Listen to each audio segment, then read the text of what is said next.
I've ever heard on. And so, as you can look around and tell, with this building, we don't bring food into our different rooms. We have water, and there are water and restrooms all the way around. When we take the break for lunch, there are several places right nearby for any kind of food. Even our grocery stores have fast food access, so we think there'll be sufficient time for y'all to get lunch and get back. But I think Kathy would extend an invitation to walk around as time permits during the break time. And there is another building on the same huge campus from the City of Newnan, and it's the City of Newnan's event center. So they really complement each other, and we are a draw for several different wonderful things happening in this area. And as you can tell, I couldn't be more proud of the leadership our community has shown here. And speaking of leadership, I have someone I call a friend, and we're still friends because I've asked him to do a whole bunch of things through the years, especially helping to develop what became Chattahoochee Bend State Park. So if Dean Jackson will come up, he is with the county school system. He'll explain to you his role there. But for me, we have partnered from the very beginning to take land that was set aside with the fine money that Atlanta paid, to the haggling of Governor Barnes did to trade with Georgia Power and Light to get all of this waterfront. We have miles and miles now in this whole area, thanks to initiatives such as that. And from that has emerged Chat Bend State Park. So, Dean, briefly describe yourself and brag. I'll take a few moments. Thank you, Madam Chairman, and to the members of the committee and to all our guests. A little closer. Can you hear me? Yes. To all of our committee members who are here this morning and all of our guests from around the state, we welcome you to Newnan and Coweta County. And I will also take just a moment, as the chairman was saying, my name is Dean Jackson. I work for the Coweta County School System. I'm the public information officer for the school system. I was also many years ago the chairman of the Coweta County Convention and Visitors Bureau. Later, as a product of that, I was the steering committee chair for the Friends of Chattahoochee Bend State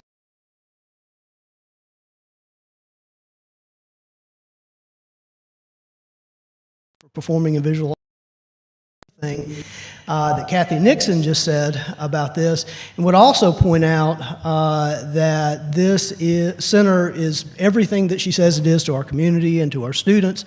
It's also a synthesis of a lot of parties: the Coweta County School System and School Board, City of Newnan, teachers of the arts, artistic communities in Coweta, and local patrons. And that is something that is very important to us in Coweta County, that spirit of synthesis and collaboration, forming steady, unique partnerships that can really bear fruit, in this case, for our school, our students and our whole community. And that was very much a vision of the founding, originating director of the arts here, the late Don Nixon. It's also something that several of you, if you work with educational issues in your communities or at the state level, may know about at the Central Educational Center, which is just a couple of miles away from here, also an entity of the school system. That is a charter and career academy here in Coweta County, but it was also the original charter and career academy for the state of Georgia. It formed the model of that because it was a unique synthesis of the needs of business and the educational community, West Central Technical College, Coweta County School System, the Chamber, and other business leaders that formed that vision. This redounded not just to our students and to our community, but and our business community, but the whole state of Georgia in many ways. That collaborative spirit is important to Coweta County, and that plays a part in the formation of and the development of, as Chairman Smith was saying, Chattahoochee Bend State Park. And I'm going to tell you just a little bit about the local perspective of the development of Chat Bend. And I'm going to tell you a little bit of the personal experience that I had in that. My personal experience started actually long before there was a park in the 1990s, late 1990s.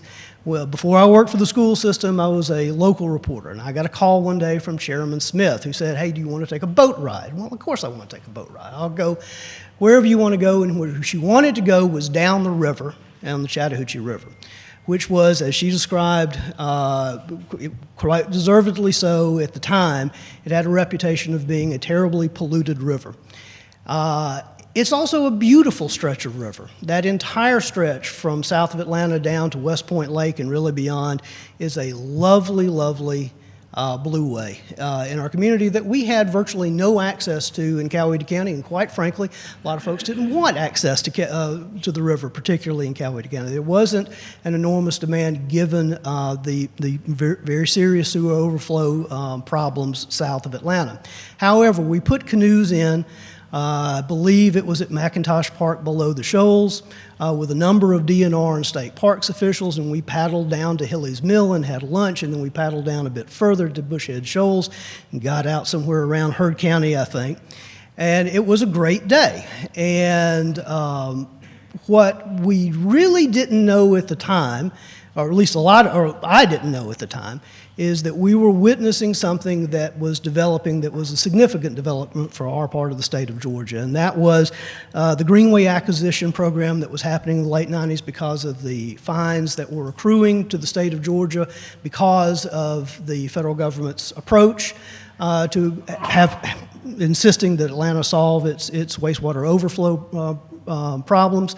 And those monies were going, among other things, to preserving rights of way along to reinforce a green belt along the Chattahoochee River, but also to acquire some tracts of land just for natural preservation at that time.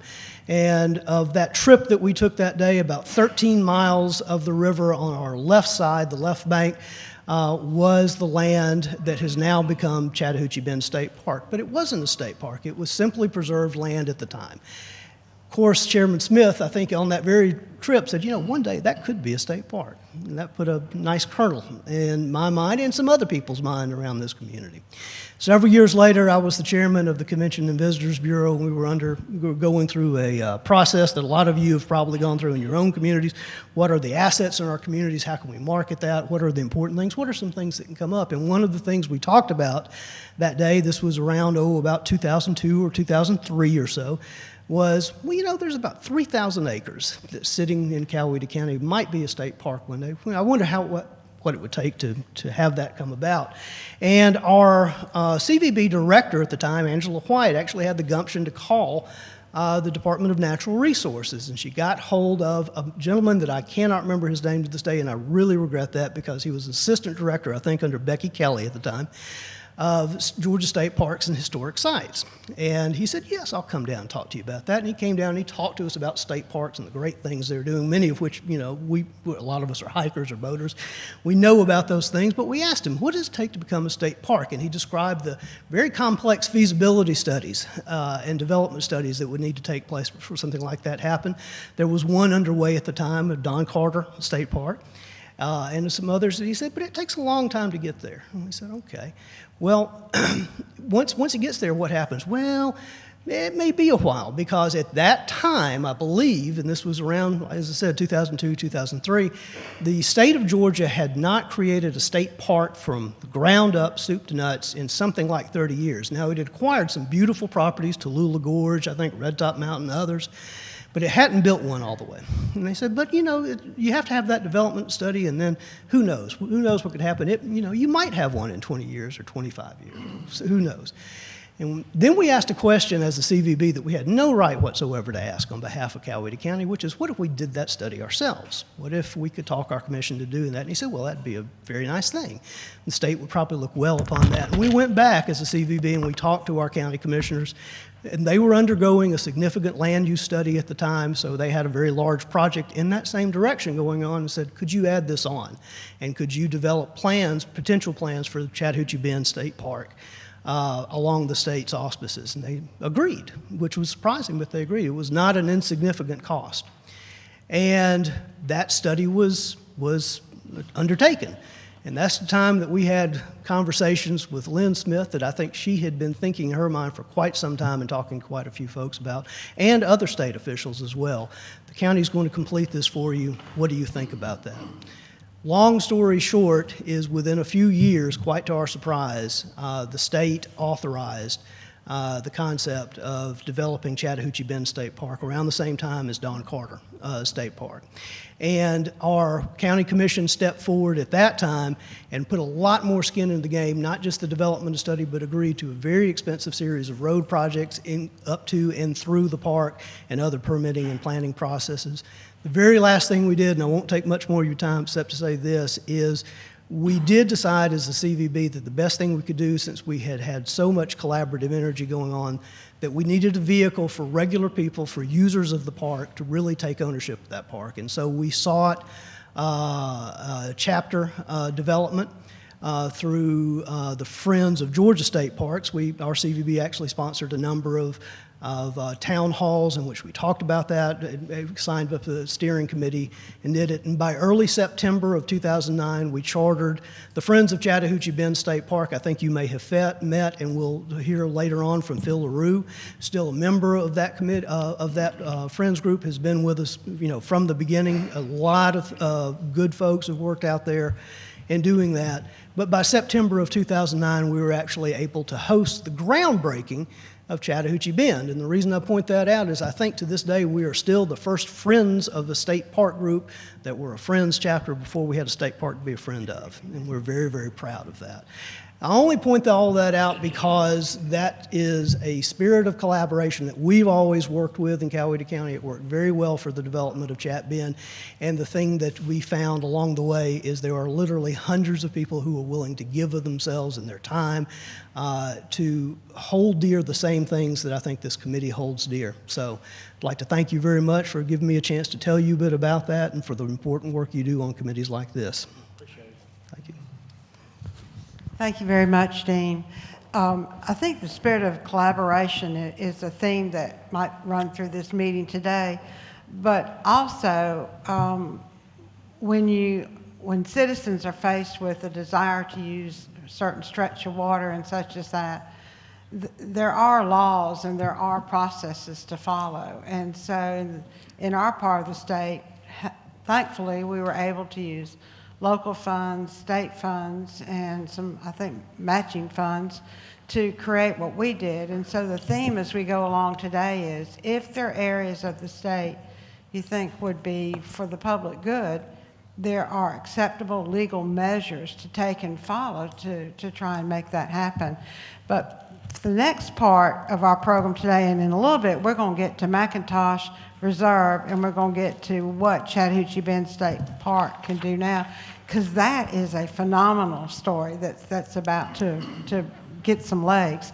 But we were going to have a third meeting. We met at the Capitol for all our review of state law and everything going on with our waters. And then we went to Unicoi State Park, and we learned so much about the issues in that area. And we felt it important to recognize that Georgia's a huge state, and our water needs are defined more by our region, and some regions make more noise than others, so you tend to hear more about particular issues. And we were going to go to Waycross, Georgia, in that area.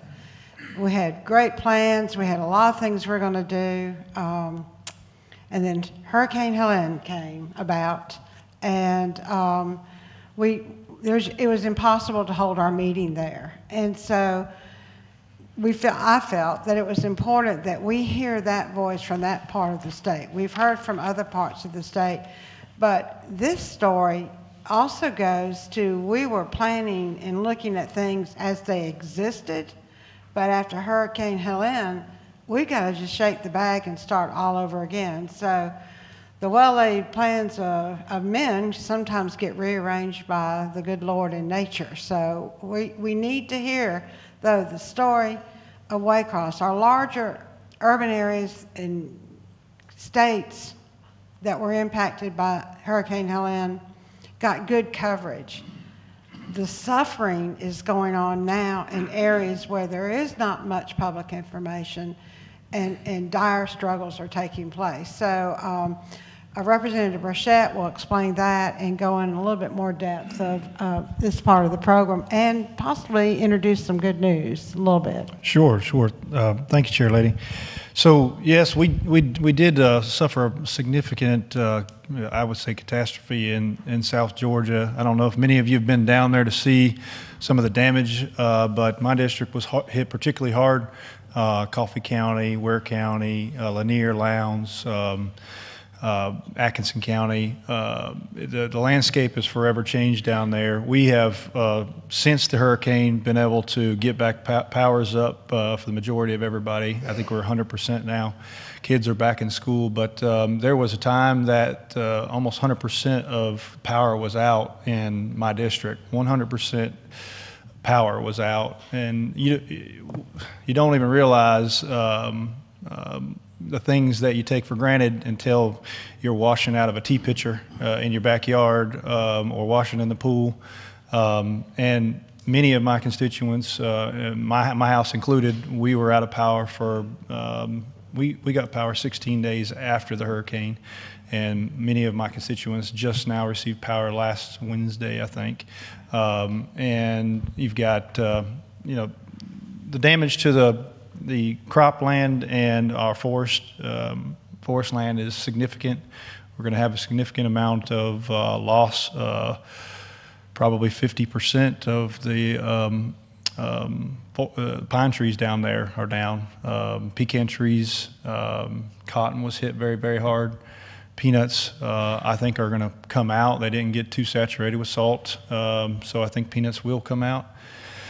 So we've been dealing with, it pales in comparison, this issue pales in comparison to that issue. It was life or death for some folks. We had a few deaths in my district, and it's just been a tough time. And the interesting thing has been that my folks, the folks in the House have been so supportive. We had members bringing down food, bringing down diapers, food, water. And those are things that I'm forever in debt to my colleagues for. But nobody knew how bad it was in South Georgia. People just sort of it hit the news cycle, and then it went away because the damage in North Carolina was so severe. But I've got at least 2,000 people in Coffee County alone that are displaced from their homes. That don't have nowhere to go back to because of the trees that damaged their homes. So it's a long-lasting and impactful storm. I think to the tune of $7.3 billion in the state of Georgia. The best way to describe it is a tornado hit 100 miles wide from Valdosta all the way to Augusta. So you guys just continue to be with us and realize that it's not over with. We had a flood last Tuesday in Waycross and in Valdosta, and it was in part, the majority of the reason was all the hurricane damage knocked down all the vegetation into our drainage infrastructure. So we got 8 inches to 12 inches of rain, and it literally flooded downtown Waycross and downtown Valdosta. So we're still dealing with that, and appreciate all the help we've gotten out of North Georgia and the rest of Georgia. And I believe they didn't sign up, but as part of the program, Waycross, we're going to hear from individuals from that area, and so we have a couple of people from your area. Are you here today? Were you able to make the? Stephen Clark and Jay Matthews. All right. So do you want to? Sure. If you'll come up now and just add to that story. There's nothing, when we're getting these personal stories, I think it helps all Georgians to understand we have our problems, but here's somebody who's living them. Yeah. Both of y'all. Very good. Thank you very much, and I appreciate the opportunity, Madam Chair Smith and the members of the committee. I know most of you by name at least. Know Mr. Turner from his days at EPD, working with him, and we're neighboring communities, Griffin and Barnesville, so good to see you again. And yeah, that's a bone-chilling story there, because I kind of experienced it for weeks. I got employees that live in that district, in that region. Matter of fact, we got employees in all the districts. We work in all the districts throughout the state, but I'm Jay Matthews with Georgia Rural Water Association, and on behalf of the rural water systems in Georgia, appreciate the opportunity to be here. You can see on the slideshow here that we primarily provide training and technical assistance across the state every day to rural water systems. One of those TA assistance services we provide is emergency response to systems. Emergencies occur every day in our state, whether they're singular or widespread. And whether it's a power outage to one system or a massive water leak, we respond to those needs. But more specifically for this talk today is going to be about Hurricane Helene and our response efforts for that. As you can see, we have generator resources and bypass pump resources that we utilize across the state each time there's an event. We deploy those resources statewide as needed through mutual aid assistance. For Hurricane Helene, we deployed 122 resources across the communities from Valdosta to Augusta and all in between up to Lincoln County to 71 community water systems in 40 different counties. So it's very widespread. I thought Hurricane Michael was bad in 2018. This was much worse, believe it or not. So you can see kind of the breakdown that we use the generators there. We have 20 of our own with some bypass pumps, and we had to call in state mutual aid from our neighboring rural water systems from Alabama, Mississippi, and Florida, who bought resources to us to use for about 20 generators to help backfill some needs. And then water systems that were not impacted, a few that were, also provided mutual aid to us with 21 generators they bought in. You can see the list of systems there that loaned us generators to use. And then also GEMA, the state generators, we were able to utilize 53 of their resources through the ones they own or mutual aid agreements they had or rental agreements. So of those 71 community water systems, we just met the needs to get drinking water back up and going based on population and critical facility serves like hospitals and nursing homes. Those are priorities. We were able to get the waters back going fairly quickly. And I'll tell you some of the challenges later to that. But there was a much greater need than that represents to those 122 resources. We could have probably quadrupled that and still not had enough because there's so many needs out there across that widespread area. The biggest issues that you come across once you get generator power back going and get the systems back going, there's so much infrastructure damage.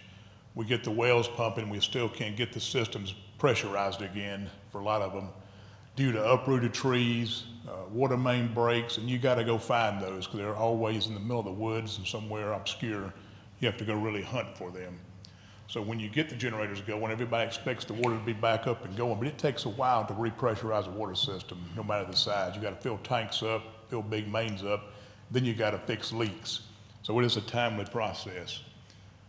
You can see that one video there is one water leak in one town, and it wasn't even fully pressurized. But that's the challenges we face, and they're still facing today in some of these rural systems, going out, fixing the infrastructure to get back to normal operations. Uprooted trees across neighborhoods and across whole towns, little small service lines, you multiply that out across the whole town, it's devastating, and it really, really slows down the progress of systems. Well house damages, trees fall on infrastructure. We can take a generator there, and that's just generator ran for about 3.5 weeks after the hurricane hit because the infrastructure, that well house was so compromised and damaged. I think they're finally getting the repairs made now, so they're back on full power. But that was a main well in a town that served the hospital, and it was devastating there for about 24, 36 hours to get water back to that hospital.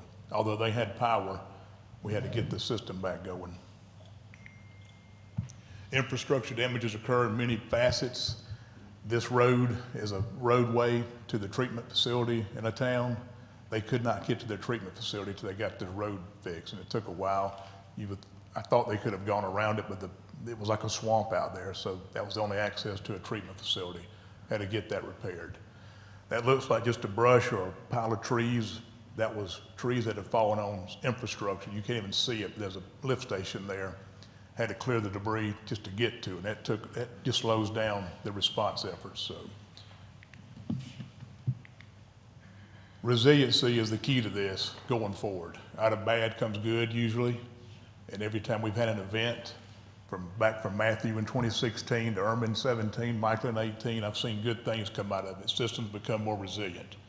And they do that through hazard mitigation grants. So they get their own standby generators or transfer switches to be more resilient in the future. So when they do get impacted, they can quickly come back online. But it's very costly, and it's a timely process. But resiliency is what we're really focused on now after the aftermath and cleanup and the things are put back together. We want to work with these communities to get them more resilient for the next event. And GEMA Homeland Security has great hazard mitigation grant programs to fit a lot of different applications. Two of the ones that we're focused on are the application for generator transfer switches and generators themselves for systems again. They can also get projects done for drainage projects that would prevent, hopefully, for roads from flooding out, mitigation reconstruction, property elevation. A lot of facilities got flooded out, infrastructure was flooded out, lift station and pumps and motors got compromised by the flood. So if they can elevate that in the future, that would prevent that and make them more resilient. So a lot of great programs out there to help systems become more resilient. And I've seen firsthand communities since 2016 become more resilient that I've worked with. The ones that called me in 2016 didn't necessarily call me in 2018. They had more resources. So that's what it's about, getting more resources and getting more resilient, identifying your weaknesses during these events and being able to respond to them in the future.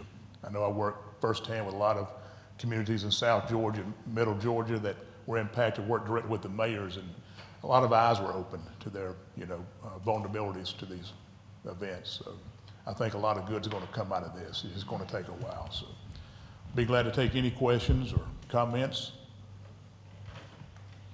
Any particular needs? Well, you have a silence in the room. I think we're still trying to take in what you've just told us. And so we know we were going to talk about Oxbow Lakes, and we were going to talk about private property rights, and sometimes something bigger comes along the way, and that flexibility is one of the things we need with our water policy, is to realize how to prioritize when the times come. I think I speak for everybody here that our prayers are with y'all and other fellow Georgians and other victims of this storm. And I know that there are several different organizations people can still contribute to help along the way. But if you want to just briefly talk about any of the issues with navigable, non-navigable, you can as well. I know we get into private property rights in that area. A lot of people own property on either side, and the general public sometimes is trespassing without knowing it. That's one of the main things this committee is trying to address. But I think for all of us, we're just humans, and we don't control the forces of nature and heavens. And as much as we plan, we have to always have that second plan out there. And I thank you for your time. We'll also turn back over to James Burchett in just a minute. But anything you want to share about any problems like that you've seen? Yeah, Mother Nature will humble us a lot of times, make us think we're on the right path, and also Mother Nature has a different plan. We have to respond to it and react to it. But I know one mayor of a town told me, she said, I can make light through my flashlight and candles, but I can't make water. I need a generator now to get my water going. So kind of puts things in perspective, what's important. You can't do a whole lot without water. You got to have the power, you got to have all the things, but without that water, we can't function. Businesses can't function, hospitals can't function, daily households can't function. Just talking about something as simple as making tea or coffee. I got to have my coffee, so I won't find my water. So, water is life is our slogan, and there's nothing that we can do day to day without it. We learned that in some communities. That businesses needed to get back up and running. They could not do it because they didn't have the water supply. They didn't have fire protection. So a lot of things hinge on the water supply. So appreciate the great work y'all are doing, because it's critical to this whole state, economic development, daily lives, everything. So I look forward to learning more about it. Well, I want to thank you for the insight you're giving us, especially so many of us now you can call urban dwellers. I'm from Noonan. Atlanta claims us. We still don't claim Atlanta. But our state is growing, but in growing, the majority of our state is still rural. Yep. And those problems are not going to go away. So as we debate navigable and non-navigable, which is a serious problem, thank you for bringing us a much larger perspective. And maybe the next time we plan a navigable, non-navigable meeting, we'll start with Waycross and go that way. But Of those 2,400 roughly permitted water systems in the state, 93% are rural, small systems that serve populations 10,000 under, some even under 3,300. So the majority of systems in Georgia are rural, very small. So that is the backbone of our state is rural water systems. thank you. You did a very eloquent job Thank you. expressing that. Thank you. And back to Representative Burchett. Thank you, Madam Chair. I just wanted to ask one more time. Stephen Clark is not here. Yeah, come on up. I think he was being resilient and letting you cover the main part. I'm glad you're here, Stephen. Thank you. Thank you. It's good to see you again. I saw you earlier for the House Study Committee on Hazard Mitigation and Resilience and a couple of months ago, and lo and behold, we have 2 disasters in the meantime, and maybe a third disaster, major disaster declaration. My name's Stephen Clark. I work with the Georgia Emergency Management Agency. I've been with the agency for 24 years in various capacities, and right now I'm the State Hazard Mitigation Officer. And I'm going to talk a little bit about, kind of following on Jay's presentation about the water systems, follow on with some of what we can do to mitigate some of the effects that were felt from the disaster. But first,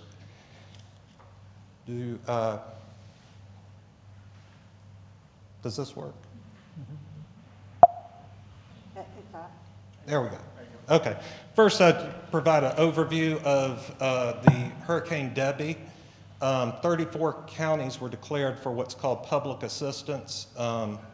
That's when we have a major disaster declaration, there's different categories of assistance available for people and communities. Public assistance is the program for damages that occur to public property and the emergency response costs to whatever that event is. Individual assistance is direct assistance directly to homeowners through FEMA. So for that disaster, we had 34 counties that met the threshold for public assistance and 8 met the threshold for individual assistance. Whoops.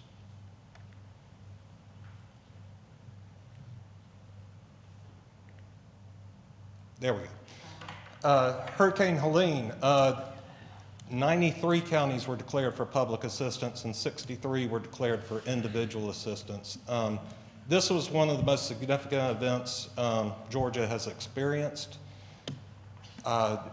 Certainly since I've been here, I'd say it rivals Tropical Storm Alberto in 1994, which led to days and days and weeks of flooding. And just to kind of provide a little perspective, the State Operations Center received 2,425 resource requests from local governments, nonprofits, and other state agencies. By comparison, Hurricane Michael, which was our previous most resource requests, was around 1,000 resource requests. So we were well more than double the number of resource requests we get. And those resource requests include things like generators, water, food, law enforcement support, anything that a local government might need will get requested through that process. We delivered 4.5 million bottles of water, 98 truckloads, 113,000 1-liter bottles of water, 15 6,000-gallon tankers of water, and that was due to the power outages primarily and some of the service outages from the water systems down in South Georgia. That was a tremendous amount of resources to expend. We we deployed 69 generators. Some of those were used for the water system. Some of those were used for 911 centers that lost power. I think over 50 911 centers lost power, and we're operating on generator backup.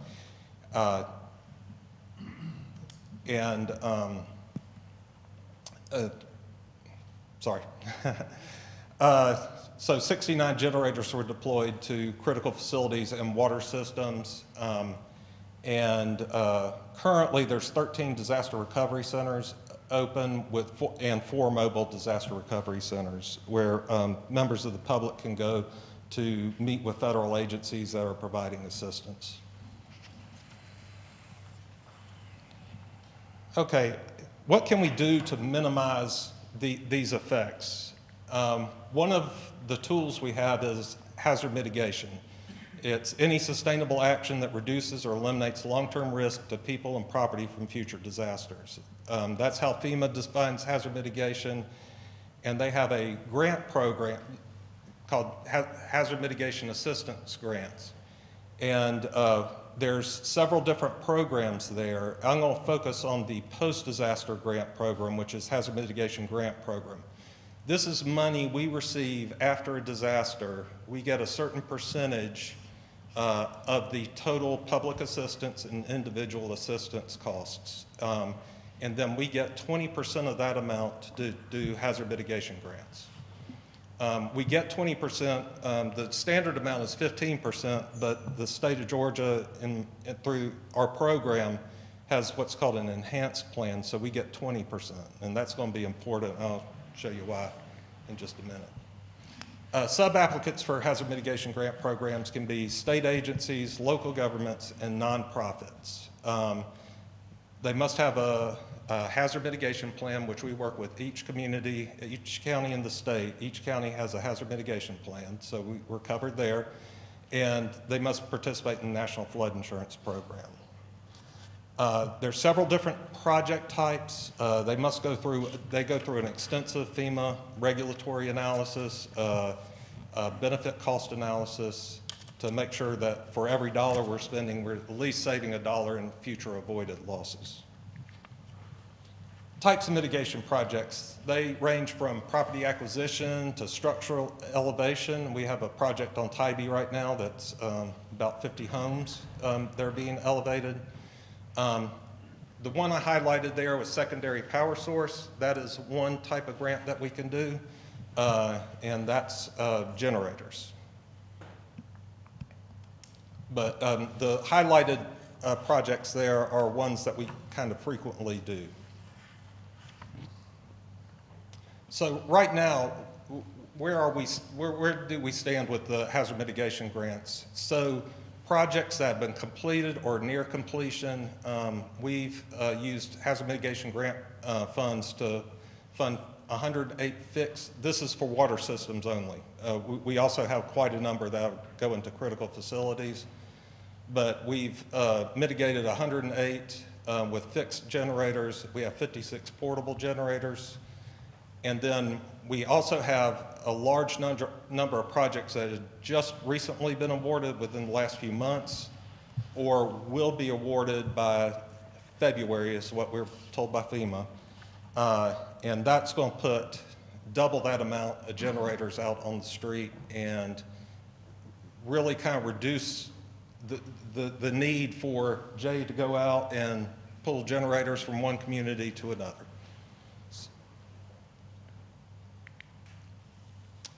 Okay, so currently we have hazard mitigation grant program opportunities from the disaster, and from both disasters. Hurricane Debbie was relatively a small amount of money so far. We get a 30-day estimate of expected damages. That can vary. The final amount is at the year out point. Hurricane Helene is the largest single hazard mitigation amount we've received. It's $414 million, which is more than we've spent in the program over the previous 30 years.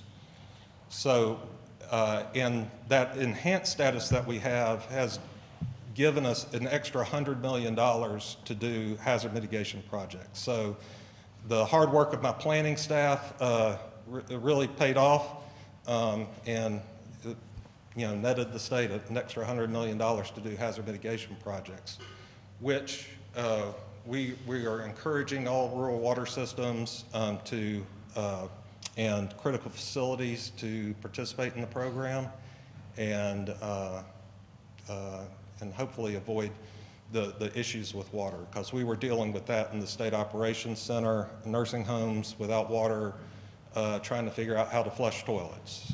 It was a pretty desperate situation down there, and hopefully we can, if we suffer another disaster of this size, that we can mitigate some of those outcomes.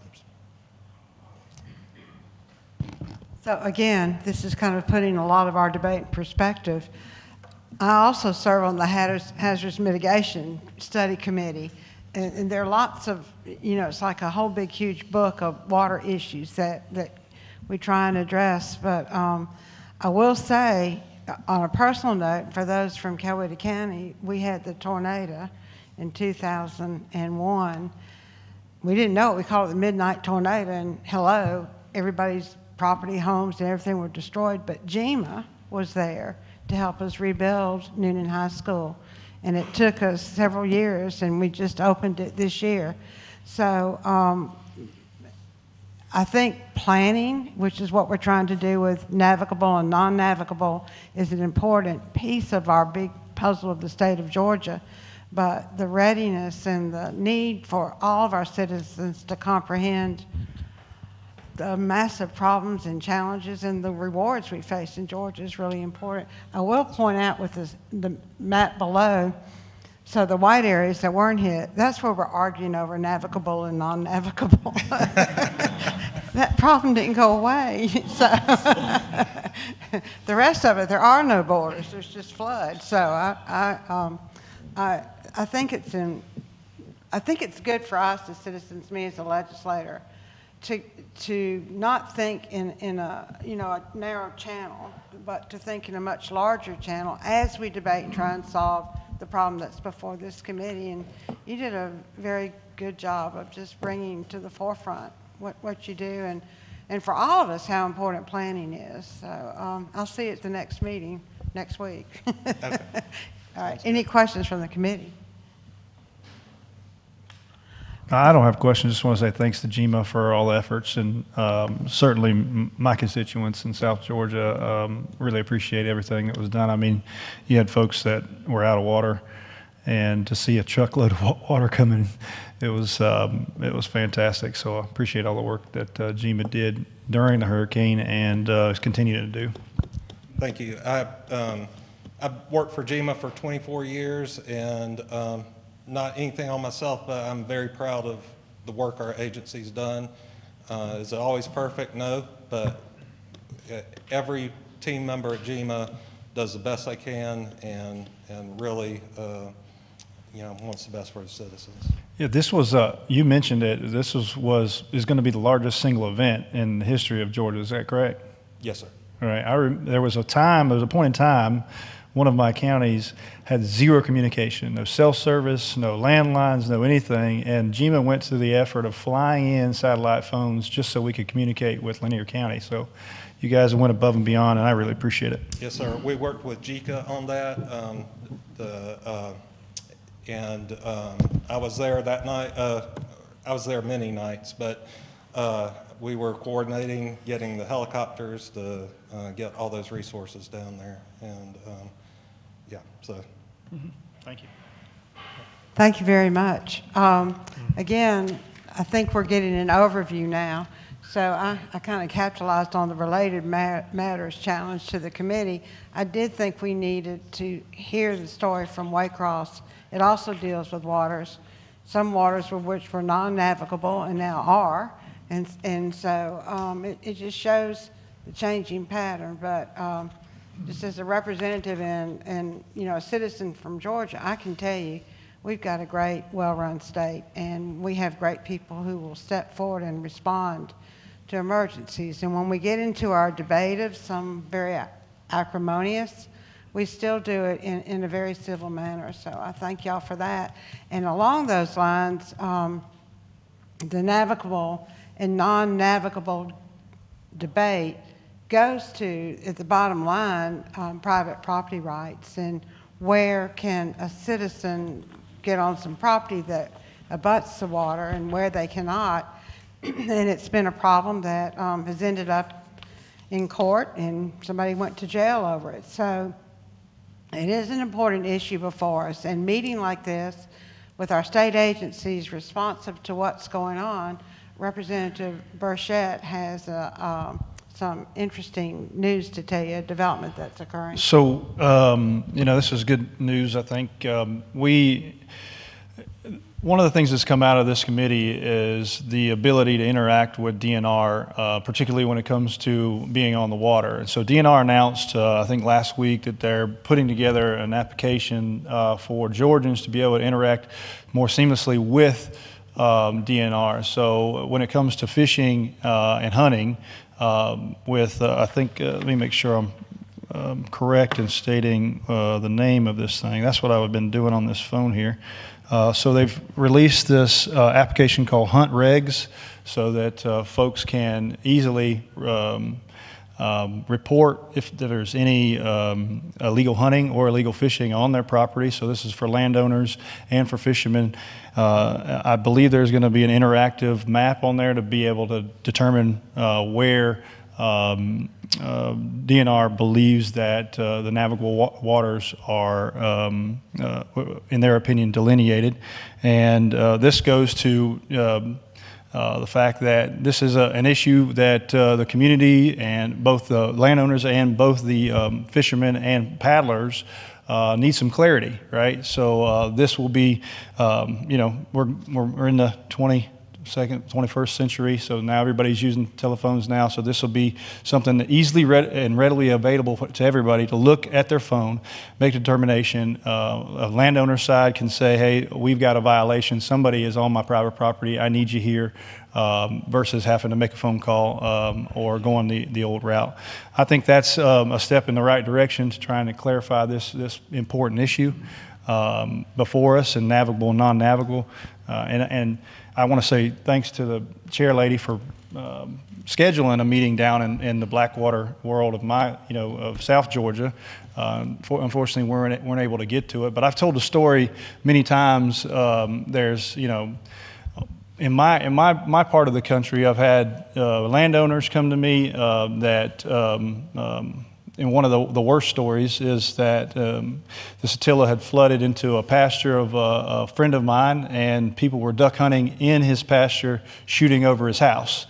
All right, that's one side of it. All right, so, and then on the other side of it, a member of my church comes to me, and he's been fishing this particular river for 50 years, and a gentleman from Florida purchased both sides of the property and now exclude him from fishing, called DNR, and DNR said you got to go.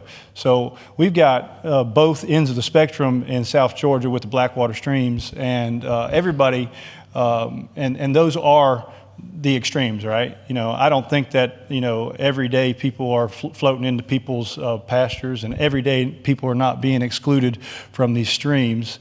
Those are just the far extremes of this issue. So what we're trying to do here is balance the two interests: private property rights for the landowner and the interest in the ability to float, paddle, fish on our navigable waters. And it's a super important issue, and I appreciate the deliberation. I also,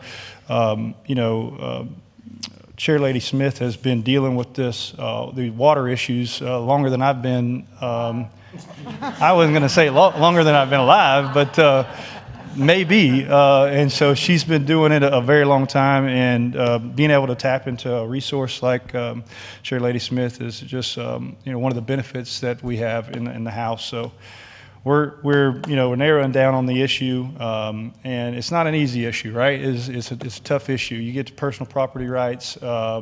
People bought that land, pay taxes on that land. They don't want people on that land, and I totally empathize and respect that opinion.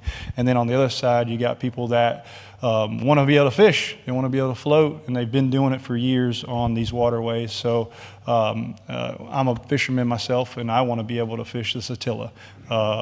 Because in my part of the world, you've got to drive several hours to get a big body of water. So most everybody does their fishing in the small rivers and creeks in South Georgia. So we just gotta float that fine line, so to speak, of being able to respect private property rights while at the same time maintaining the ability for our Georgian citizens to be able to fish, hunt, and float on these waterways. With that, I appreciate you, and I'm here for a little while longer. I have to go. I have an event down in South Georgia that I have to be to. So when I take leave, please don't think that that's me not giving this issue the utmost respect and deliberation that it needs. I just have to be at another place at the same time that I have to be here. So let's just give him a round of applause and our sympathy with Waycross and to you. I did have a chop block put behind the wheels of the plane so I could get you to finish your story, but thank you. We understand that you have to leave. And again, that goes to my point. Your legislators who are serving are citizen legislators. We have jobs, we have other things we do. And it's a calling, almost in a way, to serve that way. And so I want to thank the members of this panel also for, and we're not adjourning, by the way, but for taking the time to do this and for your time. And it's been difficult at times, some of our debates and hearing from our public, but what is happening is we are slowly moving towards a possible solution, and thank DNR for listening and taking the initiative, and more than anything, trying to give any citizen of Georgia or a visit to Georgia certainty of where they can and can't go. And it's the will of the public and the initiative of a lot of folks. The next part of our program will be those who wanted to acquire private land for public use. And that is a phenomenal thing that we have in Georgia. So we'll move on to that. And I just wanted to say, Chair Lady Smith, this was one of the recommendations out of last year's study committee on navigable waters, is the expansion of public property for fishing, hunting, and so this is a perfect segue into what we need to do as a state as well. So thank you. And since this is Coweta County, this is my home. I represent Whitesburg and the land around the Chattahoochee on both sides. We will now get a brief story of how our local governments, our private citizens, and our not-for-profit groups shared the same vision, and a lot of times with a lot of difficulty and resistance, we're able to acquire a lot of private land for public use. So I want the point to be that we have several resources available in the state that don't end up with a shotgun. So I think y'all will enjoy hearing this part of this, and so we'll move on into that right now. First of all, we're going to get really how Chattahoochee Bend came about, and a little bit more than what Dean Jackson said and what they're dealing. But my favorite story about Chat Bend is that they had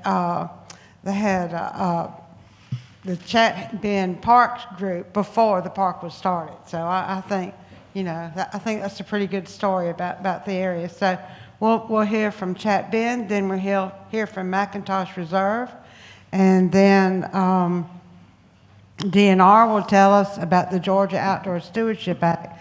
These are the resources right now available to the citizens of Georgia. And from that, we will all go into our star, who's somewhere in the room, with all the maps and give us the story of his hobby. But we have a legislator in training here today. So Jut Howard, just stand up and say hello. He's representing Carroll County and will be sworn in January. So welcome aboard, and too late to back out. So, Aaron, and if y'all will, it's our park director, and we introduced our speakers, and I cannot brag enough about the Department of Natural Resources and all the different divisions, and Game Fishing Parks is one of them, and here's just one of the teams, and this team works here.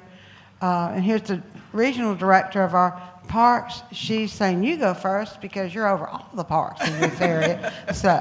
So we'll turn the program over to them. And by the way, we're not taking breaks for restrooms. There's several restrooms and water available outside. So y'all are welcome to move around as you need to. Thank you. Hello, I'm Aaron Kenner. I'm the park manager at Chattahoochee State Park. I've been there almost 10 years, so I love the park very much in this part of the state. Chattahoochee Bend was opened in July of 2011. The park is 2,910 acres.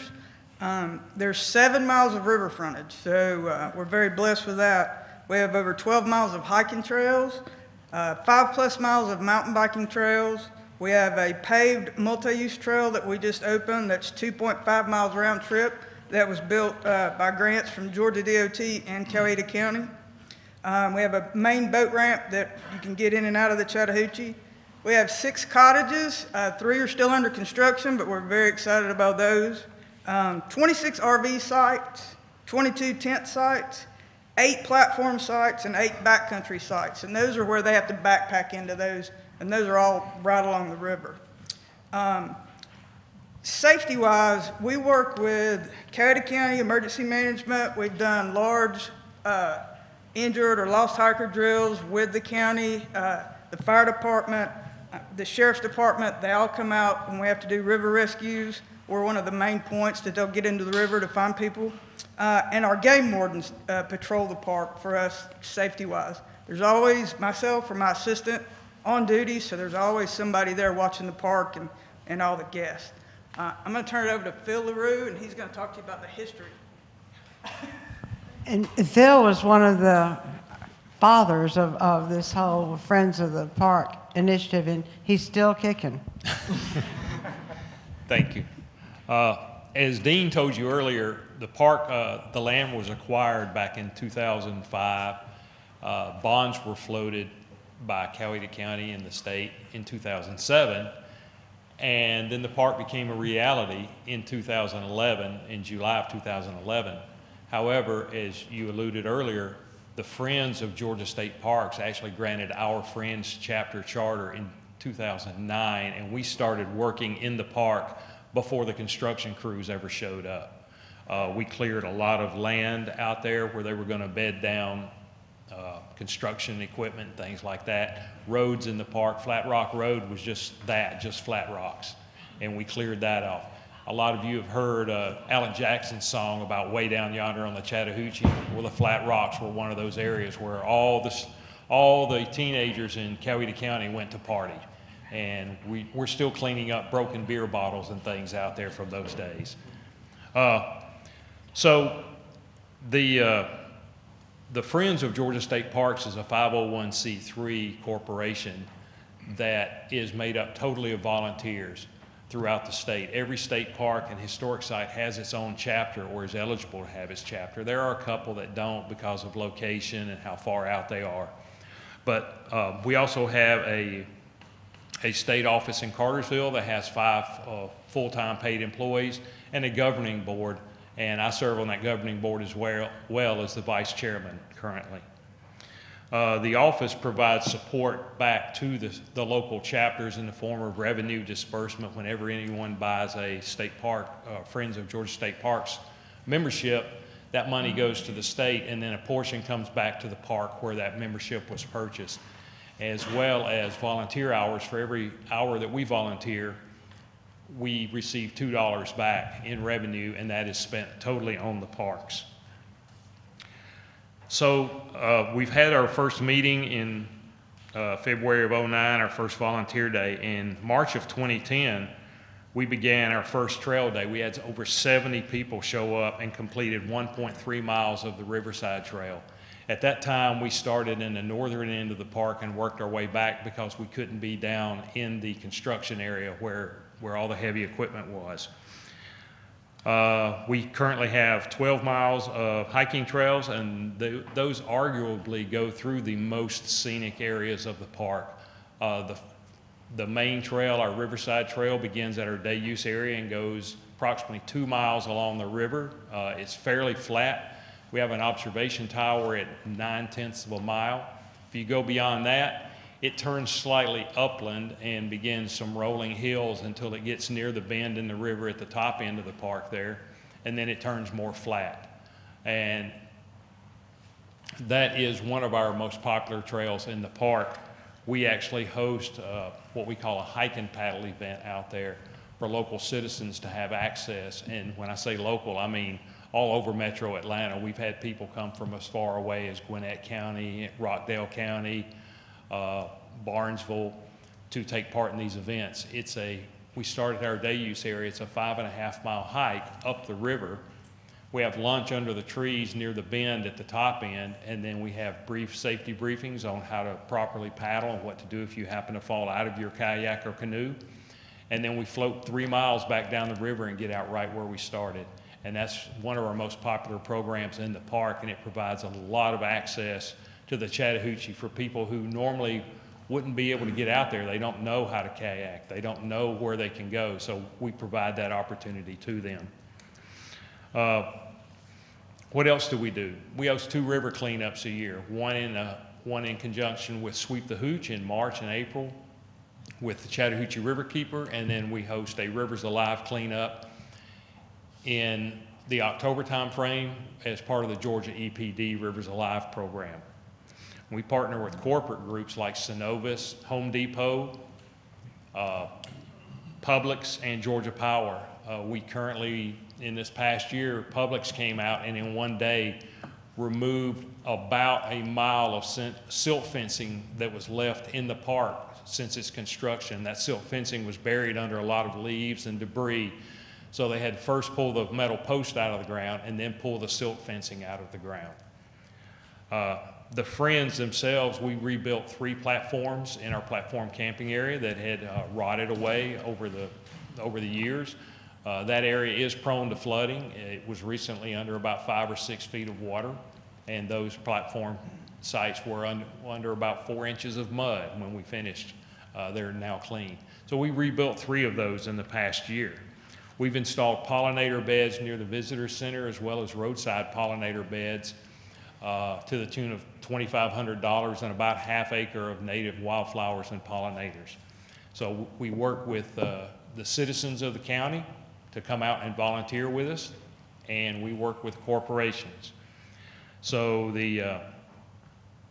one of the last things we do now is, as the trails need maintenance or bridges need replacing along those trails, we are now widening those bridges to 5 feet and the trails to 5 feet to accommodate the new track wheelchairs that have been placed at many of the parks.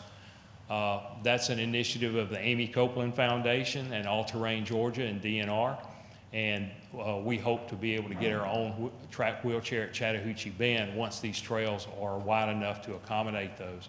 But that's some of the initiatives that we as Friends are working with.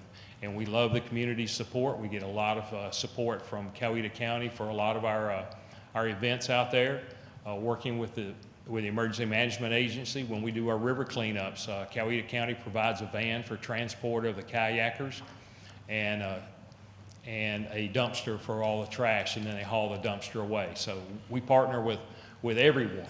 And if you live in the county and you would like to come out and volunteer with us, look us up on Facebook and we'll be more than happy to put you to work out there.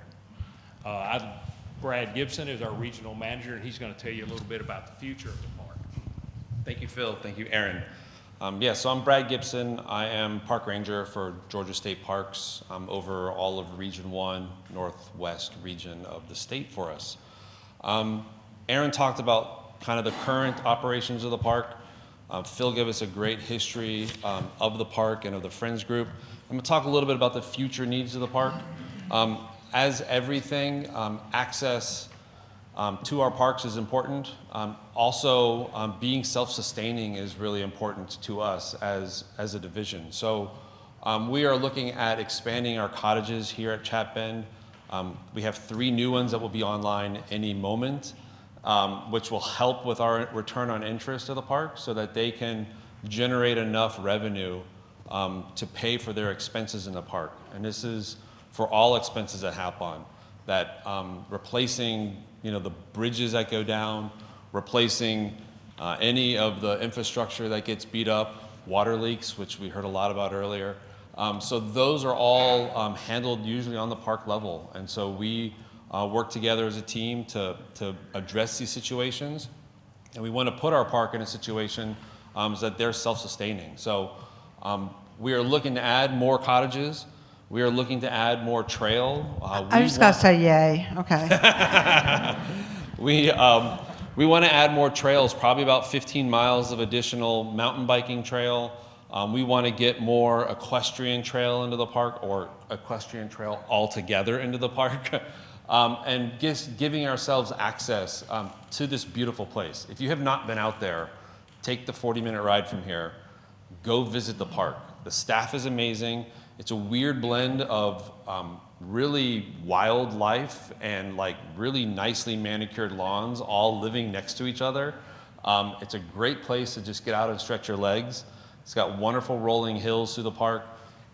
It's my haven to go to when I need a time to get off because it's in my region. So I have a reason to, basically bother Erin and be around in her area.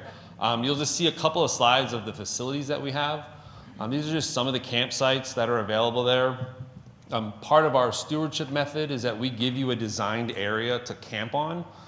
That is so that you don't encroach further into our nature. We want you to be staying in one area because, tents leave a mark.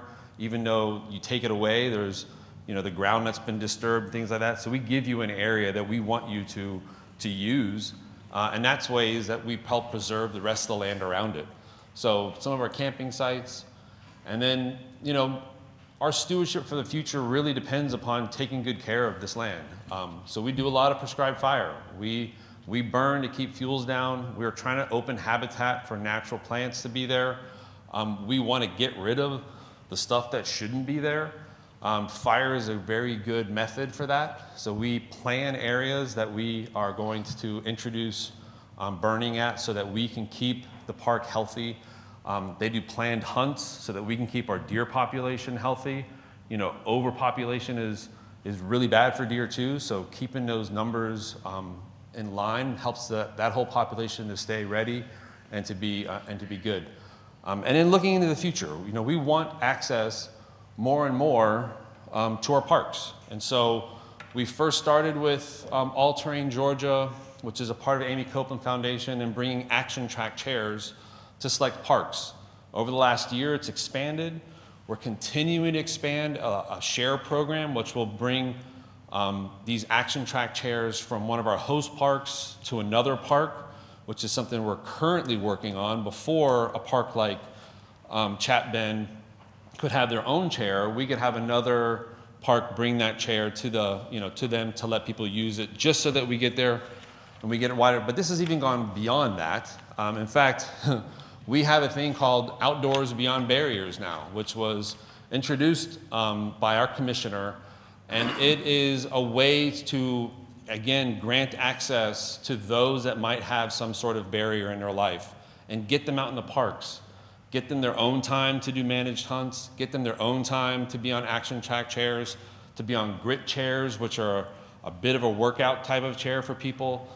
We want to get more ADA compliant kayak launches, so that's affecting our rivers. There's so much more that this is bringing in and opening access to our citizens and to our parks. And in fact, this year we were recognized nationally by the National Association of State Park Directors for this OBB program and this mission of ours.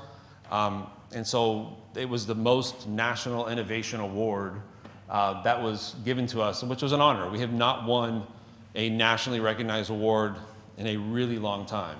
And so we were very happy that we could represent the state nationally, and that we could really bring this mission of ours to get people outdoors and to get people to explore our spaces. So thank you all for your time.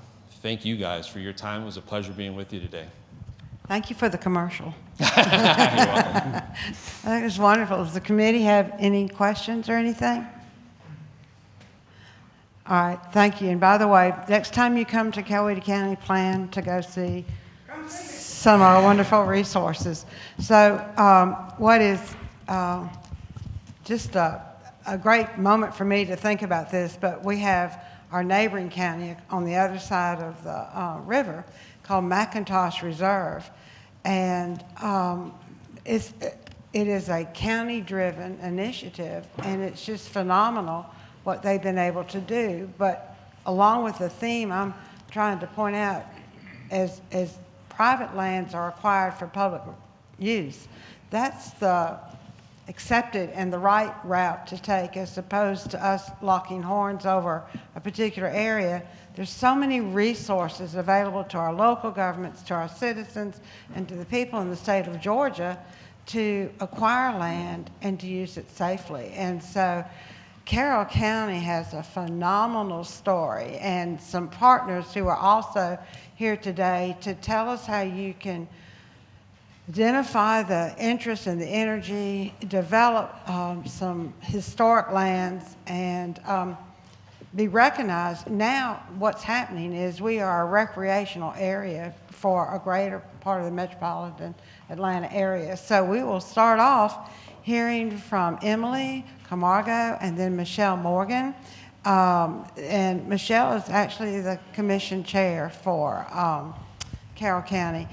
And if you're following the track of water that I'm taking y'all down, on either side of the Chattahoochee River, you have put in and take out areas from both Carroll County and Coweta County. It was done through the proper legal channels and from volunteer money, which leads to a lot more support and no acrimony.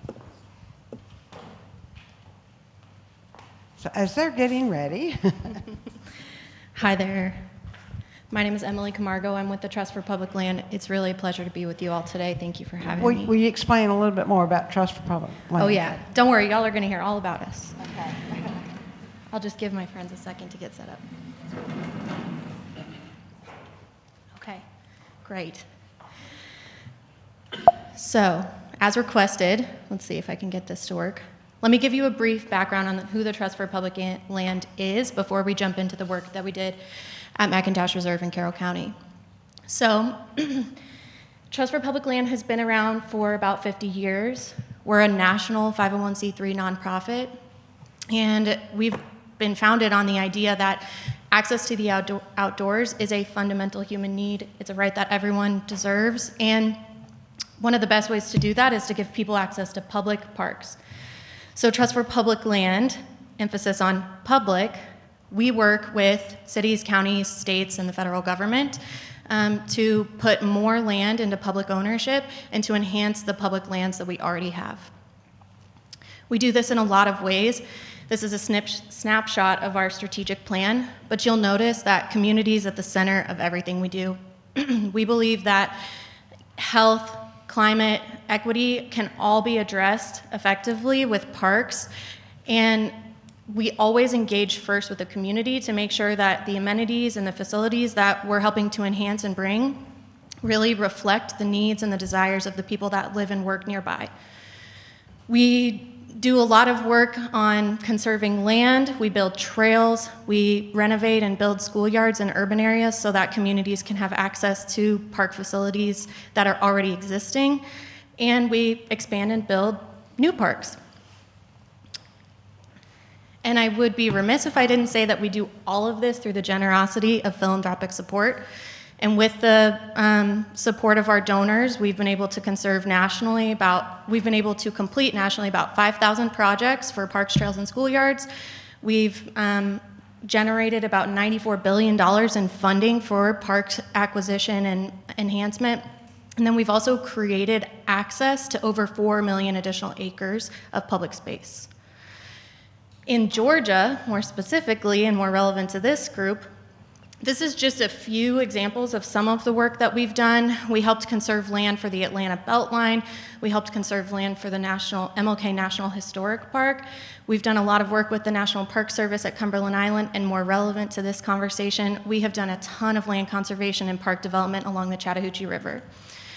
We've preserved about 18,000 acres and 80 miles of riverfront along the Chattahoochee, and out of that work was born the Chattahoochee Riverlands Vision. So over years and years of conserving land and working with public partners along the Chattahoochee, we in 2015 decided to go ahead and develop a visioning study for a broader, more connected network of recreation space along the Chattahoochee River. And that was all done in partnership with the communities and the people who live and work along the river. So ARC helped fund that work and was a participant in the management, excuse me, the project management group, along with Trust for Public Land, the City of Atlanta, and Cobb County. And you'll notice that this big vision is about 100 miles, and if I have a pointer, do I? Oh, I do, lovely. It starts at Beaufort Dam, and it runs south to McIntosh Reserve and Chattahoochee Bend State Park at the southern terminus. And so the Riverlands, just very broadly, although we could dig into the specifics if you'd like later, the Riverlands is essentially a network of trails and public spaces. A greenway trail that runs along the river corridor, a blueway that actually goes along the river in the water, and then all the tributary trails that bring people from where they live and work into the Riverlands. And the Blueway is what I would like to focus on today, because we're talking about access to the water where you can fish, where you can get in and kayak. And we hope that at the end of the Riverlands, at the completion of the Riverlands vision, we'll have created about 42 additional public access points for people along the Chattahoochee River so that they can safely and respectfully get in, recreate, fish, kayak, and then get out and not have to bother anyone else in the community around them. And so to kind of kick off this Blueway development, Trust for Public Land went ahead and said, we're going to take 5 of the sites that would provide public access from the City of Atlanta down to McIntosh Reserve, and we're going to go ahead and build those out. Those are all in progress as we speak, and most of them are going to be open in early 2025 for you guys to go ahead and get out and recreate on. And that star right there is the very last point on the Camp and Paddle Trail, which is McIntosh Reserve. So that gets me to really the core of what we wanted to talk about today, which is the work that we've been doing in partnership with Carroll County at McIntosh Reserve. And right now, if you'd like to say a few things, I know that a few people from the committee had an opportunity to get out to McIntosh Reserve yesterday, but I'd like Michelle Morgan, Chairman of the Board of Commissioners of Carroll County, to have a moment to speak about the history. So we're really excited that we've had the opportunity to add to McIntosh Park. McIntosh is like the start of Carroll County. So back in 1821 through 1824, Carroll County was formed. And so McIntosh Reserve was where the county actually signed the treaty, where we became a county, where we had the first government. So the park itself is very important to us. It eventually became owned by the railroad, and then it became owned by Georgia Power. And then in 1976, the Carroll County took over it. So it's been a park for quite a while, but never really developed, never really got into it until I came along and the Board of Commissioners really felt like it was time to invest back in our parks. Recently, we were able, and that's why I brought this gigantic piece, because Carroll County is one of the largest counties in the state of Georgia by land mass, 500 and something square miles. So I like to do things big, and also because it's gotten where I can't see as well anymore. So I wanted you to show the impact of how much we started off with 484 acres 2 years ago with the help of the state of Georgia and a private donor in Carroll County. We added another 400 plus acres to McIntosh. And then recently, with a private donor and with the county, we added another, I have to keep up my numbers, 465. The whole thing for us is putting kind of McIntosh Reserve back together, putting the history of Carroll County and the history of Georgia, but also giving that opportunity for citizens, Carroll County citizens, as well as Coweta, to have the opportunity to see the Chattahoochee River, because it was told to me by Walt Ray that, you know, a lot of rivers you can see all over the United States, you can easily get to. The Chattahoochee is one of those that is very hard. We also own Ward's Bridge, which is 500 acres just on the one side of Whitesburg, just a little bit north or either way, on this side. And the problem with that is that up here is where the land is, the river's down here. And with your buffers, you really can't see the river even from there. So McIntosh is the best place, and many places where citizens can actually get to the edge in a safe way of seeing the river itself, just by walking. Because not everybody wants to kayak. I'm one of those that, okay, but I'm a walker, I'm a runner, I want to be right there and enjoy it. The camping, being able to bring your family and your citizens. So for us, it has been a really wow factor for Carroll County to almost like triple this property with the help of Trust for Public Land, with the Carroll County government, with the state, and with a private donor. So it's really a wow factor when you look back on it in such a short term that we have done this. And we've increased our mileage. So I think we are right at 3.2 miles of land that we own on the Chattahoochee and making it accessible for all our citizens. And Carrollton is the largest city. It's really 15 minutes from the center of Carrollton all the way down to McIntosh. So it's very easily accessible from our southern area, from our center area, and then from our north area, because they can cut through diagonally. So I'll turn it back over to Emily.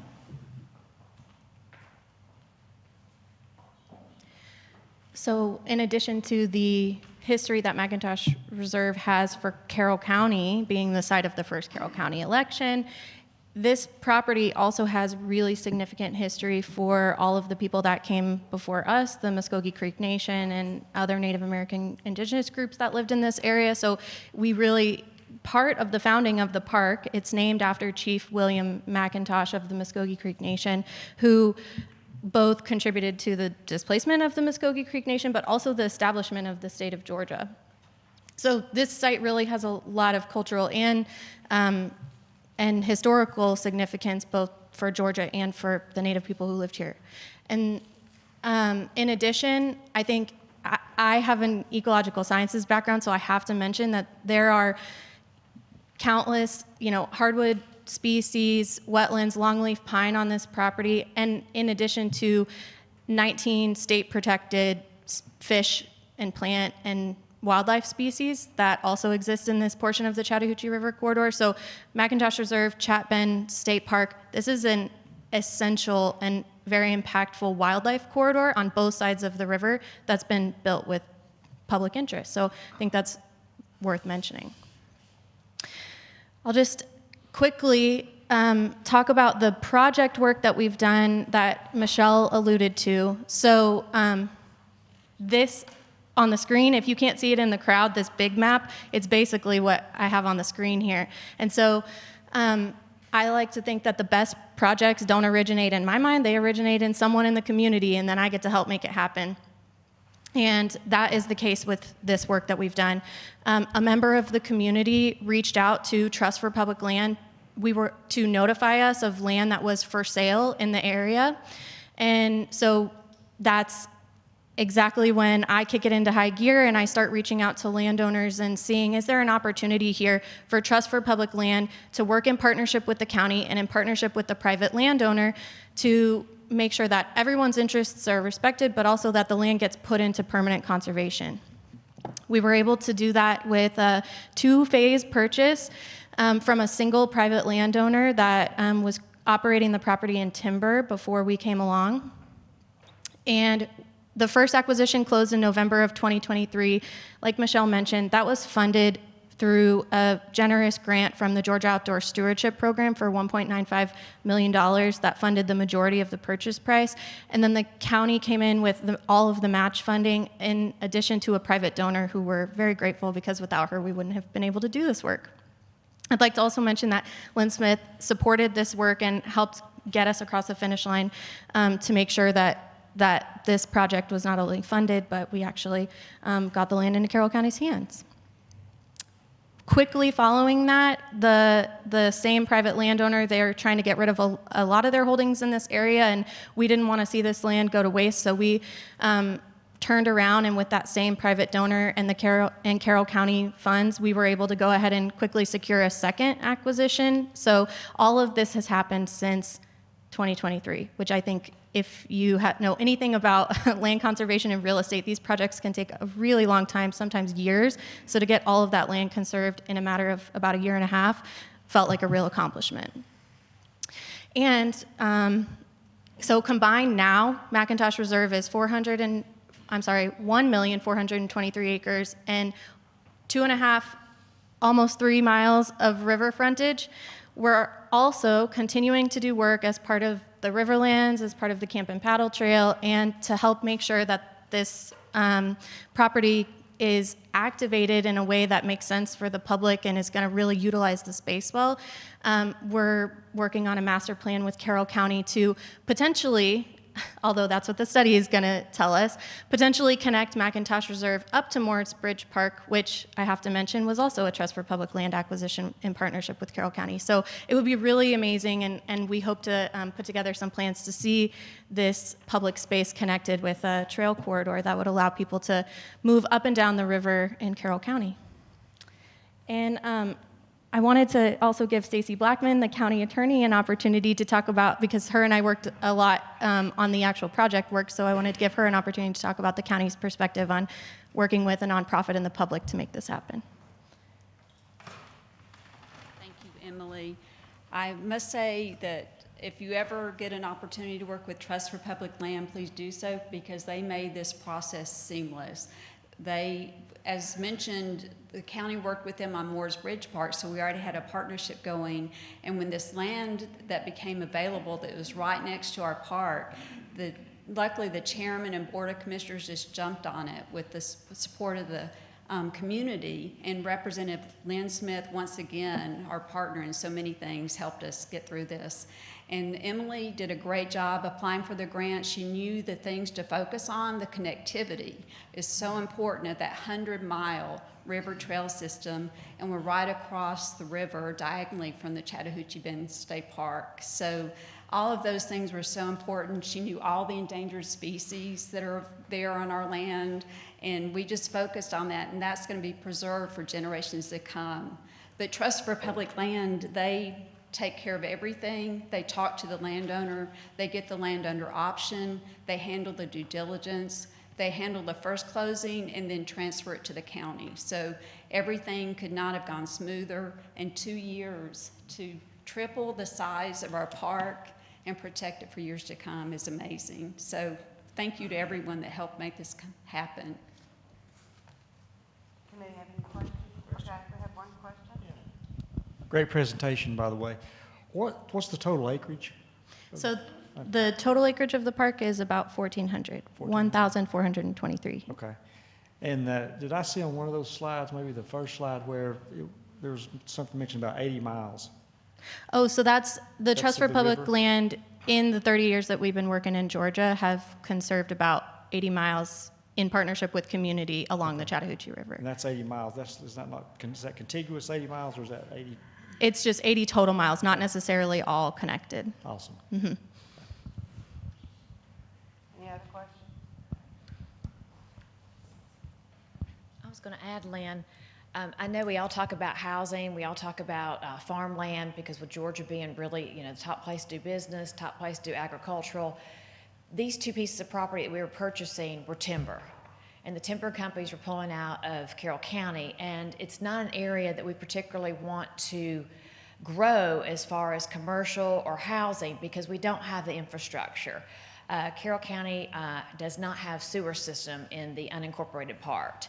So for us, this was also a way to ensure that not only do we preserve the history, preserve the nature, but not put a burden on the citizens or on the Carroll County Water Authority to have to do infrastructure that's not there yet and not where we want to focus on it. We want to focus more on the water, more on the north side, 27, Highway 27 going up towards Bremen, where eventually, the state of Georgia wants to bring in from the Savannah port all the way up to the northwest area. So for us, this was a really selfish part, not only to provide parks that I'm kind of one of those, I love to walk, run with my dog. I would have loved to have brought Apollo here today. He would have loved to have been the spokesman for our parks. He knows all the paths.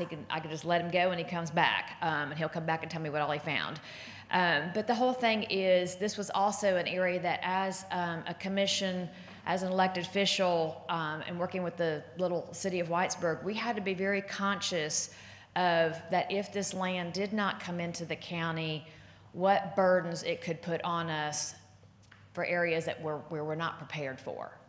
Thank you. Am I still? So what's happening here too, as part of the theme, is this doesn't just happen in my area. This is available as a resource to the state of Georgia as a whole. And I just want to applaud local governments in their initiative, but I also want to equally emphasize these projects have been done as a buy-in to doing it.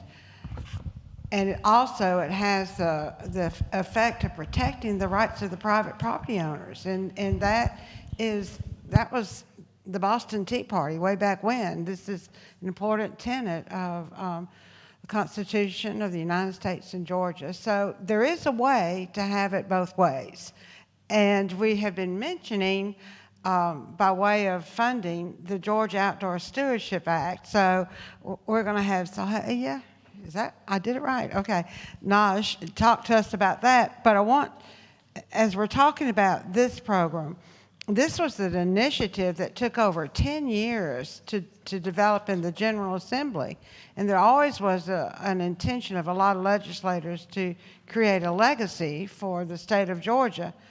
But as with most initiatives, it took a lot of time and a lot of practice. But when you hear people say Georgia Outdoor Stewardship Act, it came about because of action by the General Assembly, which put it on the ballot. So the citizens of Georgia voted to use this resource for the good of Georgia. So I think that's one thing all of us can be proud of. And so when we say Georgia funds and all, it's you're going to hear a little bit more about the Georgia Outdoor Stewardship Act. So thank you.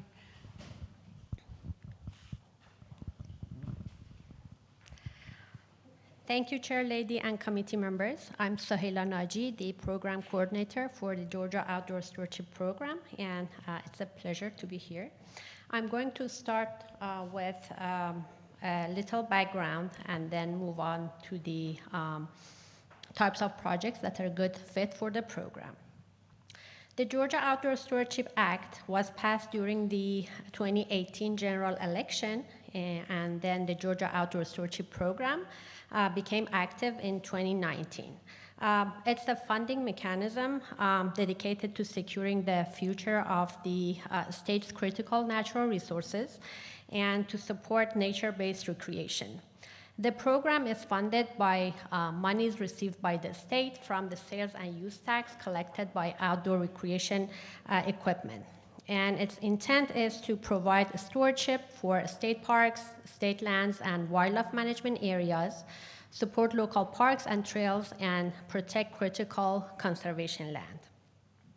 In the past 5 successful funding cycles, GOSA has allocated over $117 million to 62 projects statewide, impacting 56 counties. I'm excited to inform you that as part of this program, more than 50,000 acres of conservation land has been acquired. Eligible applicants for the program are qualified local governments, constituted recreation authorities, state agencies, and non-governmental entities primarily concerned with protection and conservation of land and natural resources. In order to be eligible, the projects must have the primary purpose of one of these areas. They must support state parks and trails or support local parks and trails of state and regional significance, or to provide a stewardship of conservation land or to acquire critical areas. So since no two projects are exactly alike, GOSA projects will be funneled into one of three distinct project types that are listed here. They are local parks and trails of state and regional significance, state stewardship, and state land acquisition. This grouping ensures that each project can compete fairly with other closely related projects. So local parks and trails of state and regional significance are available for local governments, constituted recreation authorities, and also non-governmental entities. State stewardship and state land acquisition are available for state agencies, and also non-governmental entities can apply for these as long as the land is owned by the state. Here are some funding facts about the program. Minimum and maximum of grant amount is $500,000 to $3 million. We have a required match amount of 25% of the total project cost. The grant term is 24 months, and this is a reimbursement program, but we will retain 25% of the grant amount until the project is complete. We offer funding cycles annually. Applicants may submit one proposal per cycle. The application consists of 2 stages. The pre-application is competitive. Projects are reviewed and ranked based on the eligibility and evaluation criteria.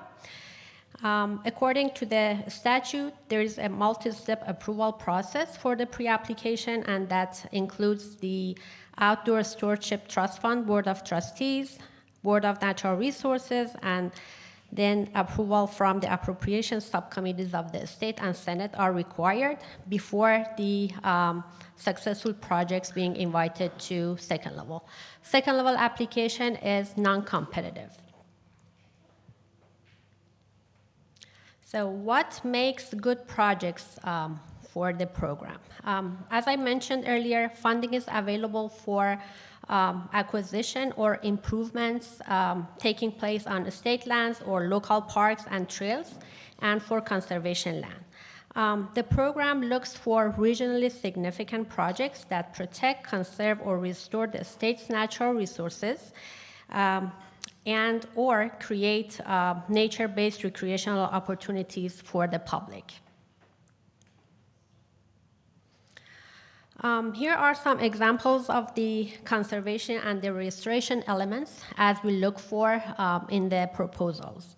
Like permanent protection of conservation land and wildlife habitats. This can include acquisition or conservation easements.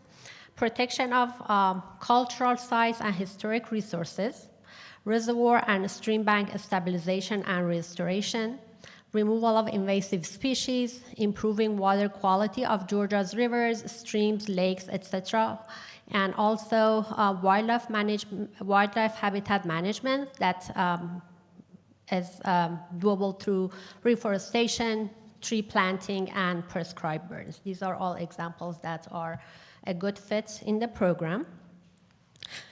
When we say nature-based recreation, we mean recreation in the form of boating, hiking, camping, fishing, hunting, jogging, biking, walking, or similar outdoor activities. So in regards to projects that support these kind of nature-based recreation, here are some examples. The projects that are creating new water access for fishing, kayaking, canoeing, boating are all eligible as part of the program. Providing new opportunities for hunting or wildlife viewing, campsite construction, and also large-scale trail construction are part of the great projects that we support.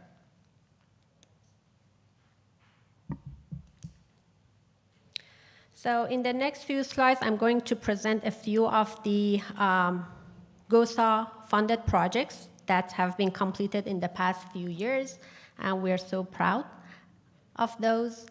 So the first one is River Boardwalk and Connection Bridge. The Outdoor Stewardship Program awarded $781,000 to this project completed by Chattahoochee Nature Center. Chattahoochee Nature Center is a nonprofit with the mission of connecting people with the nature. They've been providing recreational and also educational opportunities for thousands of visitors, especially students, for more than 40 years. And with this project, the entity, in collaboration with the City of Roswell, Fulton County, and also Woodruff Foundation, completed this project, which included 14,000 square feet of ADA accessible boardwalk on wetlands, wildlife viewing platforms, ADA accessible canoe and kayak launch to the river, and also they created opportunities for fishing. This project also included habitat restoration to include invasive plant removal, restoration of native plants in the Chattahoochee River National Recreation Area, and erosion control. An ADA pedestrian bridge was also installed for easy access and to improve safety as part of the scope of this project. South Fork Conservancy, another nonprofit working in Atlanta area to preserve stream banks, restore habitats, and promote nature-based outdoor recreation in the city and urban areas, was awarded $934,000 of GOSA funding, and in partnership with Path Foundation, City of Atlanta, and also Georgia Department of Transportation, they constructed a trailhead, 2 miles of nature trails, and also ADA pedestrian bridge. They installed an overlook deck for wildlife viewing and also kayak launch and access for fishing. They were all part of this great project that was supported with the program. This project also included invasive plant removal, erosion control, and restoration of the native vegetation within the eastern buffers of the north and south forks of Peachtree Creek. So to add to the great presentation by Emily, I included our partnership with Trust for Public Land. We have partnered with Trust for Public Land for 2 projects. The first one is Chattahoochee Camp and Paddle Trail, which was awarded $2,138,000. It's still in progress, and it includes development and improvements at 5 sites along the Chattahoochee River to include kayak launch, campsites, walking trails, restrooms, and shower facilities. Also, restoration efforts, including invasive species removal, and also educational signage. These sites are located in Fulton County and Carroll County. The second project by TPL is, again, as Emily stated that one, Chattahoochee Riverlands Regional Trailhead, which was awarded $3 million in the most recent funding cycle. That's the 23 cycle. This project site is located in the city of Mableton, Cobb County, and provides natural recreational opportunities as well as stewardship of natural resources. Trailhead, kayak launch, boat ramp, parking area, and trail, as well as restoration and repairing the ecological damage that has previously been created are part of this project.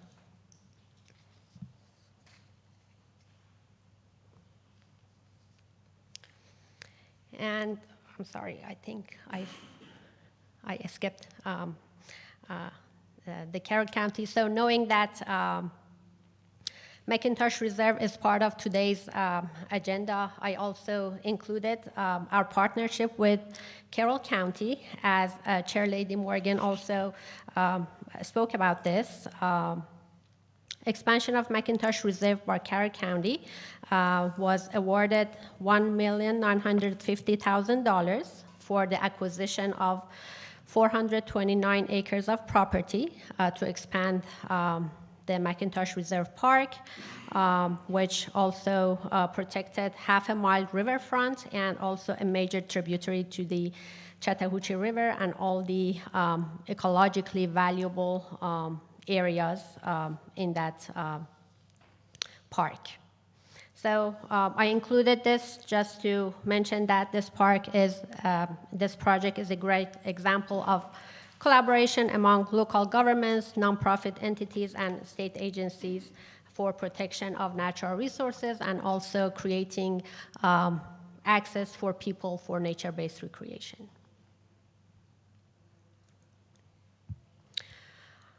Here I'd like to introduce you all to two valuable conservation lands acquired by Georgia DNR with the help of Outdoor Stewardship Program, Cabin Bluff Wildlife Management Area and Ceylon Wildlife Management Area. Cabin Bluff is approximately 11,000 acres and it includes 1,400 acres of pristine maritime forest, 4,200 acres of longleaf uplands and flatwoods, and also 5,300 of wetlands. Ceylon Wildlife Management Area, approximately 16,000 acres, and it includes more than 19 miles of Satilla deepwater frontage, which is one of the high priority streams in the state of Georgia and part of the State Wildlife Action Plan. Around approximately 3,000 gopher tortoises in that property, 1,400 acres of maritime forests, and 4,000 acres of longleaf uplands and flatwoods, and associated pine forests are part of this wildlife management area. With this acquisition, about 300 species benefited, and also these areas included 27 known state species of concern. Some of the species include tortoises, eastern indigos, manatees, wading and migratory birds, and also pitcher plants, etc. We are so proud to be part of this great acquisitions. So collaboration among Georgia DNR, U.S. Fish and Wildlife Service, U.S. Navy, and nonprofit entities made all these great projects happen. And as I mentioned earlier, all these species are included in the State Wildlife Action Plan and are part of the priority species. So this was my presentation about the Outdoor Stewardship Program. Thank you. Thank you very much. It's a good use of taxpayer dollars. Thank you. And to our panel, anyone have any questions? All right, then we're going to move on. We have two more presenters about how to use private land, private trust, and in public trust to acquire land in Georgia. It's Monica Thornton is next, and then Stacy Funderburg.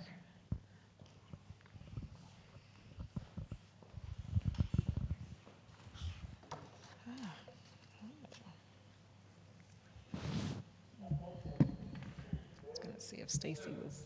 This is the school system tornado drill. You can just continue. They did it.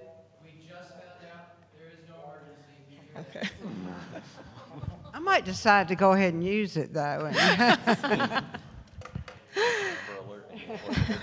I thought I was hearing something. You're what the wind. Are you Dorothy? Did you come?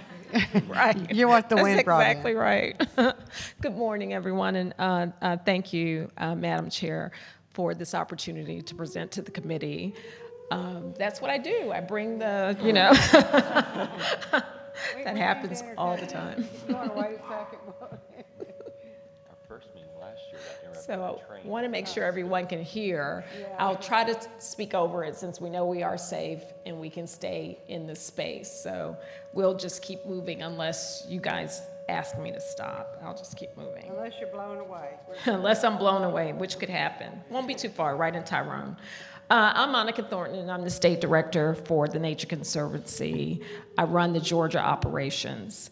The Nature Conservancy has been working to advance conservation in Georgia for over 50 years. As you see, there's a theme. There was something happening about 50 years ago that many of these nonprofits were stood up in the state of Georgia. We are very fortunate to have partners like the Trust for Public Land, as well as the Conservation Fund, and have mechanisms like the Georgia Outdoor Stewardship Act to help us in acquiring lands for public use. We are also a global organization, and we have state directors just like me in all 50 states, and we work in over 70 countries around the world. Let's see if I am. Our goal is to conserve the waters and land on which we all depend. We achieve this through the power of collaboration and the knowledge that we accomplish better solutions when we work together. Through collaboration with private landowners, businesses, local governments, state and federal agencies, and other conservation partners, we've helped conserve over 400,000 acres in the state of Georgia. From the mountains of North Georgia, see if I can make this go forward. No. It's up and down. Oh, it's on the side. Okay, there you go. Thank you. From the mountains of North Georgia and the farmlands of the Lower Flint to the black waters of the Okefenokee and the salt marshes of the Georgia coast, we've been fortunate to have an array of great partners. I will mention some of them here today, but the full list of organizations, individuals, counties, cities, and agencies that we work with are very long, and we appreciate them all.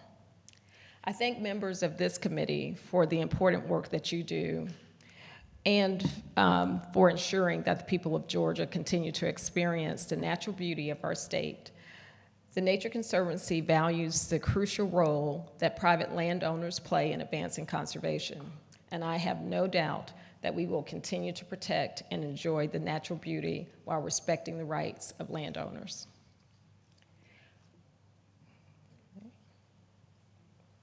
One of the Nature Conservancy's longest running conservation achievements with partners has focused on the Altamaha River, our state's largest river basin that flows from the confluence of the Ocmulgee to the Oconee Rivers near Hazelhurst to where it meets the Atlantic Ocean on the Georgia coast.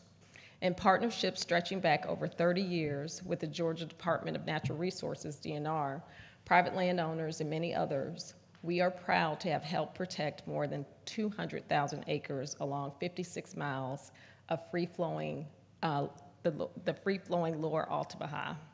These lands now serve as high-quality habitat for plants and wildlife and as access points where people can explore the wonders of the river.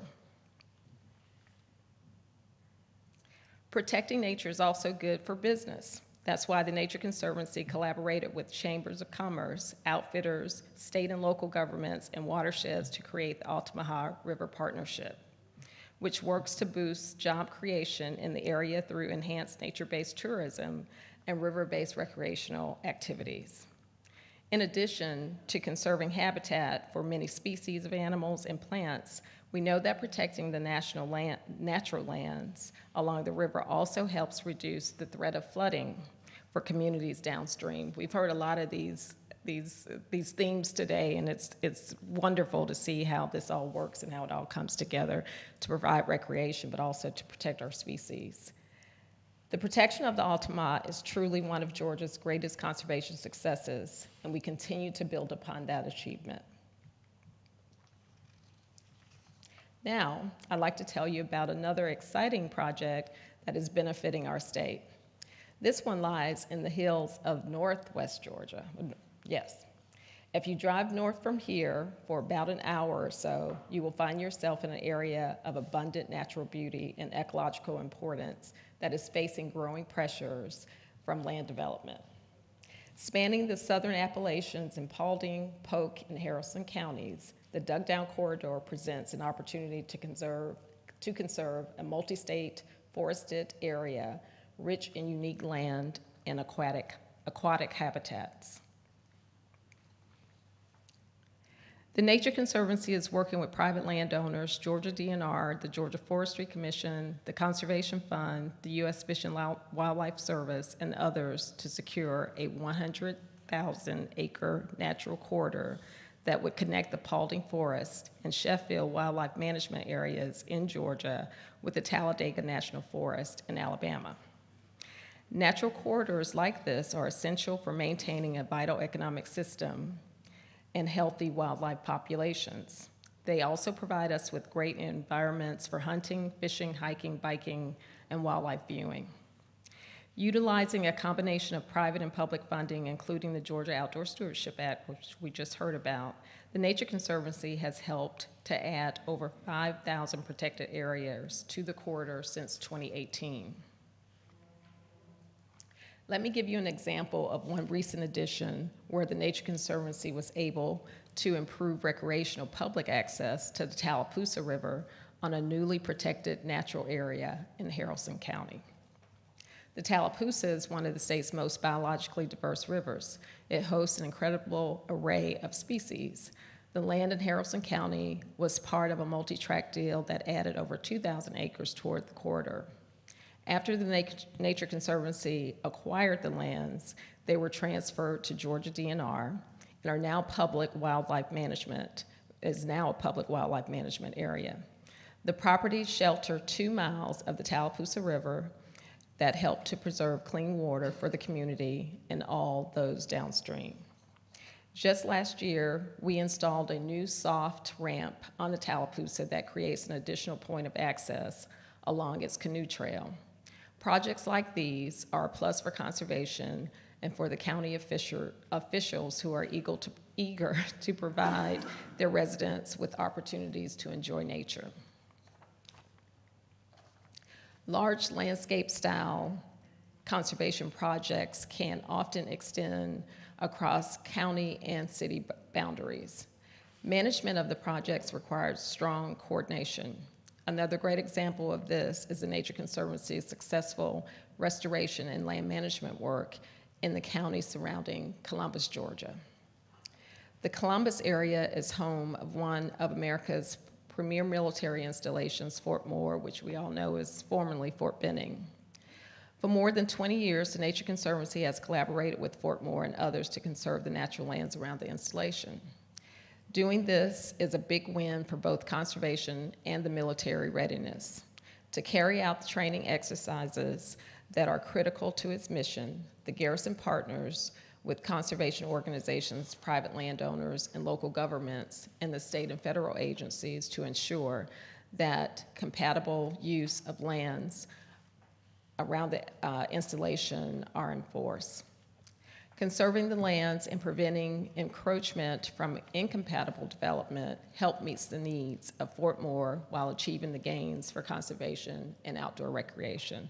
It's a really great relationship that Nature Conservancy, not only in Georgia, has with DOD, but Nature Conservancy in general has with our DOD all over the U.S. The Nature Conservancy helped form the Chattahoochee Fall Line Conservation Partnership at Fort Moore with Georgia DNR, the Georgia Forestry Commission, and others to manage these lands for optimal conservation outcomes. This, in turn, is part of an even broader collaboration across the Southeast to restore the longleaf pine ecosystem that once encompassed 90 million acres from Virginia to Florida to Texas. Many of the species are reliant on these ecosystems, have declined their natural habitat, and shrank to almost 10% of the former range. The longleaf pine system evolved to be resilient in the face of periodic fires that were a natural occurrence in the landscape. Low-level fires actually help sustain the forest's native plants and animals, which we do a lot of burns in the state with DNR. The Nature Conservancy deploys skilled teams across the state to use prescribed fire, also known as controlled burns, to manage forested lands for optimal health. Our burn crews coordinate the landscapes, DNR, GFC, and U.S. Forest Service, and other partners to safely apply prescribed fire on thousands of acres across the state each year. The strategic use of prescribed fire leads to improved habitat and also reduces the risk of property damage from devastating wildfires. Managing the land in this way also helps people and nature. You may have seen the news that the U.S.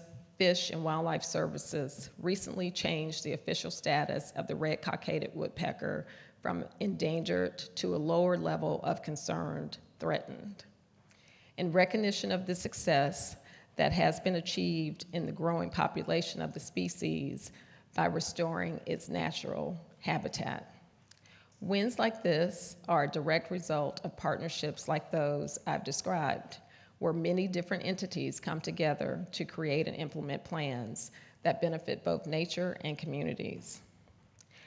Building upon this intersection of nature and community has been a key focus of a project led by the University of Georgia's Carl Vinson Institute of Government that the Nature Conservancy has been proud to be part of.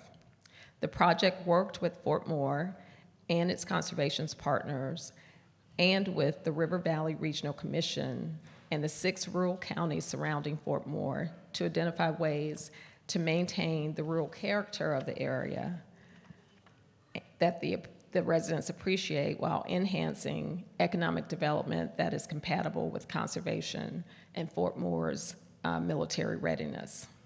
The resulting recommendations are now being implemented to improve the quality of life for county residents.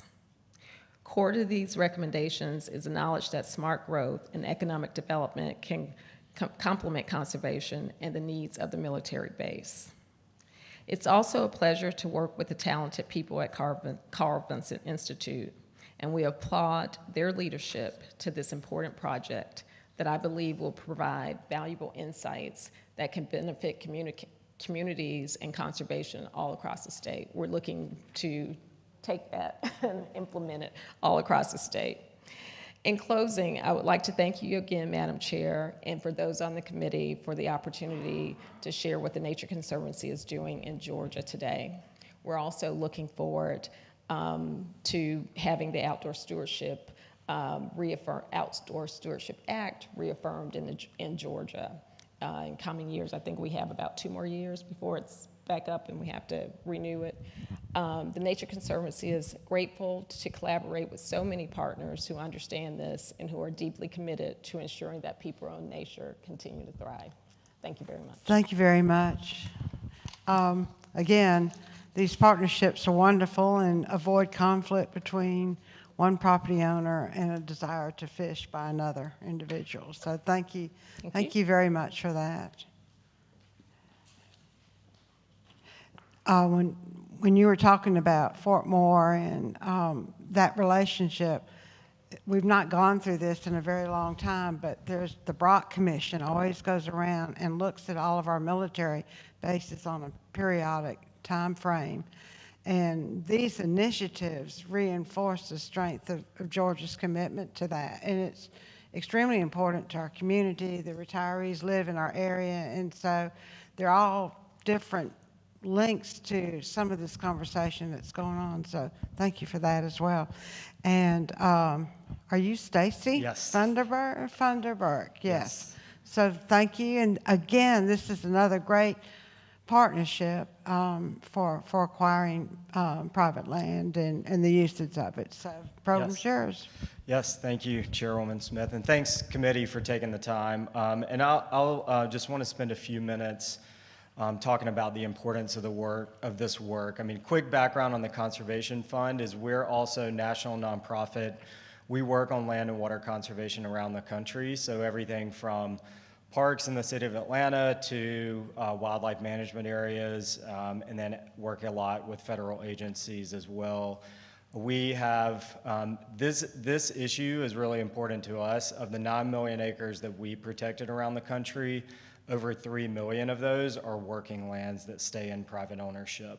We have a large working farms program that was actually launched in Georgia, a working forest program, and working ranch land protection out west. And so we recognize that not everything that needs to be protected can end up in public ownership, but of course, that combination has been a huge part of the work that we've done in Georgia. So We are approaching 200,000 acres of land protected across the state to date, and that also is over $650 million. So I just think, when we think about the leverage that comes from state funding, local funding, federal dollars, philanthropy to get conservation work done in this state, it takes a lot.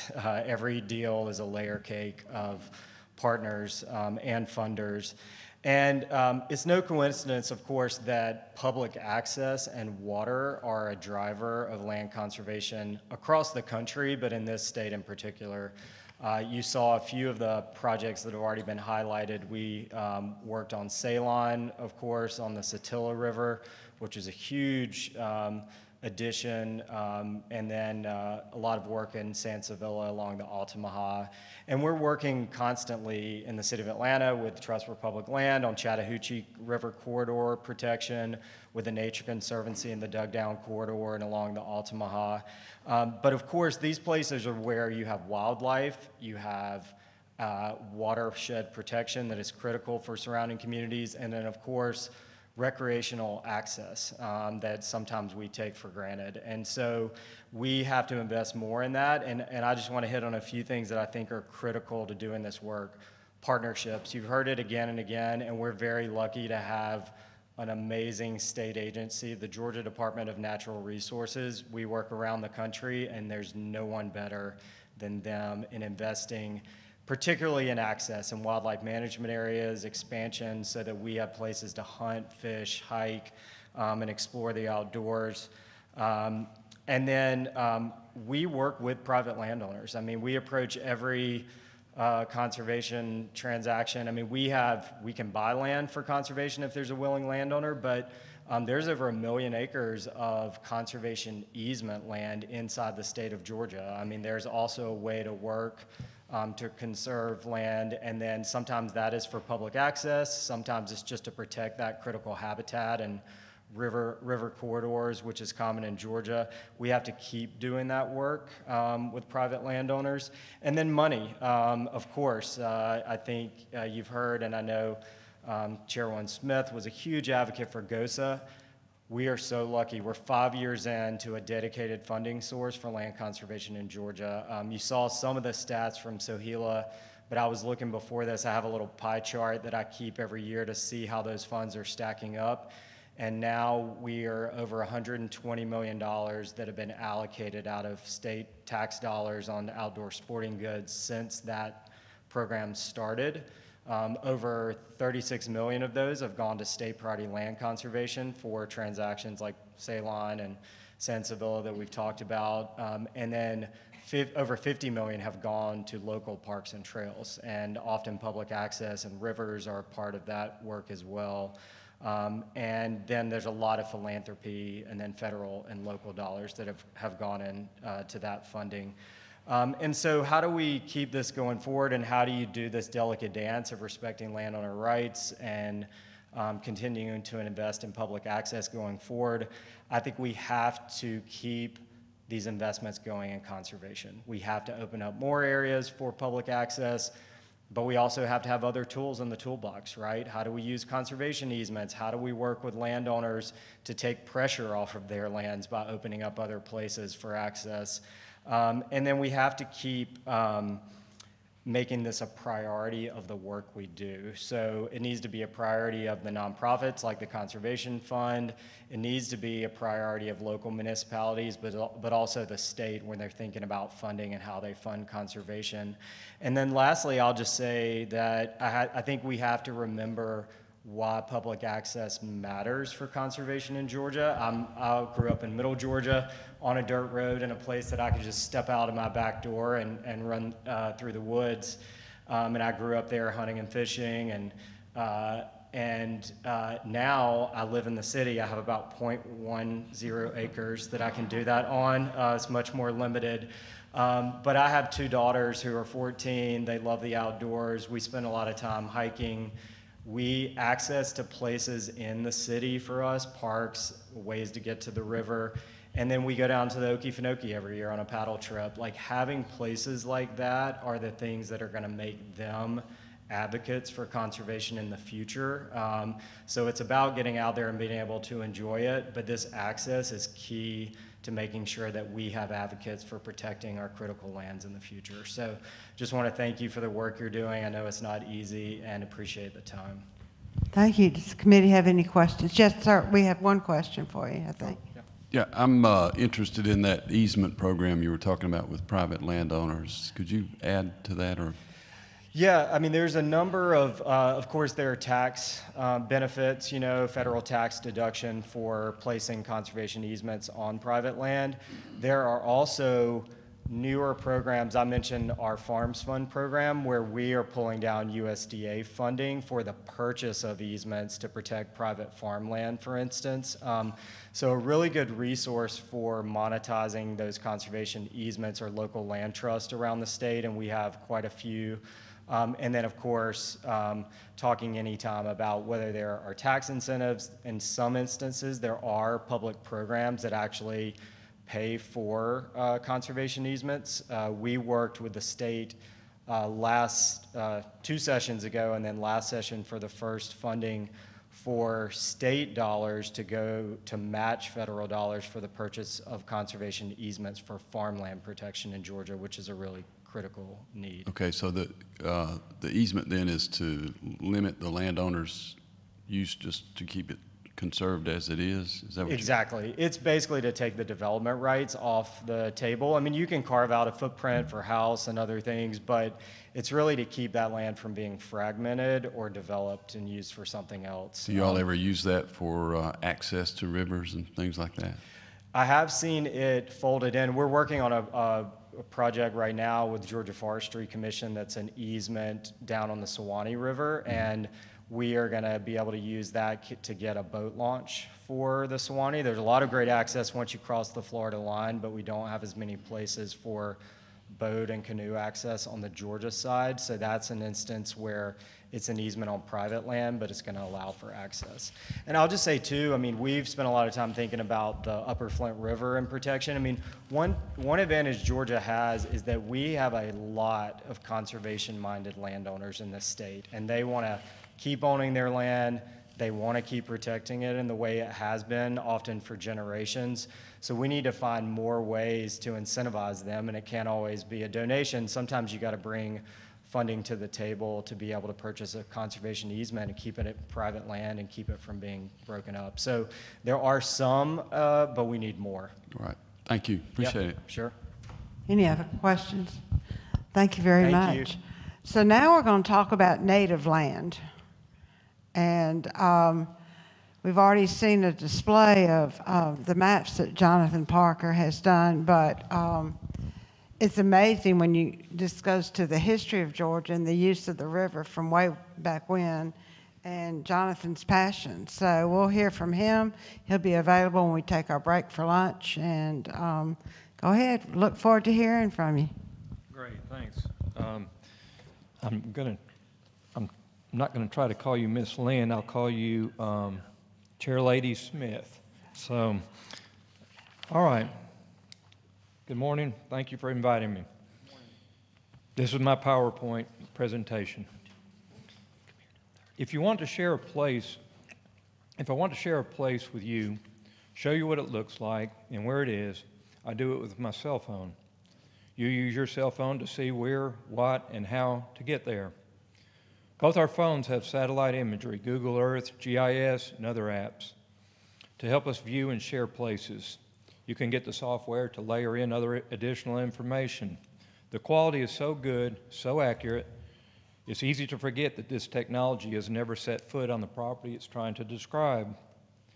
Cartography, the art and science of illustrating places, was once a required college course for foresters.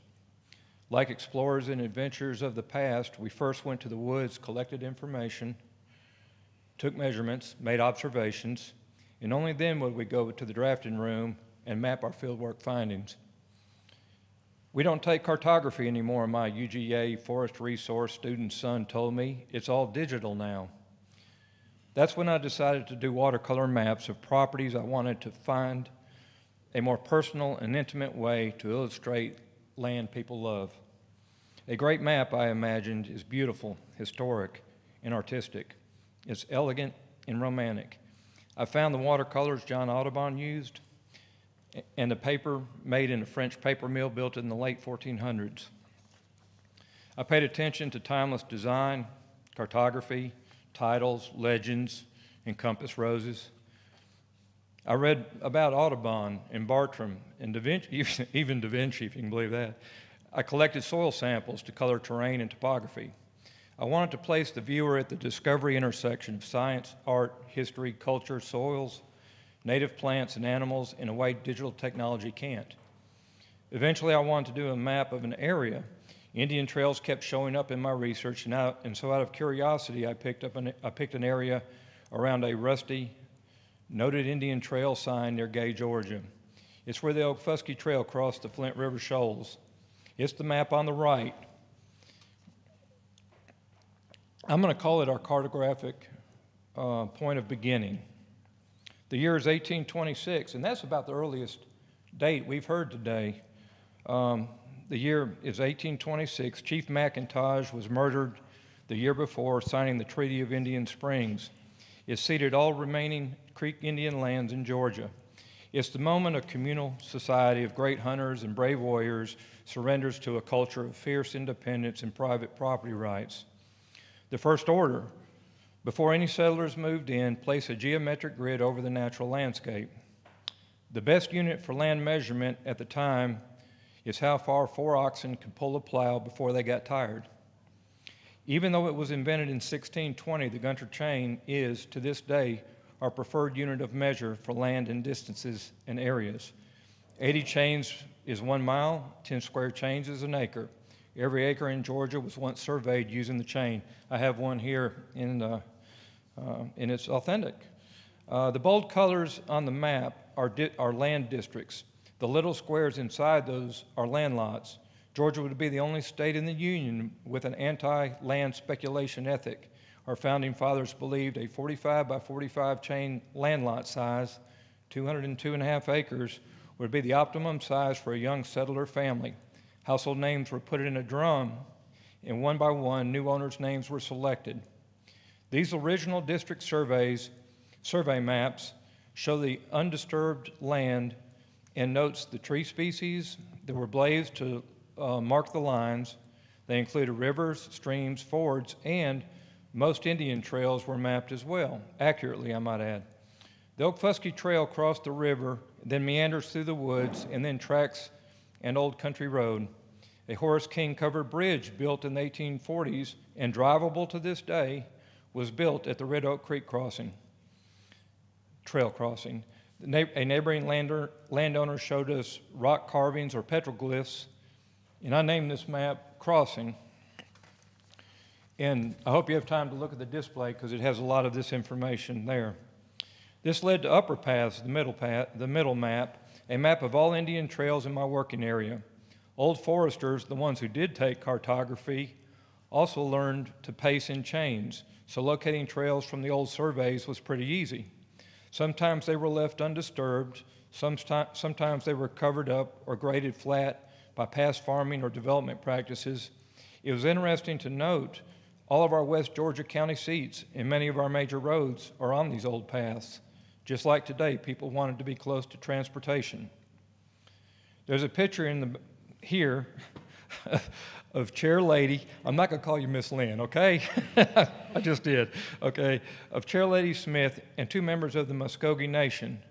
They are standing in front of the Grierson Trade Post, this clay and rock building with gun ports rests in a remote and neglected privet thicket. No one knows its origins or purpose to this day. And I think one day we're going to find somebody who's going to help us, Ms. Lynn. Arrival, the third map, reveals the significance of the Indian trails. The information on it is from the French and English explorers of the late 1600s, the British maps in the Library of London, original land district surveys, helpful authors and historians, and a good bit of field work. Its narrative informs us. South of the high mountains that reach to the Cherokees is a hilly and pleasant land with good falling water, deep red soils, cane runs, and broken ridges. Here, ancient Indian trails connected mound builders and cave dwellers, tribes in the southern hemisphere with our Atlantic seaboard. To evidence their passing, adventurers find lonely petroglyphs, graves, coastal shells. These trails existed hundreds, if not thousands of years before European arrival. It would be over these routes where England would make her grandest expansion into the New World. They allowed her to avoid ongoing violence on the Canadian frontier and the obstacle of the Appalachians. By 1700, 3 decades before George Washington's birth, over 200 English traders financed by Charleston merchants, licensed by the Lord's proprietors, established themselves into all Muskogee or Creek villages of any note. Trade alliances with the southeastern Indians by design gave British a protective buffer against the French along the Mississippi and the Spanish in Florida. In 1715, an Indian uprising would leave almost all traders and many frontier families murdered. The English would retreat to their coastal edges, the creeks into the palm of the Chattahoochee, Tallapoosa, and Coosa rivers. Oglethorpe Scots arrived in the 1730s to revitalize the Indian deerskin trade. Brave clannish fighters, sportsmen, and storytellers, they were a good fit for Creek life and would live with and marry into their villages. Names like McGilvery, McIntosh, and Weatherford would be chief names for the next several generations. Every fall and spring, long pack horse trains would travel to and from the Indian nations, bringing kettles, guns, cloth, and trinkets, while taking back tens of thousands of deerskins for export for hats, pants, saddles, and gloves. Early Savannah and the frontier town of Augusta owe their origins and early significance to this trading system that lasted until the Revolutionary War. Bartram, Burr, Hawkins, Tate, Audubon, McGilvery, and Jackson traveled these trails. As the historical end to arrival approaches, we say goodbye to our Native Americans. Their villages were burned, destroyed, and soon abandoned. The trails that brought the English traders here would take the Indians west of the Mississippi. With a stretch of the surveyor's chain, cotton seeds were poured into the cupped hands of our young and growing nation, landlocked nation. Our three-map cartographic journey helps us weave a story of people, place, and time and shape our knowledge of our state's early development. The map sequence takes us back in time, but if you reverse the order, you can visualize Georgia's early cultural trajectory. Our company is completing a timber thinning nearby. The McIntosh Trail passes right through it. Its eroded profile is very evident. A pack horse train would have reached Charleston in 21 days from our job site. Looking west, the same path would arc northwesterly through the Creek, Chickasaw, and Natchez nations, and all the way to the Mississippi River. Standing there, I see a snapshot of West Georgia's cultural legacy. The trade path, old cotton terraces, former paper company tree marking paint, deer scrapes, turkey scratchings, all signs of things that came and went, and some came back. The property owner has no idea. The crew enjoys the story and takes necessary precautions. When I presented a print to the Muskogee Nation for their new Tulsa, Oklahoma Cultural Center, their council member told me that for all their previous generations, their people did not want to see the old land. It was too painful. But now their youth are asking questions, and they want to bring them to see the old places. So I guess trails go in both places, you can think. Prints of my maps are in many county seats, historical museums, and historical societies, military parks, private collections, and thanks to Chair Lady Smith at the state capitol. I had wanted to place the viewer at the discovery intersection of science, art, history, culture, native plants and animals. Education, conservation, protection helps preserve important things. It makes what this committee does important, worthwhile, and meaningful. A cautionary note.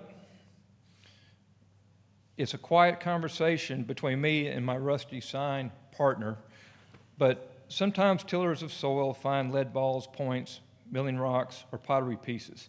Sometimes they come upon shadowed recesses of once significant places. Once significant places can be a metaphor, but it's also a practical place. when you disturb the ground and you don't know they exist. We've heard a lot of conversations about the new lands that are acquired, but if you don't inspect first before you do any dirt work or things of that nature, you take a risk of affecting these historical landmarks. We don't take cartography anymore. My now partner and registered forester's son had told me. It's all digital now. Thank you, Kathy Nixon. I never imagined this. Shirley Smith, thank you. I think we're the lucky ones. So it's an amazing talent, but for me and history background as well, I think it's good for us to see, as Georgia's changed through the centuries, how important the land is, the water is. There have been wars fought over this, and we fight our battles now in the General Assembly and work off of public comment and hope we can find good solutions. But it's our heritage too, and I just want y'all to see this unbelievable talent. So he'll be there afterwards just to have a picture made and give out his phone number so everybody can bug him about doing a map for their part of the state and just go from there. Thanks, Lynn. Thank you. Wait, you might have a question or two.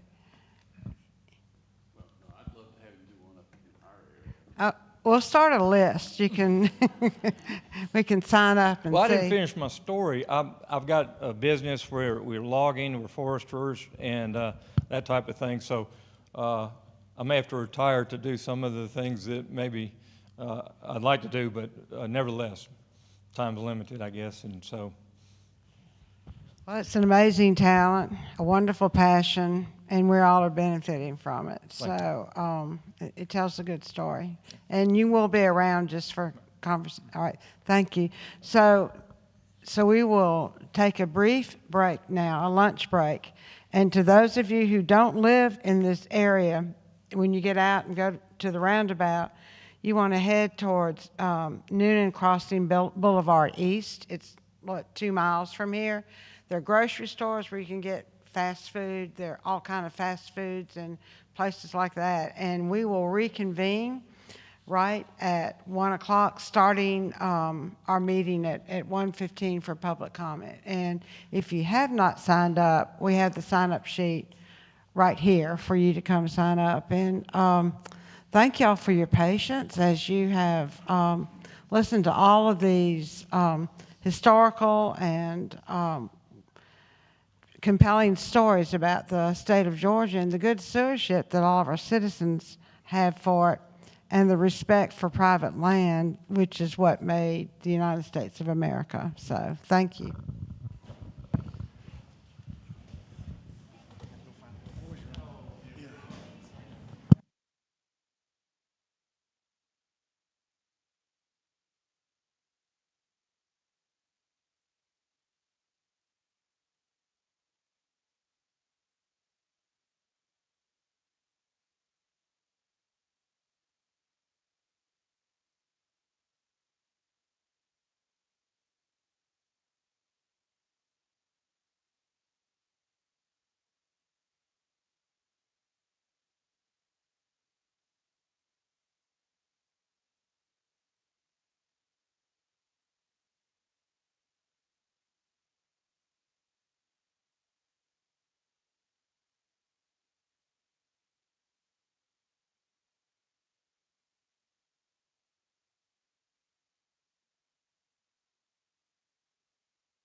yeah, yeah. So his, They were tagging fish up there? like Garrett, the one that's from, his family owns the land that splits that camp at Flat Shoulder. I can get permission to see. Dude, I was talking to him about crappies. That's what I found out. They threw all of them away instead of calling me. Oh my God. Hey, like I was asking him to deliver them, man. I was like, you give me a call. I'll be down there that day. Right. He said they were helping out. Apparently they were, I don't know, he said they were tagging fish. I can only imagine they were either tagging shoal bass or stripers. But below Jackson Dam, up on the dam, I don't know what time of year they were going. He was like, dude, tags. Like, they got some fucking monsters up there. Shoal? Yeah, right up on the dam. Oh, dude, yeah, yeah. Like I told you about December and January. I put my jet boat in at the Georgia Power Route below. That's what they're doing. Bro, I only fish from the Georgia Power Ramp to the bridge and back up and just big drifts. Dude, always catch a stud. You said they were shocking some big ones. Alex caught a $25 striper last year in there. Just never even seen him in there. Yeah. I fished that, not out of the boat. I just, that access, that little campground that's at the boat ramp, I should get out and wade in that little Georgia bit. caught that big one off the boat when they killed it. His dad caught it while they were running the show. Oh, no, I didn't hear anything about that. That was a whole video. His dad caught it and kept it until Bassmaster got back so that they could get video and pictures. They're trying to release it. It's like laying over, swim away strong. They cut off the which you know what that's code for. Yeah.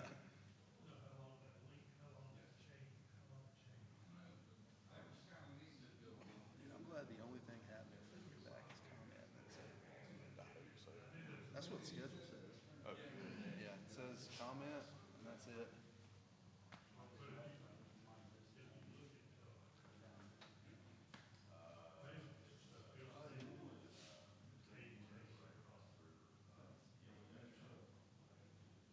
It's the only thing I can remember. That's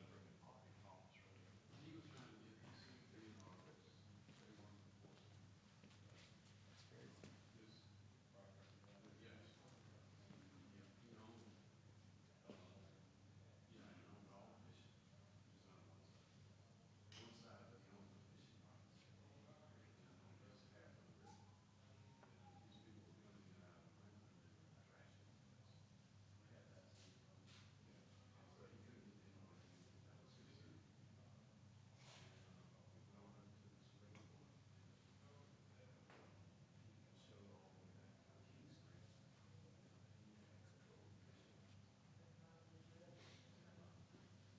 So do you know with that grant thing, does it have to have stayed in your family, or can it sell? And as long as I think as long as you can find it in the archives. Okay. But a lot of it is not archived unless you took the time to do it because these courthouses burned down and stuff like that back in the day.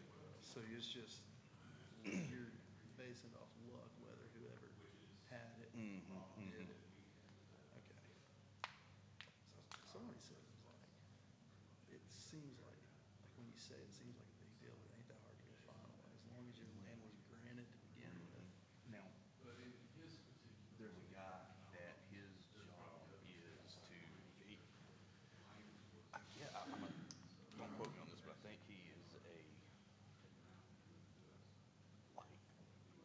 not a survey lawyer, but like that's the kind of law he like probably anyway, he goes, and if people are looking to get one of those, he goes, travels with the demon, searches their archives, and will find you a copy for yours. You know what I'm saying? That shit's not Dude, cheap. you know how much like, yeah, that's what I'm thinking. Like, I mean, just paying the guys airfare and stay up there, not counting what he's gonna charge you just to do it. yes, dude.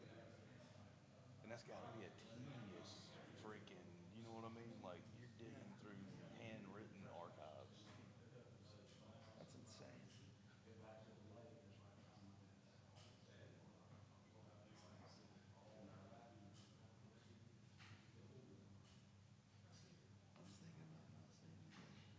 I drove all the way I here. know, right?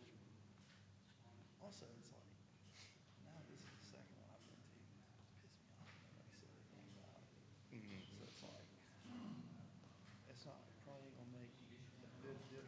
grand scheme of things. That, I think, maybe you're right about the same thing, like the way they act about it. It's like they kind of get poked at a little bit by that. You know what I mean? Like, stir that hornet's nest. Yeah, it's like it may not mean a thing, but just to be able to be like, well, I did all I could and said something about it. Mm-hmm. Let's see what Joey's.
Hey, Mr. Brock, where's the sign-up sheet? What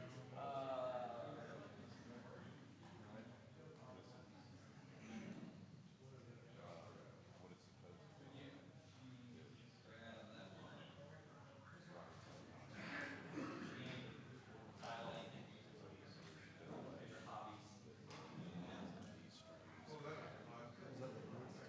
These streams. Is that the list?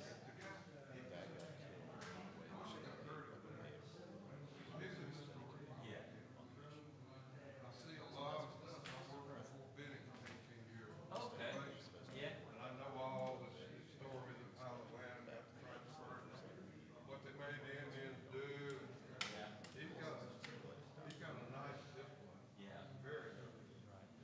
Which I had any artistic skills. Like if you actually have legislation where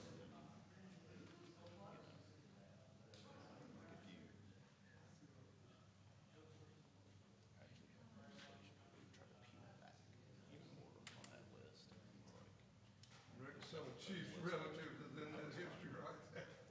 they could whittle that down to like nothing. And so just kind of like, hey, just All that was over there about between around Fort Benning, between Flint and Chattanooga. So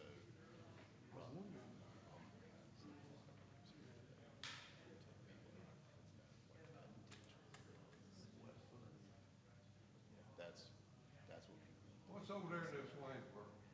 What's that river y'all own? Ageechee. It's called Ageechee. Yeah, where I got that, I used to slip over and camp out when I went to Abrams.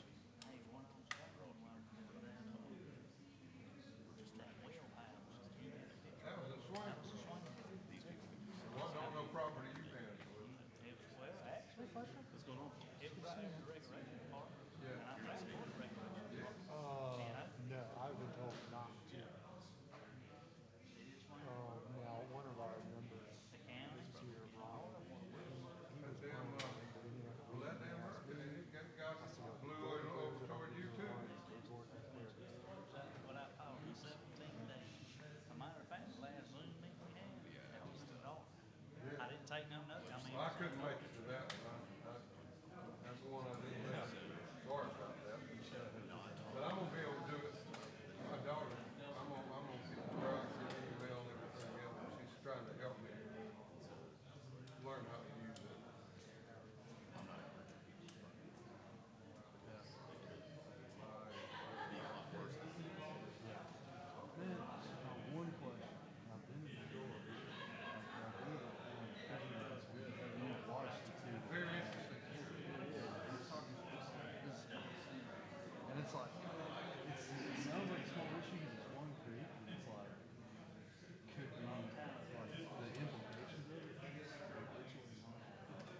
that's not some piss triple like these people are talking about. No, I know. Listen, that's pretty, with just as big as local enforcement figures, they're both on the list. I looked up average So flow. this is why. So like, That was explained to us my whole time. I recognized it because there was a big palm tree fell on it, you know, right over the my buddy's right there. right by there every day. We got hit hard. I looked a huge way off. Oh, well, that's the thing. It's already. Oh yeah, yeah. But what I'm saying, like, when you got fucking going. This is the way I look at it. So they'll already throw you in jail if you paddle past the pit, so it can't really get worse. It can always get worse. It can get worse. Especially with. They can extend Castle Doctrine to the fucking creek. Yeah. So it can get worse. That would be worse. Yeah, I thought we had a bad. You know, it's like has Yeah, service. We didn't know what was going on. But if All we knew is get the Yeah. chainsaw, put them in a truck, Yeah. you got to go somewhere you want to catch away. So, yeah. You know, it took me, what usually takes me 20 minutes to get to work. I looked at 3 different apartment complexes. And I was trying to make my way to them to check them out. Decent. And it took me 3.5 hours to cut my way to work. South, Swainsboro, man, county. Okay. She was an brigade. I'm on the 470s. So all of her brothers and sisters were kind of scattered. She's got a kid. I think it was Kiss Martin Drive.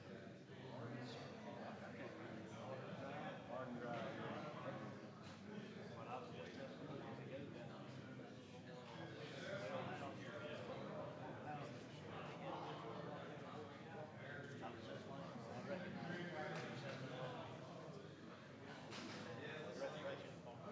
Yeah, we still go up to like Georgia State Park. With that flood last week,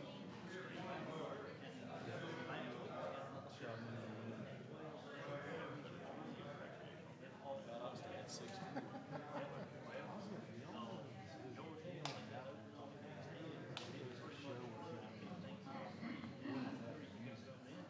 No, there is no such thing. I don't know. They were talking about it, but I didn't think they had that list. Yeah, that's what I'm saying. What are they using to make it? Is it what you just consider navigable? There is no. Trying to get some So burning set what the up. state has Talking is about the they have. GFC to get fire breaks in. I'll send you. I know What they have it rained over here hardly, and he's like, well, all the you know, there's a drought index that you kind of measure the soil moisture. It's called KBDI index, and like 0 is like what they came up with. 800 means you better not like math, and it was like 30 something. These streams. Well, so they got there though. Like, there's some credibility there. They got there because Scott looked at the location of every boat ramp on flowing and like the common denominator of the smallest streams were that they were at least 400 CFS mean annual flow that had a boat ramp. Now there's a couple up north that have only got they're a lot lower than that, but he wasn't waiting into that.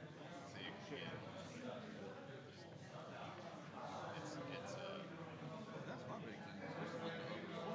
We got boat ramps everywhere. Y'all just put in a mega boat ramp over in Woodbury. Like, if it ain't a public road, why are we spending federal sport fish funds, Georgia funds on a non-navigable ramp?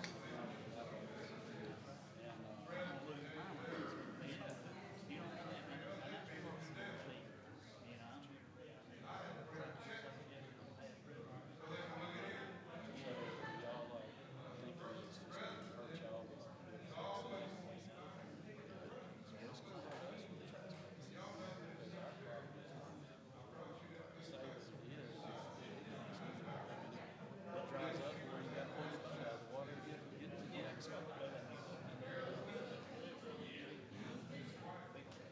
That's why I cancel my evening plans.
Dave's going, Alan, if you want to avoid all this headache, you can just go just like south and there is none.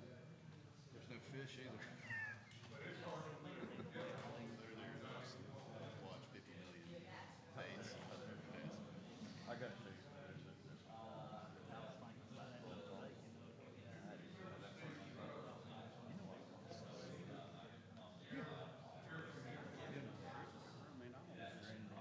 I don't disagree with the fact that that's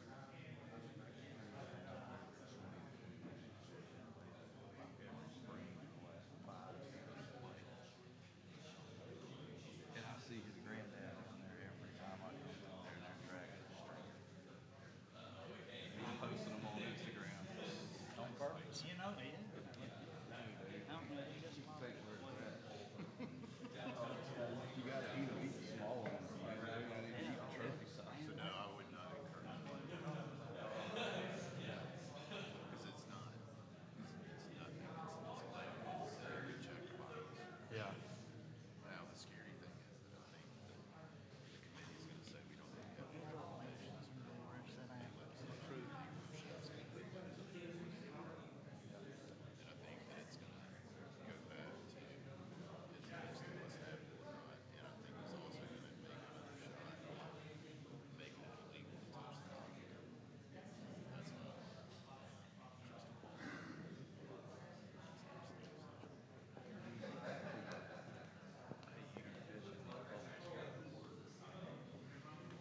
Then we would have everybody filed into the public spots where it's not even the same experience as it was, and the fishing really sucks.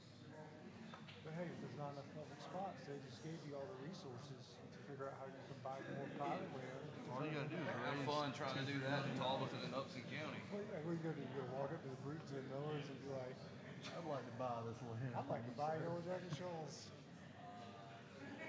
Tell you how that's gonna go, no matter how much, no matter how big your duffel bag full of cash is. I would, it would break a lot of parts of my cold, tiny heart to have fucking Judge Miller's land taken from him by eminent domain and create a one fishing port. I would, it like rode 3 times and burst. Hey, the day after we pull the keg, we celebrate right in the middle of it. It's like, so the crazy thing is like when you start looking at like all the state archive maps and like the treaty territory and everything, like literally like the center of commerce for the Flat River was on the Bruton property. That's where the trade division was. Yeah, but it's saying the Flat Shoals is the shallow spot where you could actually walk Well, they across like without showed, having look, a I mean, they boat. showed the trail. Yeah. And then when you, I mean, with all. And then this goes all the way down to the road. But then there's another one that's like Kind of like right where Bruton is. it's but like I overlaid so in the treaty like the chiefs got to keep some of their land and like that was one of I don't think it was Macintosh it was like yeah it's literally on their property. You met my, like, you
so we'll start promptly at 1:15, but to make this efficient and respect for your time, I'm going to call out a couple of names at a time, and if you'll just come sit in a chair there, wait your turn to get to the podium, that will help respect your time and everybody else's time.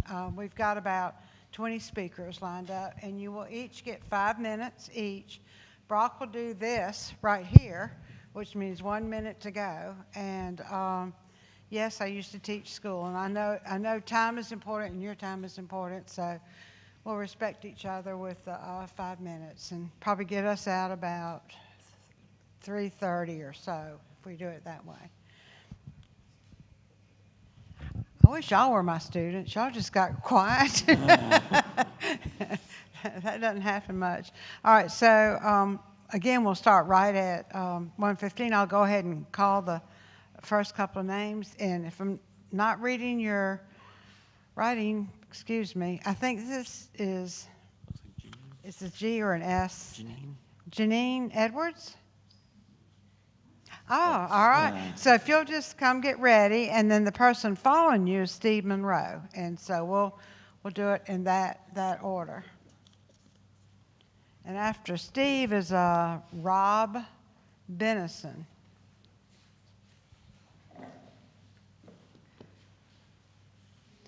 First of all, thank you for staying after the lunch period. Some of our committee members already have other obligations and had to leave, but it's important to us that we hear from you, and we thank you for your time and your willingness to stay and talk to us.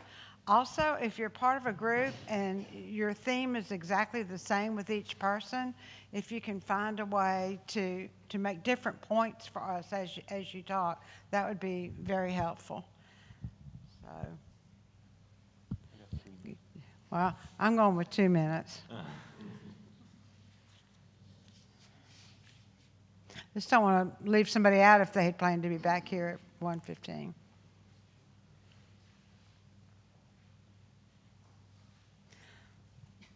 So, Ms. Edwards, we'll put you up at the podium, and when I lower the flag, you start running, okay? I can do that. I think a couple more people. Or is anybody else outside? Or got one more coming in?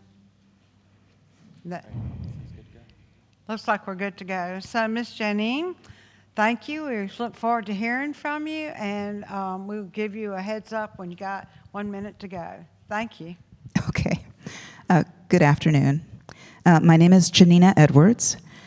I'm an African-American writer and an American Canoe Association certified kayaking instructor. I'm a homeowner in DeKalb County and part of Georgia River Network. As a kayak instructor and trip leader, I regularly bring people of all backgrounds on Georgia rivers. I lead a new group for black paddlers called Blacklight.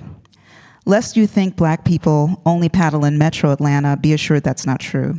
Personally, I've kayaked everything from the Savannah, the Chattahoochee, different sections, the Ogeechee, the Carter Cave, the Okefenokee Swamp, the Altamaha, the Yellow River, the Sewanee, and the Flint River.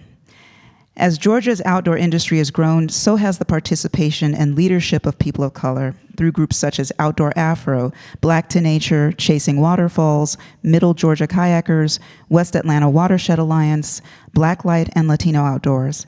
I am now one of approximately 19 BIPOC certified kayaking instructors in Georgia, and collectively we're taking hundreds of black people on Georgia waters.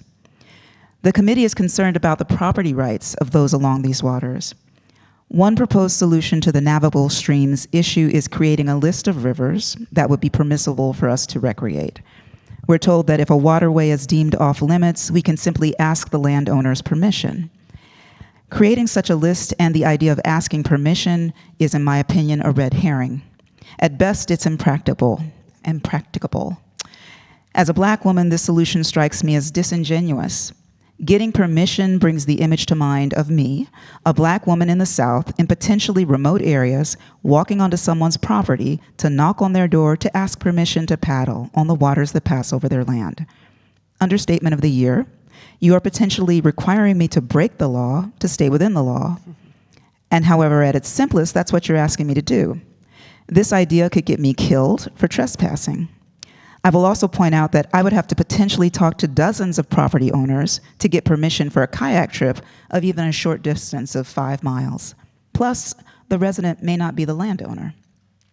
You might respond to my imagined scene and say, well, Janina, call them or contact them in an email. You don't have to go to the door. You've now given me a mammoth research project that I will have to begin weeks, if not months, before any proposed kayak event to discover the land ownership from multiple property owners. If any one of them can't be reached or says no, even if it's just because they don't like the sound of my name, I'd be denied the right to paddle. A list of navigable streams is the illusion of a viable solution for the property rights issue identified. Let's keep things simple and follow historical precedent. Georgia laws should affirm that if a person has a vessel and it will float on Georgia waters, we have the right to recreate on it. This should be the law and the default understanding. I don't want a list, but if there must be a list, the default understanding should be that any rivers not included are deemed to be navigable, and I can float them. And there must be a clear, dare I say, easily navigable process for receiving permission to recreate on Georgia rivers and to amend such a list. Thank you. Thank you very much. Any questions from the committee? All right, thank you. Our next person is Steve Monroe, and then Rob Benison, and after Rob, Alan Ragsdale.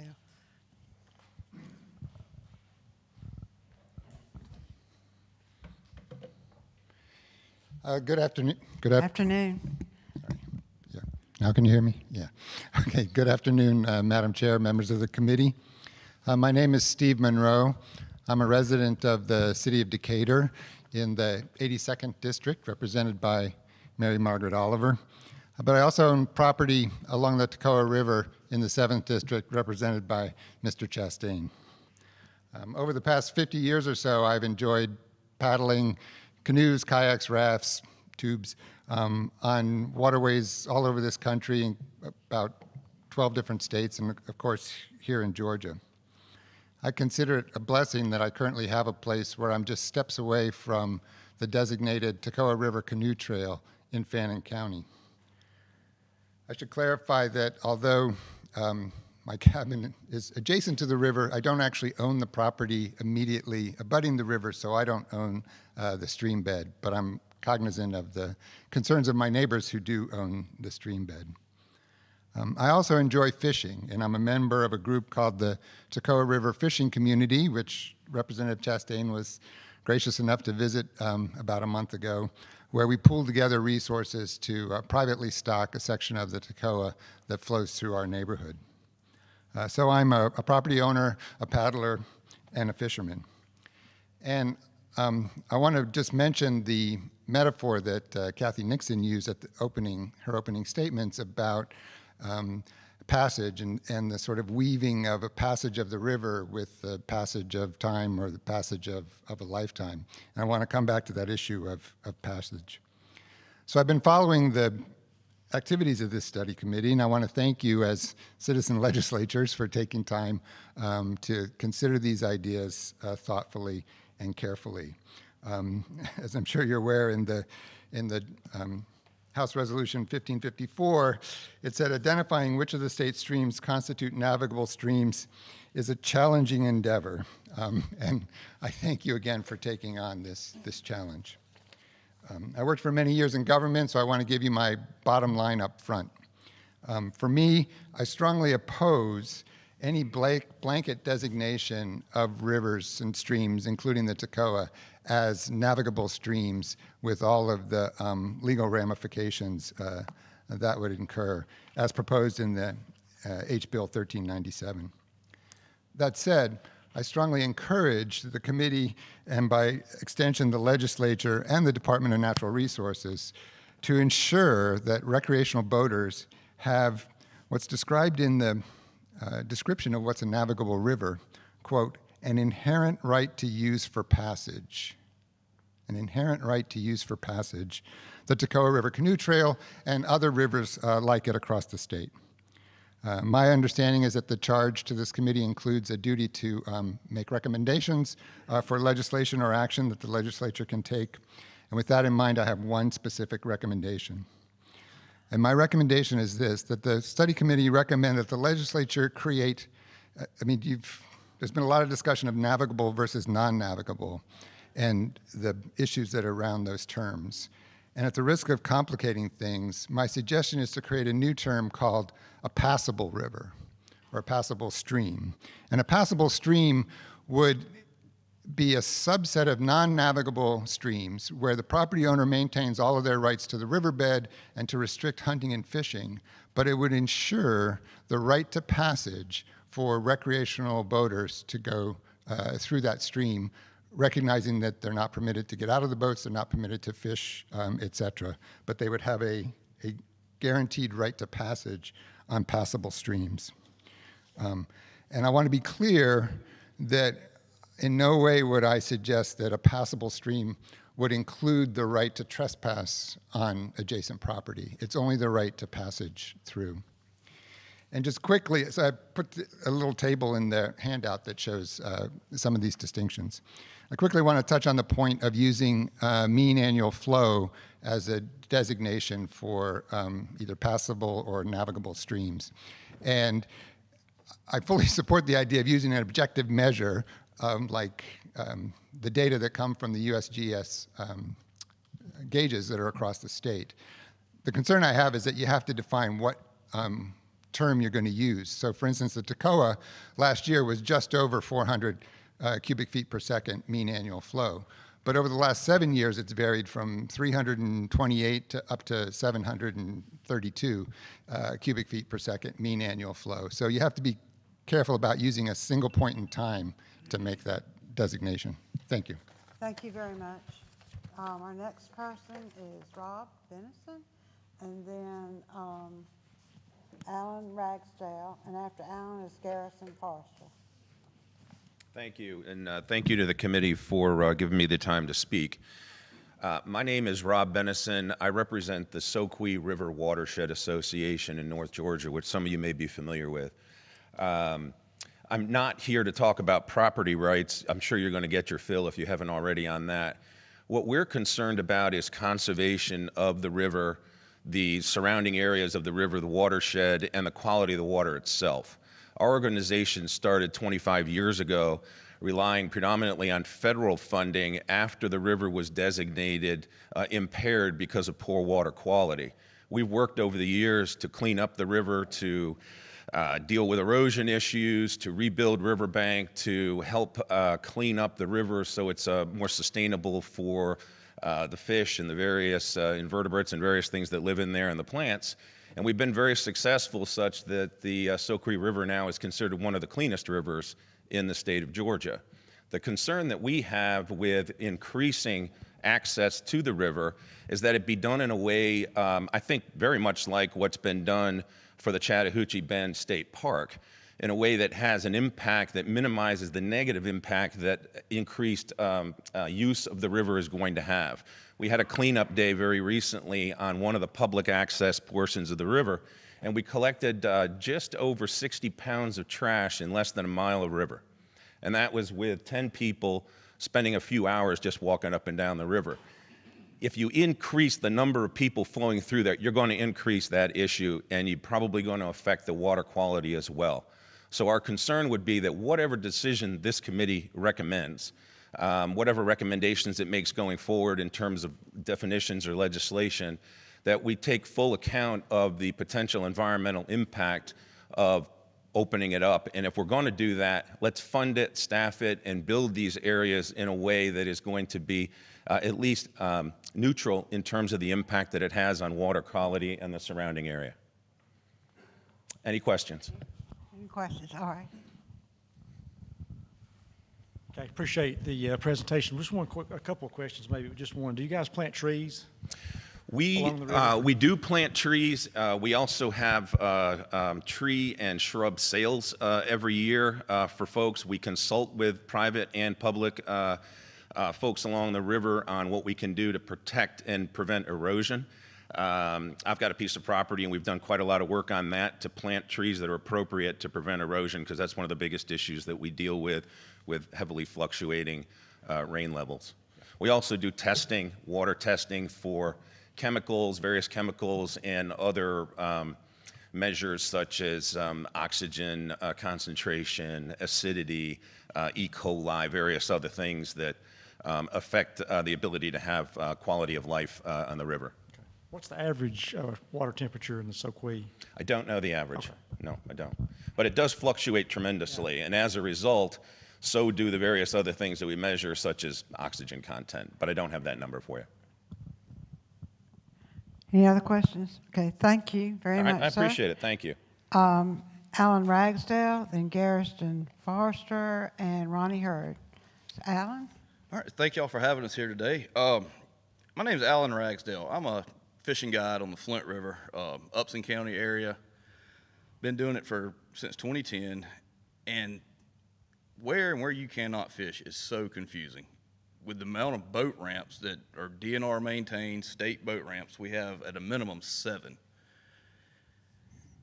You have a public boat ramp, then you have 500-yard stretches of river in between these boat ramps that you can't fish. Your average person is going to think that that's a navigable river that you can fish and recreate to a reasonable extent on, but that's not the case in some of these areas.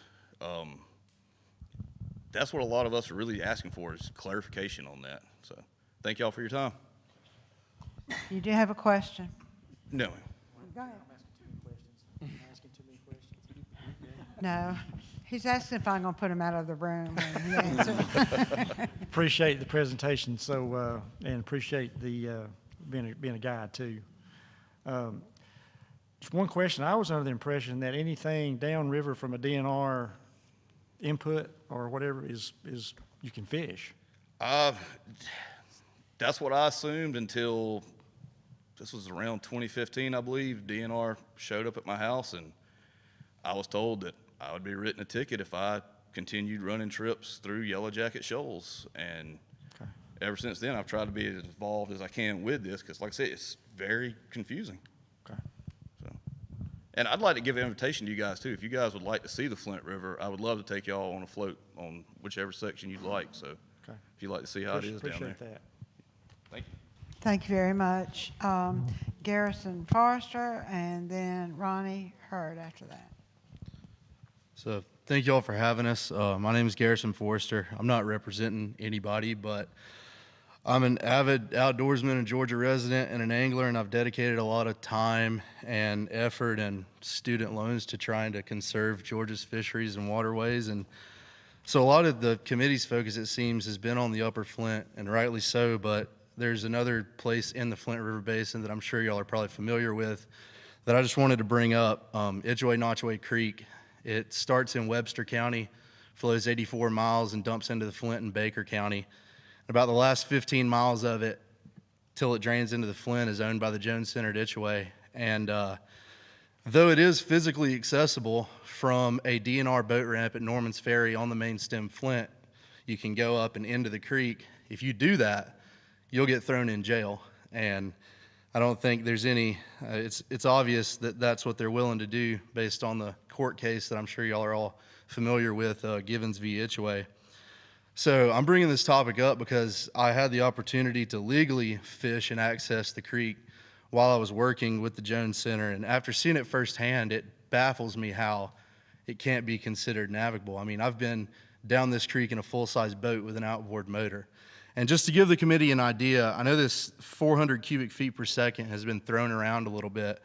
And so I took the time to average over the last 5 years what the flow is in Itchway-Notchway Creek at the gauge that's on the Jones Center property, and it's 986 cubic feet per second. So it's over double this proposed rule. And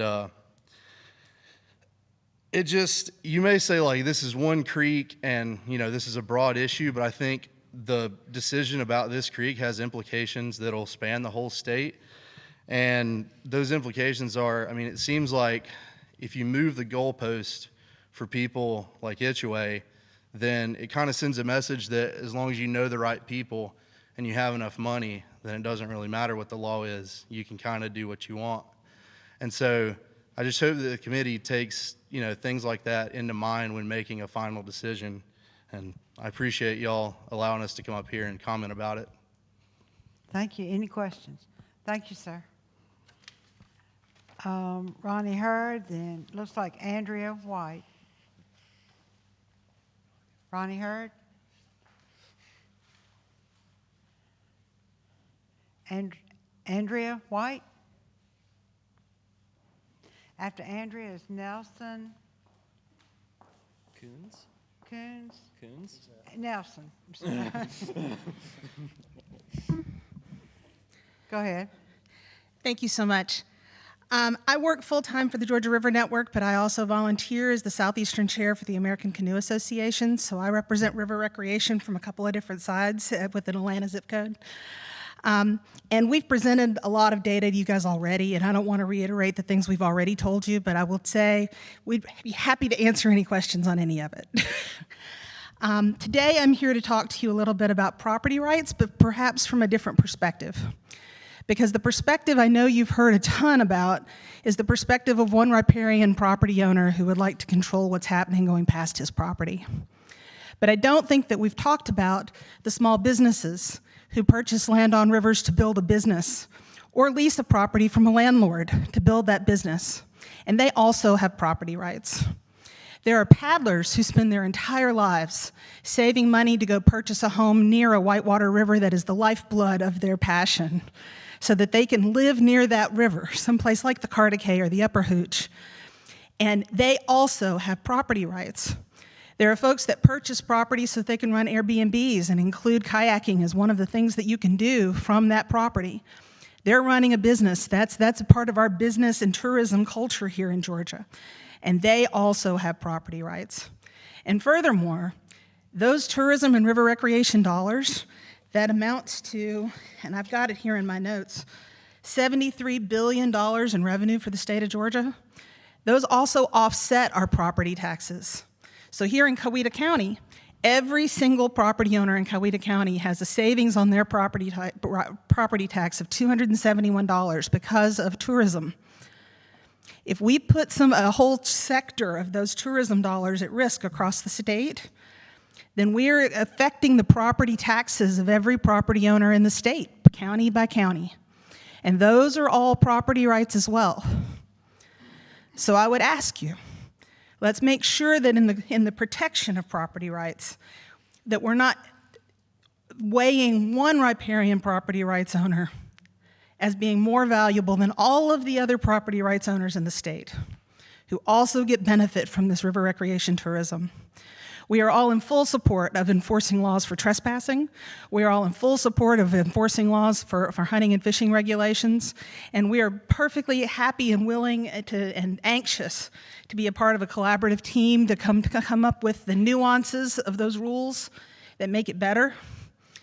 But let's not curtail an entire river recreation sector. This is an existential crisis for whitewater paddlers. And that's a huge part of our tourism sector in Georgia. It was on, Suzanne, you pulled the numbers, it was on 1 million pages in that Explore Georgia guide. So it's a major draw to our state. So let's not weigh the property rights of one person above the property rights of everybody and curtail an entire recreation sector in the process. That's all I had to add today. Thank you. Any questions from the committee? All right, thank you very much. Nelson, and then after Nelson is Katie LaRue. Nelson, will you pronounce your last name for me? Coons, okay. K-U-N-E-S? That's right. Okay, not good penmanship. Thank you. Thank you for having me. My name is Nelson Coons, and my dad lives on the Lapaw River. It's on the Tifton-Irwin County line. I've been hunting and fishing and using the property for about 30 years. Lapaw is a very clean river. I take issue with the navigability of that being included because I've personally been across the river probably 100 times, and I know that you cannot get across it without picking up your boat. If you want further evidence, we see trespassers come across our property and they physically pick up their boat, go across our property, tear off our no trespass signs, and sometimes leave a mess. So my dad, who's 76, couldn't be here, so I provided y'all with a letter, but I wanted to highlight for everybody a couple of important topics. We've had trespassers on our property hunting ducks, both in and out of season, hunting deer, fishing in our backyard, kayak, and sightseeing. It's extremely dangerous once they leave the run of the river from bridges, cross our property, and enter the swamp area behind our house. There have been numerous occasions when high-powered rifles have been discharged at the bridge all hours of the day and night. We have had at least 2 occasions that we're aware of that we had to call law enforcement because we've had bullets actually hit our house from shooters at the bridge, and we call many times to report shooting and trespassing. When we have asked trespassers to leave our property, we've been told that they don't care that it's private property, and my dad has even had a gun pulled on him in his backyard when he's tried to ask a property owner to leave the property. So I personally have been on the river and, fishing with one of my sons, and we've had trespassers come up, and, in order to not maybe make a bad situation worse, I just didn't even try to run them off because I was afraid for my own personal safety. So, I don't know about you, but I'd like to have a place where I can live and I wouldn't have to worry about my home being shot by high-powered rifles or, having a gun put on me by a trespasser who doesn't want to leave because they don't give a rip about my public property or my private property rights. I have a friend named Leland Roberts whose family farms in Lanier County on the Lapham, and I asked him how many times the thefts happen on his property. He said, I don't know, but they've stolen grills, boats, TVs, lounge chairs, and anything else that they can put their hands on. And, the only way they can get to that property is through the river because they've got their road secured by gates. So, we talk about property rights. I do appraisal work for the Georgia Department of Transportation, and it's my job to go tell the state what's a fair amount to pay for the access or the right-of-way that they need for the project, and it's not a very easy job. I get a lot of heat, and I can sleep at night because I know that I'm going to take care of the property owner and they're on their side, and I can see the public good of these projects when you go to these people and they say, well, yeah, somebody died right over there on that curve. So, I understand the concept, but I think everybody could probably go to the taking clause of the Fifth Amendment of the U.S. Constitution that says, nor shall private property be taken for public use without just compensation. So, if you're going to take this property right from these property owners, I've already reached out to a condemnation attorney, Buck Ruffin, and, up until today, that's the only person I've heard that's in favor of this legislation because he's probably going to make a lot of money off of it. So, I see this legislation as a government overreach. I think it could lead to more federal jurisdiction of these waters, which could impact your farmers. And so also I did a little research just to see, what are some rivers that have, been deemed navigable or non-navigable? And, there's parts of the Rio Grande, Arkansas, Colorado, Missouri River that have all been deemed parts of it non-navigable by U.S. federal court. So we're opening up a big old can of worms here, when we're trying to add 64 rivers and streams to this navigable determination. So if you don't believe me about the dangers, of private property owners, just go on the Suwannee Riverkeepers website and you go on their interactive map and you click on the Ocilla-Tifton Landing. And the description, they said, affectionately referred to as the Irwin County shooting range, thanks to all the gunfire there at all times of the day and night. So, in conclusion, I'd like to say if you would like to increase theft, encourage more landowner boater altercations, reduce safety, cost the state of Georgia millions and millions of dollars in verdicts, you should pass this law. On the other hand, if you believe in private property rights, you want to keep our rivers unpolluted and reduce theft and, keep property owners safe, I think you need to take this bill and throw it in the garbage where it belongs. Thank you. Thank you. Any questions from the committee? Okay. All right, you get 10 more, and that's Thank it. you for your thank you for your presentation. But what bill are you meant? You're talking about legislation because I'm not aware of any. The 1397, that's what we're talking about, the navigable waters. Okay. And that's the bill. That bill's dead. So we're talking about reclassifying. That's the purpose of this is to. Okay. I guess maybe I'm mixed up on the current legislation, but I guess the purpose of this was to be able to further define navigable waters, which are supposed to be adopted at statehood, not 200 years afterwards. But that's I might have misspoken about current legislation. You're good. Yeah. Thank you. All right. Thank you for listening. Thank you. We have Katie LaRue is next, then Allison Stover, and then This is my husband, Jim. President of the GCA. He's actually, I'm going to call him out before I start talking. Jim is a river hero of the South Chickamauga Creek. He has cleaned and paddled many, many miles of the South Chick, which, as you guys probably know, run from South and West Chick, originate in Georgia, but end in Tennessee. And my name is Katie LaRue. I am not a constituent. I don't belong up here, I guess, because I'm not a Georgian. However, I am here actually to talk about neighboring states, Florida, North Carolina, South Carolina, Georgia, and Alabama. You know, in the South, we are neighborly. This is what we are. And it kept occurring to me as I worked with other members of our coalition. Oh, and by the way, I represent Tennessee Valley Canoe Club, based in Chattanooga, but lots and lots of members. I didn't catch that, please. What was the name? Tennessee Valley Canoe Club. We have about 1,000 members. All right.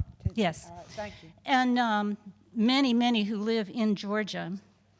The thing that kept cropping up in my mind as I talked with colleagues and other paddlers about this issue is the question that is contained on page 2 of the handout I've provided. In addressing the question of paddler access to Georgia's rivers and streams, should consideration be given to how other states address the question? And to me, the answer is obvious. It's yes. Tennessee, North Carolina, South Carolina, Florida, and Alabama are neighbors. We're all neighbors. We all have thriving economies built around floating and boating rivers and creeks. We're intertwined. In fact, we're braided. Rivers originate in Georgia, end up in neighbor states. Rivers originate in neighbor states, end up in Georgia. We can't separate ourselves from our neighbor states in that regard. So what I've provided is a handout explaining each neighbor state's approach to the public's right of common passage. And in addition, on each one of the slides, you'll see an illustration of one particular river that either transects Georgia's boundaries or even forms Georgia's boundaries. So you can imagine the confusion that could occur if we don't consider how our neighbors are handling the same issue. So the last page of the handout, and I want to give you guys plenty of time to read it. I did a lot of research. Some of the law in the other states is confusing, but in essence, the only one that is ambiguous is Alabama's. In Tennessee, in Florida, North Carolina, and South Carolina, this is not an issue. If you can float it, you can boat it. And this seems to work for their economies. It seems to work for their tourism industry beautifully. And I might also mention that TVA in Tennessee and Duke Power in North Carolina have very collaborative relationships with the paddling communities. So in conclusion, I would urge you to please consider what other states are doing that are our neighbors. And we want to be as consistent as possible if we can, because I think that Georgia in the long run would stand to lose tourism dollars, lose outfitters. So in conclusion, the right to float down streams capable of floating small vessels has existed since statehood in Georgia and still exists today for small recreational watercraft. It is a right that is independent of Georgia's 1863 definition of navigability and was not undone by that definition. Protecting existing recreational uses on all of Georgia's streams supports Georgia's record-setting tourism economy. And with that said, do you have any questions of me or my I'll husband? ask the committee. Committee, do you have any questions? Okay, thank you. Our next person, thank you, ma'am. Our next person is Allison Stover, then Duck. We're going to go with Dunk, huh? I'm sure. The president of GCA. President of GCA. Good afternoon. If you're next after her. Thank you. Thank you, Madam Chairman and committee. I'm Allison Stober, a member of Friends of McIntosh Reserve in Carroll County, and I'm here to support public access of the Chattahoochee River for fishing and recreational use. As we're all aware, the Chattahoochee is a lifeline for the state of Georgia. The area I'm most familiar with in one of the most scenic areas of the river is just south of Atlanta at McIntosh Reserve Park. This park has recently grown from 527 acres to now 1,422 acres. This great accomplishment was achieved through the help of the Georgia Outdoor Stewardship Grant, Trust for Public Land, Carroll County Board of Commissioners, and the Friends of McIntosh Reserve. The scale of this park gives regional significance of connectivity to the Chattahoochee Bend State Park, Moores Bridge, and more opportunities for the local communities to engage with nature and the remarkable Native American history. McIntosh Park is strategically located for TPL's Riverland project and the new Camp and Paddle Trail. Protecting the Chattahoochee River corridor is essential for environmental impact downstream, as well as protecting natural species. We have a lot of history to share here at Moores Bridge with Horace King and the history of the Creek Nation and Chief William McIntosh. So I ask going forward to connect Moores Bridge, McIntosh Reserve Park, Chattahoochee Bend State Park will prove to have great economic impact to our county, but more significantly to the entire state of Georgia as a true destination with partnership between Carroll County, Coweta County, and the state of Georgia. I'm going to leave you with a copy of our annual meeting that we just had, Friends of McIntosh Reserve, and highlights in this that the space here at McIntosh Reserve benefits our group. Thank you. Thank you very much. Mr. Wyndham, and then after that, Joe Cook, and after that, David Asbell. Mr. Wyndham is, we're not, sorry, we're having a hard time. Yeah, is it Diane Wyndham? Yeah, sure. Thank you. Okay. I am Diane Wyndham. Yes, not Mr. I obviously have very poor handwriting today, but I'm happy to be here with you this afternoon. I am the current president of the Georgia Canoe Association, and I represent the interests of more than 8 regional whitewater paddling groups. I know Katie talked about her own paddling group that has 1,000 current members. We have 500 active members right now and over 5,500 social media members. So we're very active. And I want to draw a picture of the fundamental crisis your potential solutions are creating for our paddling community. One example, we do a lot of partnerships with a lot of other agencies, one of them being the Department of Natural Resources. We provide the volunteers that allow them to do the release on through the Tallulah Gorge 5 weekends a year. The paddlers that do this event come from all over the southeastern part of the United States. I volunteer on these weekends. Last weekend we had over 500 paddlers. One day we broke a record. We had 359 people paddle the Tallulah Gorge in a 4-hour period. So this is pretty significant. All these paddlers stayed overnight. They spent money in restaurants. They bought gasoline. They very positively impact the North Georgia economic impacts. Every one of these paddlers learned how to paddle on and hone their skills on rivers like the Cartacay and the Upper Chattahoochee. And if you curtail these rivers, you will curtail the tourism and revenue that comes in from the paddling community. Thank you for your time. Thank you very much, Ms. Wyndham. Ms. Diane Wyndham. Thank you. Any questions from the committee? Thank you, ma'am. And our next person is Joe Cook, followed by David Asbell, and then Robert Pope. Thank you, Madam Chairman. Chair lady, excuse me. Good to see y'all again. We've been talking about this for a long time, and I just have a few more comments to make. Y'all are going to hear later in the comments some legal arguments about why we believe we have the right of passage on Georgia's rivers.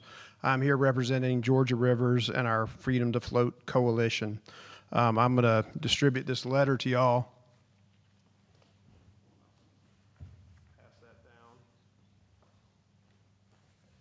This is a letter that we sent to the committee last month Y'all should have a digital copy, but I wanted y'all to have a hard copy as well.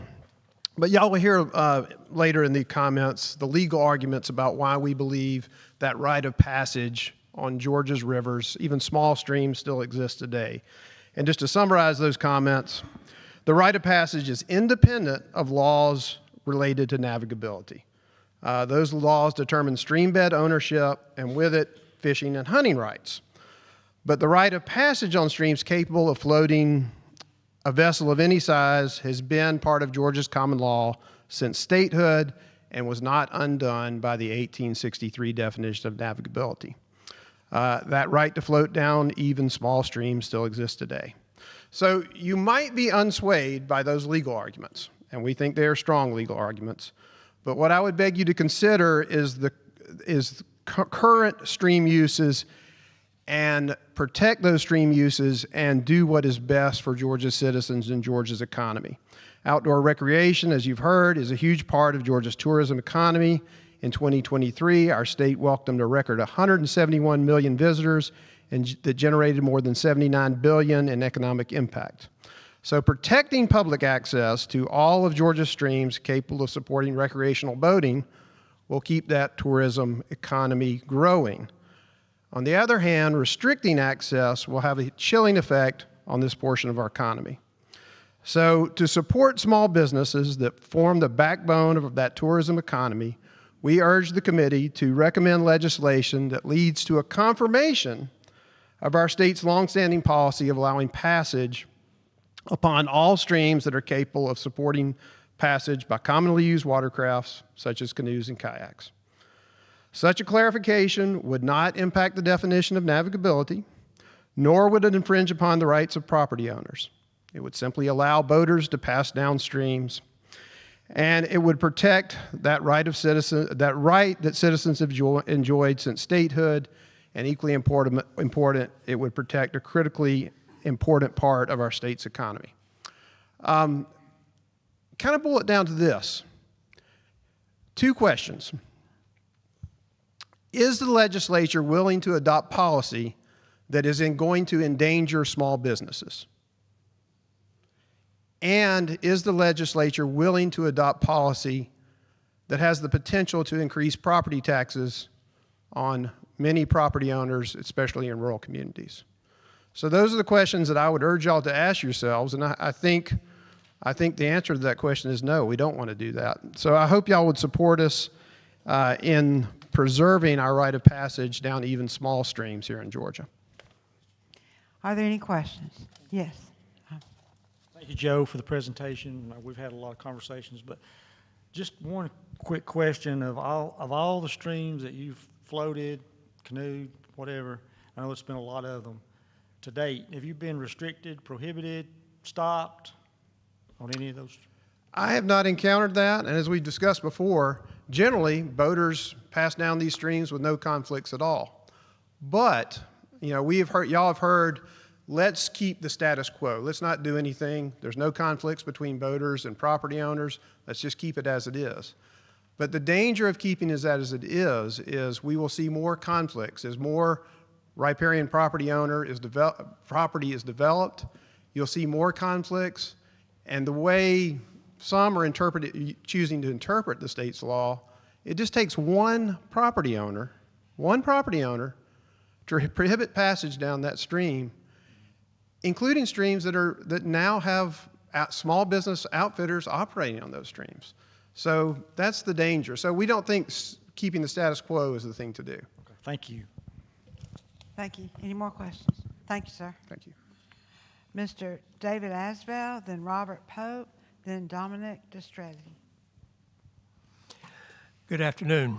I'm David Asbell. I'm a retired engineer who has found paddling whitewater and quiet water to be incredibly rewarding. In 1972, Germany introduced canoe slalom to the Summer Olympics. Competitors in canoes or kayaks race for time through a series of gates suspended over a whitewater course. This is the same event that was hosted by Atlanta in the 1996 Summer Olympics. I watched on TV, awed by the racers' power and precision. I knew I wanted to kayak whitewater rivers. I didn't have a clue how to begin. In 1975, I came to work for Georgia Tech's Engineering Experiment Station, now the Georgia Tech Research Institute. I discovered to my delight that ORGT, or Outdoor Recreation Georgia Tech, ran a tandem whitewater canoe school every spring. In 4 weeks, I learned the basics of whitewater paddling. Each week there was a shore school Thursday night and a river trip on Sunday. The river difficulty escalated each week. We did the Metro Hooch, the Chattahoochee in Atlanta, the Etowah below Highway 9 near Dahlonega, the Upper Chattahoochee, Georgia 115 down to Duncan Bridge Road near Clarksville, and Section 3 of the Chattooga near Clayton. Note that the rite of passage on both the Etowah and the Upper Chattahoochee is now at risk. I've paddled many rivers over the past 48 years. The rite of passage for some, like the Chattooga, Tallulah Gorge, and the Metro Hooch, is assured. For others, like the Toccoa, Amicalola, and Cartacay, it is at risk. I met my late wife, Michelle, on a Chattooga trip. We took our granddaughter canoe camping on the Ocmulgee and the Altamaha. We kayaked all over the country together. I also paddled with a young woman named Madeline. A few years after Michelle died, I married her mother, Margaret. Margaret and I love paddling quiet waters like the Okefenokee and small Blackwater rivers. So paddling really is an integral part of my life. The issue before you has sometimes, and in my opinion misleadingly, been cast as a conflict between landowners and the public. Landowner concerns such as liability and trespassing have been or can be addressed legally. Furthermore, often landowners wish to maintain the public's right of passage. For example, my family has extensive timberland holdings in Telfer, Dodge, and Lawrence counties, and we ardently support the public's right of passage. In closing, I ask you to explicitly protect the right of passage not on a restricted list of rivers, but on all suitable streams. This is a long-established right. Joseph Henry Lumpkin was one of the first 3 justices of the Georgia Supreme Court and a co-founder of the University of Georgia Law School. In 1849, 175 years ago, Lumpkin summarized the controlling common law and the public right to navigate along streams and rivers. I will not attempt to improve what he wrote. Rivers are of 3 kinds. First, such as are wholly and absolutely private property. Second, such as are private property, subject to the servitude of the public interest by a passage upon them. The distinguishing test between these two is whether they are susceptible or not of use for common passage. Third, rivers where the tide ebbs and flows, which are called arms of the sea. The public right is one of passage and nothing more, as in a common highway. It is called in the books an easement, and the proprietor of the adjoining land has the right to use the land and water of the river in any way not inconsistent with this easement. Thank you. Are there any questions? Yes, we have one right down there. What's your cite to that case? I'm sorry? What is the cite to that case? Young versus Harrison, 6 Georgia 130, 140 to 141, 1849. And I'll leave you with a copy of this. You have a copy? The citations at the end. Awesome. Thank you. Thank you, sir. Our next person is Dominic Distretti. Oh, no. No. Robert Pope. Sorry. And let's see. Oh, was it Robert? It is Robert. Oh, you're up next, my bad. Jump in the line. And I messed up. Sorry. Good afternoon. My name is Robert Pope. I'm a manufacturing engineer from Norcross, Georgia. I'm also an avid whitewater kayaker, and I've been floating Georgia streams for 15 years. The paddling history in the state is rich. Just about every mile of Georgia waterways have been probed for navigability already. After reviewing the list of streams as presented that I know is now squashed Bill 1397, I agree that the scope is narrow and reductive in nature. Many streams that I have regularly floated are not listed. There are detailed trip reports spanning decades on the successful navigation of the streams that didn't make the list. The use of any arbitrary flow rate does not determine a stream's navigability. A year-long average is also not an accurate representation of the recreational uses of many streams. Flow is subject to weather patterns, which are dynamic in nature. Further, the size of the watershed must be considered. 400 CFS would be nearly unnavigable at the Chattahoochee at Powers Ferry, whereas the same flow rate creates a navigable level in the headwaters. In addition to these facts, the development of the watercraft has become so advanced that the limitations of what is truly navigable have changed. The desire to float rivers is nearly universal among Georgians. It is no longer a niche hobby. Even those who are not particularly seasoned or adventurous rave about their experiences on rivers such as the Cartacay, which we all know is commercially run. While some may not take to the sport for life, they will talk about their experiences for life, and I've seen this firsthand. The recreational benefits provided by all Georgia streams are essential to the public. Floating streams can take you to the most beautiful places the state has to offer. The economic impact of Georgia's waterway recreation cannot be understated. Anecdotally, I can personally attest that after my mortgage, utilities, car payment, and food, the next highest monthly bill is kayaking. I travel all over the state to paddle. I have a weak spot for small businesses, and as I travel, I spend my money at local restaurants, coffee shops, and stores. In addition to this, campgrounds, guide services, outfitters are propped up by economic activity, even around the smallest streams. In short, I'm asking that y'all consider the example set by neighboring states, North and South Carolina, consider the economic impact of the outdoor recreation industry, preserve the right of Georgians to float through our state's beauty. And I'll comment on one more thing that I wrote while I heard someone speak earlier. I've heard mention of illegal trespassing, hunting, stealing, and discharge of firearms. I see this as conflating two separate issues. Those things are already illegal. I don't want anything that a landowner has. I just want to pass through their property. And I think most people, that's all they want. It's just to All right. experience things. Any questions from the committee? Thank you, sir. Thank you.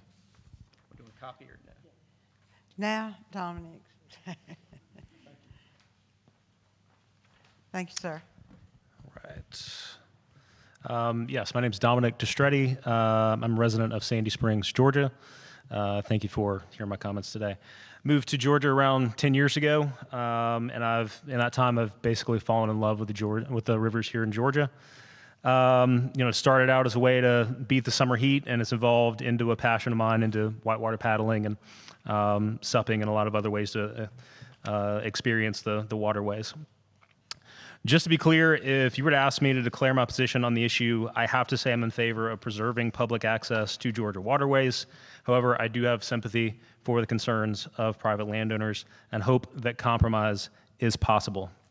Apologies if this is recursive. However, the definition of navigability, I understand it. It's based on that 1863 law, which determines where the public had the right to boat. The law states that to be considered navigable, the stream must be capable of floating a boat loaded with freight, such as a steamboat or barge from 1863, which likely had several feet of draft. If this definition is to be used is to define navigability, then as I understand it, more than 60% of Georgia's rivers would then become inaccessible to the public. I feel this would be a massive loss. It seems to me that the navigability definition is what makes this a difficult conversation. Seems like the thing that is driving people on both sides of this issue further apart when they could be brought closer together. And that's what makes this feel like kind of an all or nothing decision for both sides. I challenge the decision makers around this issue to think more creatively around ways to frame up this issue that are less divisive in nature. I would like to feel that the decision makers on this issue are making said decisions based on modern realities and technologies, such as the acknowledgement of over a century and a half of boat evolution, today's modern shallow draft vessels. I'm hopeful that there's another framing of this debate that will more effectively bring about fair compromise to both sides. Thank you. Thank you. Any questions from the committee? Thank you. So our next one. Next 5 presenters all are with the Georgia Trappers Association, so I'll read down your list. Jody Teal is first, Brian Rooks is second, Jason Chapman is third, Mike Wilson is fourth, and Tommy Key is fifth, and possibly, I don't know if Philip Hodges is part of the group either, but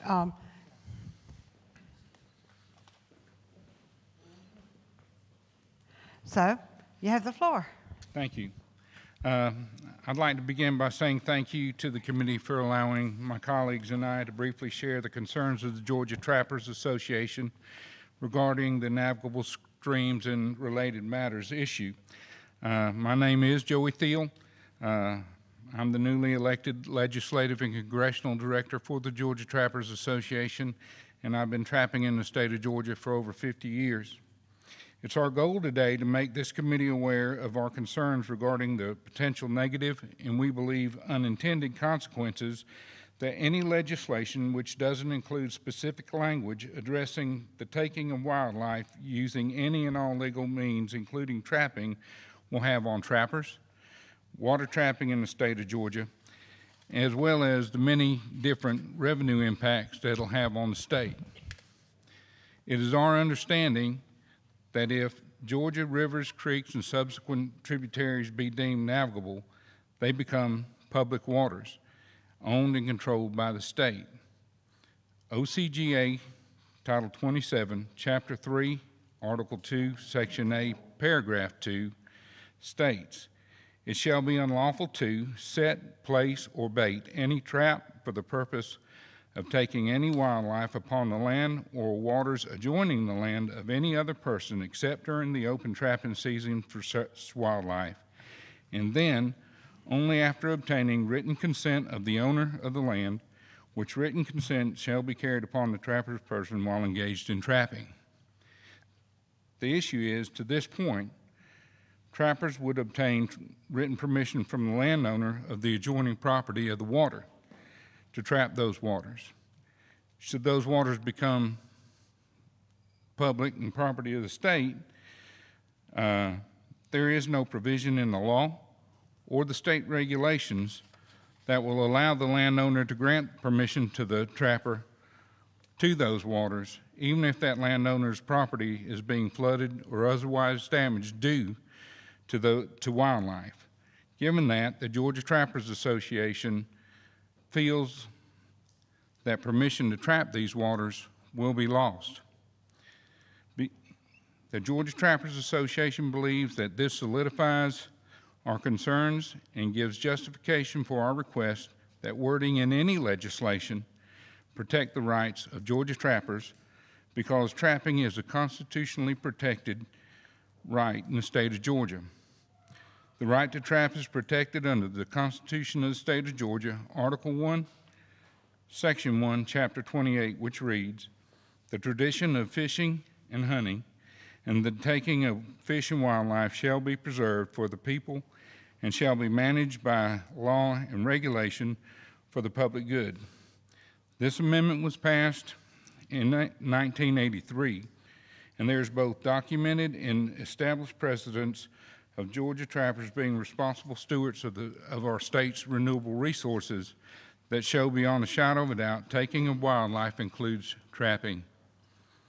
You will hear from my colleagues the many different negative economic impacts this will have if we aren't diligent in what we do now. You will hear how trappers provide a valuable service to the state of Georgia in predator management, beaver control, and much more. Again, it is the goal of the Georgia Trappers Association to work with this committee and have this committee look at this issue from the trappers' perspective before moving forward with any legislation and including the necessary language in the legislation to prevent us from having to revisit this issue again.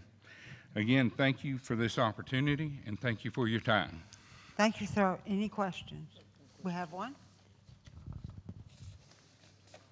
Appreciate the presentation. Yes, sir.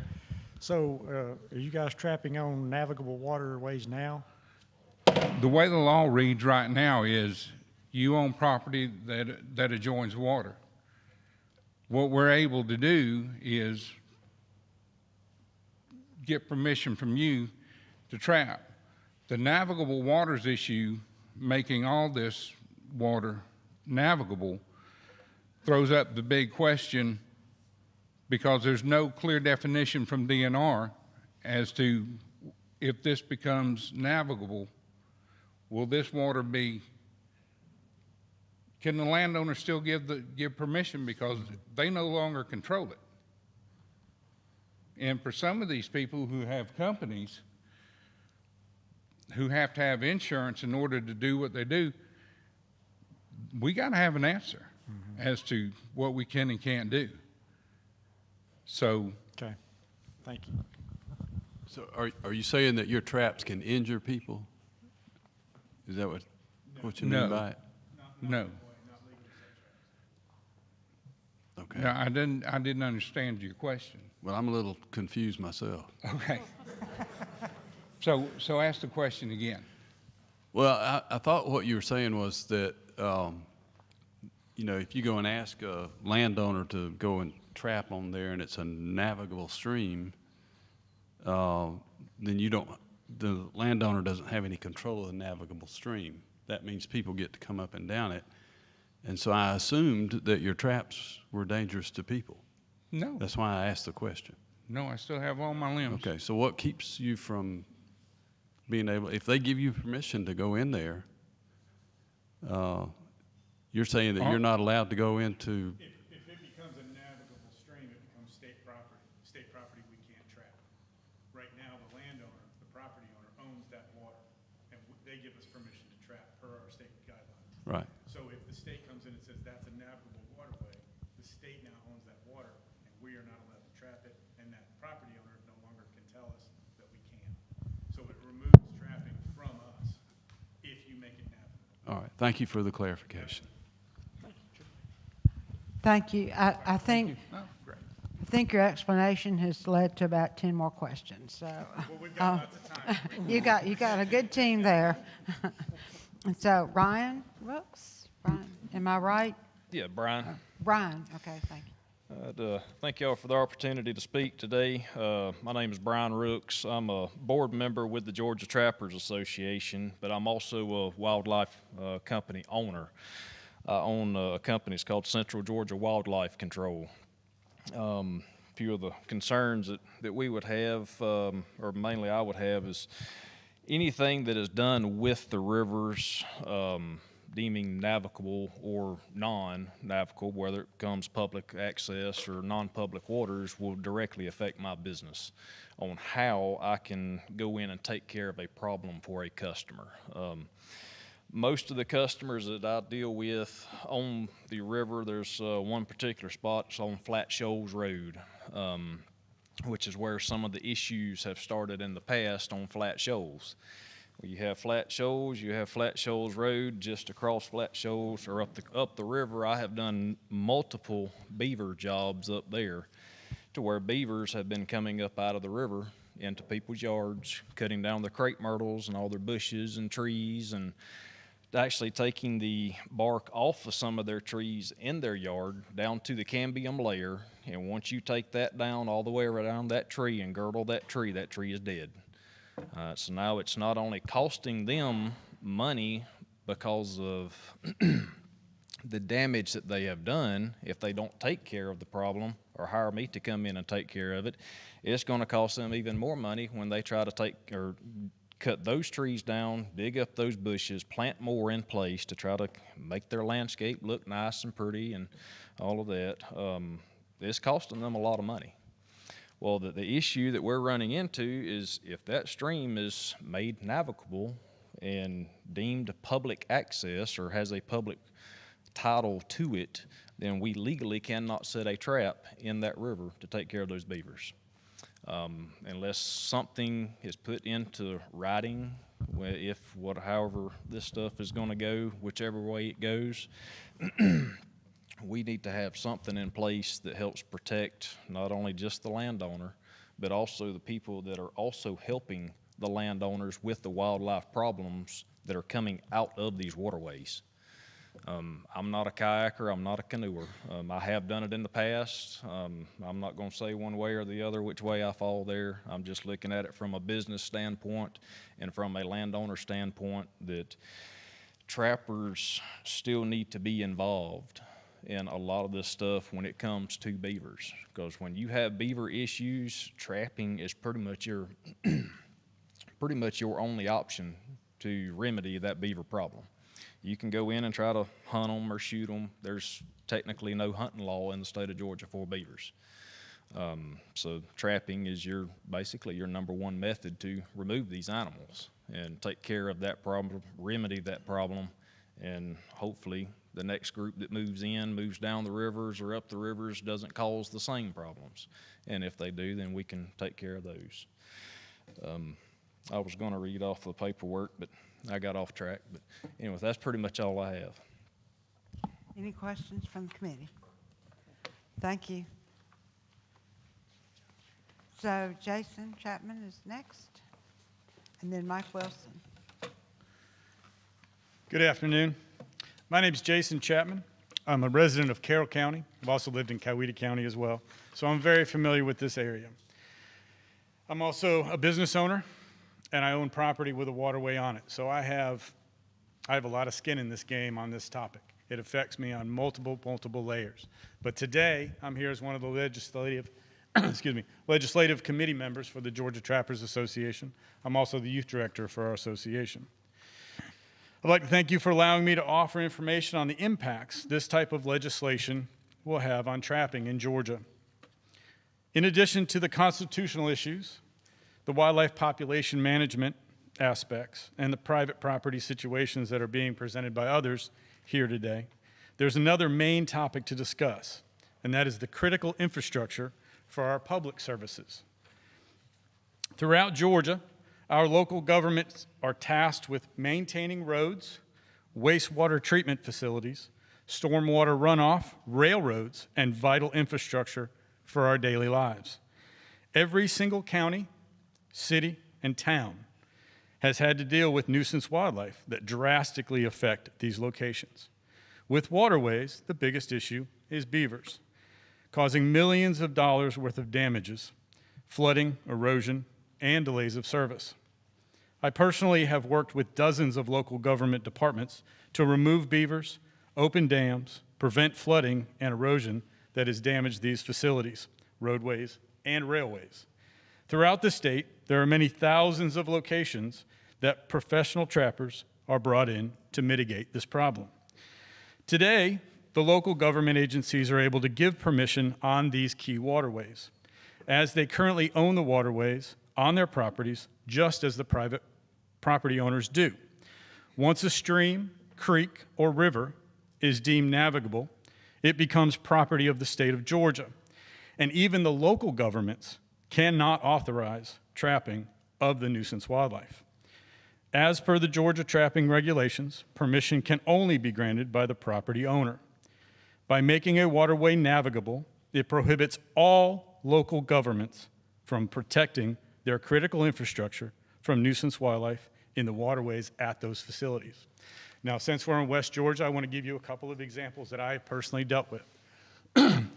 Being in Carroll County, the Carroll County Wastewater Treatment Facility is a large sprinkler system covering several hundred acres, and it borders the Tallapoosa River, which was listed in the 1397 bill as a navigable waterway. If that were to have passed, I would not be able to mitigate those beaver issues for the city of Carrollton for their wastewater treatment facility. We've been working on those beavers for over 3 years now because of the amount of damage, flooding, and problems that they've caused. The local government, the city of Carrollton, gives me permission to trap that waterway. If it becomes a navigable waterway, they can't do anything about it. They can't fix it. They can't hire me to fix it. They can't do anything on that waterway without the state's permission. and the state is not going to give permission per the laws as it writes. There's another one here in Coweta County, Sonoya, their water treatment plant. They had beavers that were damming up a waterway next to the facility, which created a condition that allowed muskrats to get into their retention ponds. Those muskrats caused thousands of dollars worth of damage, and they had to spend a lot of money in remediation. I was brought in to remove those muskrats and those beavers, and now the facility is basically safe and ready to go.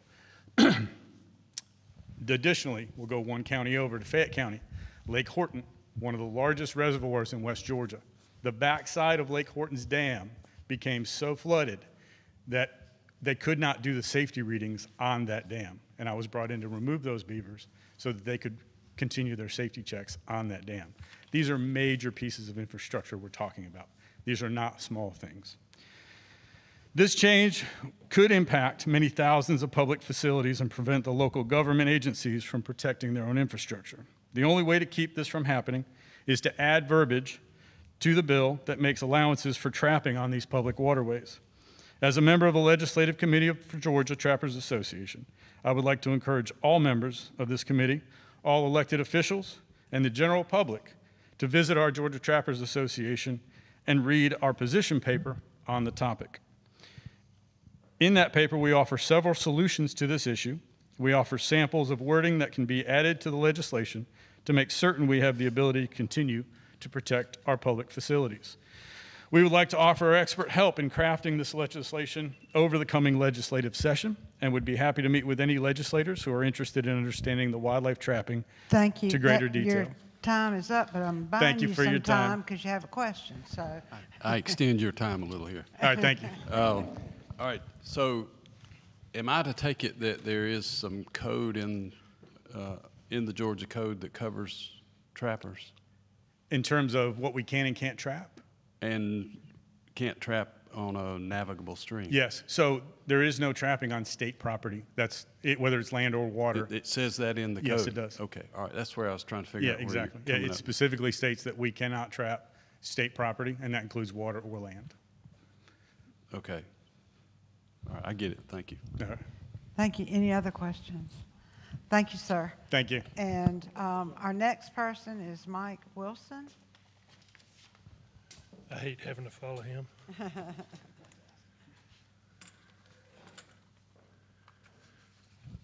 My name is Mike Wilson. I'm the president of the Georgia Trappers Association. I'm state director for the National Trappers Association, and I'm a director with the Georgia Hunting and Fishing Federation.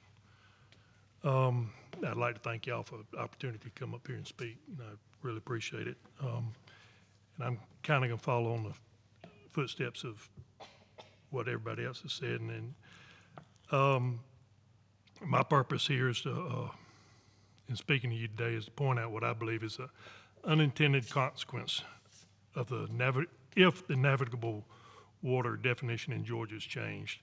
And that consequence is a negative effect it will have on trapping and ability to manage wildlife, mitigate damage to infrastructure, forestry, and real estate caused by beavers. Trapping's had a long, storied history in our country, and it actually is responsible for the exploration of all of our country, and even produced the very first millionaire in the United States, John Jacob Astor, owned the American Fur Company. Over the years, trapping has developed and transformed into the best tools, one of the best tools in the wildlife conservation management toolbox. And that's especially true when it comes to beavers. Trapping in Georgia is very heavily regulated. The DNR regulates the type of trap we can use, where that trap can be set, what size that trap can be, and even limits the type of bait we can use in some circumstances. The trapper must have written permission from the landowner and cannot trap on public property. And here lies the unintended consequence of the navigable water debate. If a river is changed from non-navigable to navigable, the trapper can no longer trap from low water mark to low water mark, which actually there's no definition of the low water mark. Because it will now be public property. And while the trapping regulations allow for a few beaver traps to be set on land up to 10 feet from the water, the type of traps those type of traps are rarely successful. To successfully trap beavers, you have to be in the water. And if they change these things to navigable waters, water trapping of beavers will be virtually eliminated in these waterways, and the ability to manage beaver populations will be nil. Landowners will have no way to protect their trees, landscape. Timber companies will no way to keep their forests from being flooded. Municipalities, just as Jason said, no way to protect their infrastructure. And I would just like to offer, just like Jason said, anything that we can do to help y'all, personally, privately, anything, please give us a call. Thank you, sir. Any questions? So Mr. Tommy Key.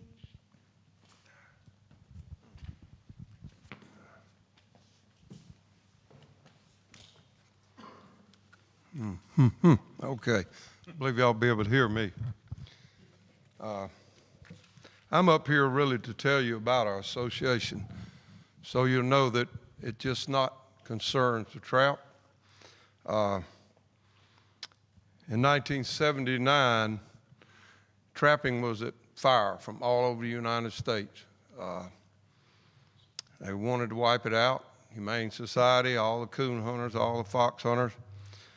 So states began to form associations. Through the interest of Mr. Clyde C. Deal, who was a decorated Marine vet in Vietnam and Korea, originally from Virginia, moved down here. His wife was Italian and her family was here. He moved down here and opened Monopoly's Italian restaurant in Chambly. Some of y'all may have heard of that, maybe not. But Mr. Deal was concerned. He called for, I guess, the DNR and got a list of licensed trappers. He organized a meeting, and at the meeting we realized that none of us really had put anything like this together before, so we summoned the president of the National Trappers Association and also the general organizer. That was Mr. Don Hoyt of Indiana and Mr. George Wadka of Teaneck, New Jersey. They flew down here, or we persuaded them to come down here, and they helped us set up our mission statement, a staff of officers and directors, and told us what were the main points that we needed to begin and build our association with. So from this, that was the beginning of the Georgia Trapper Association in '79.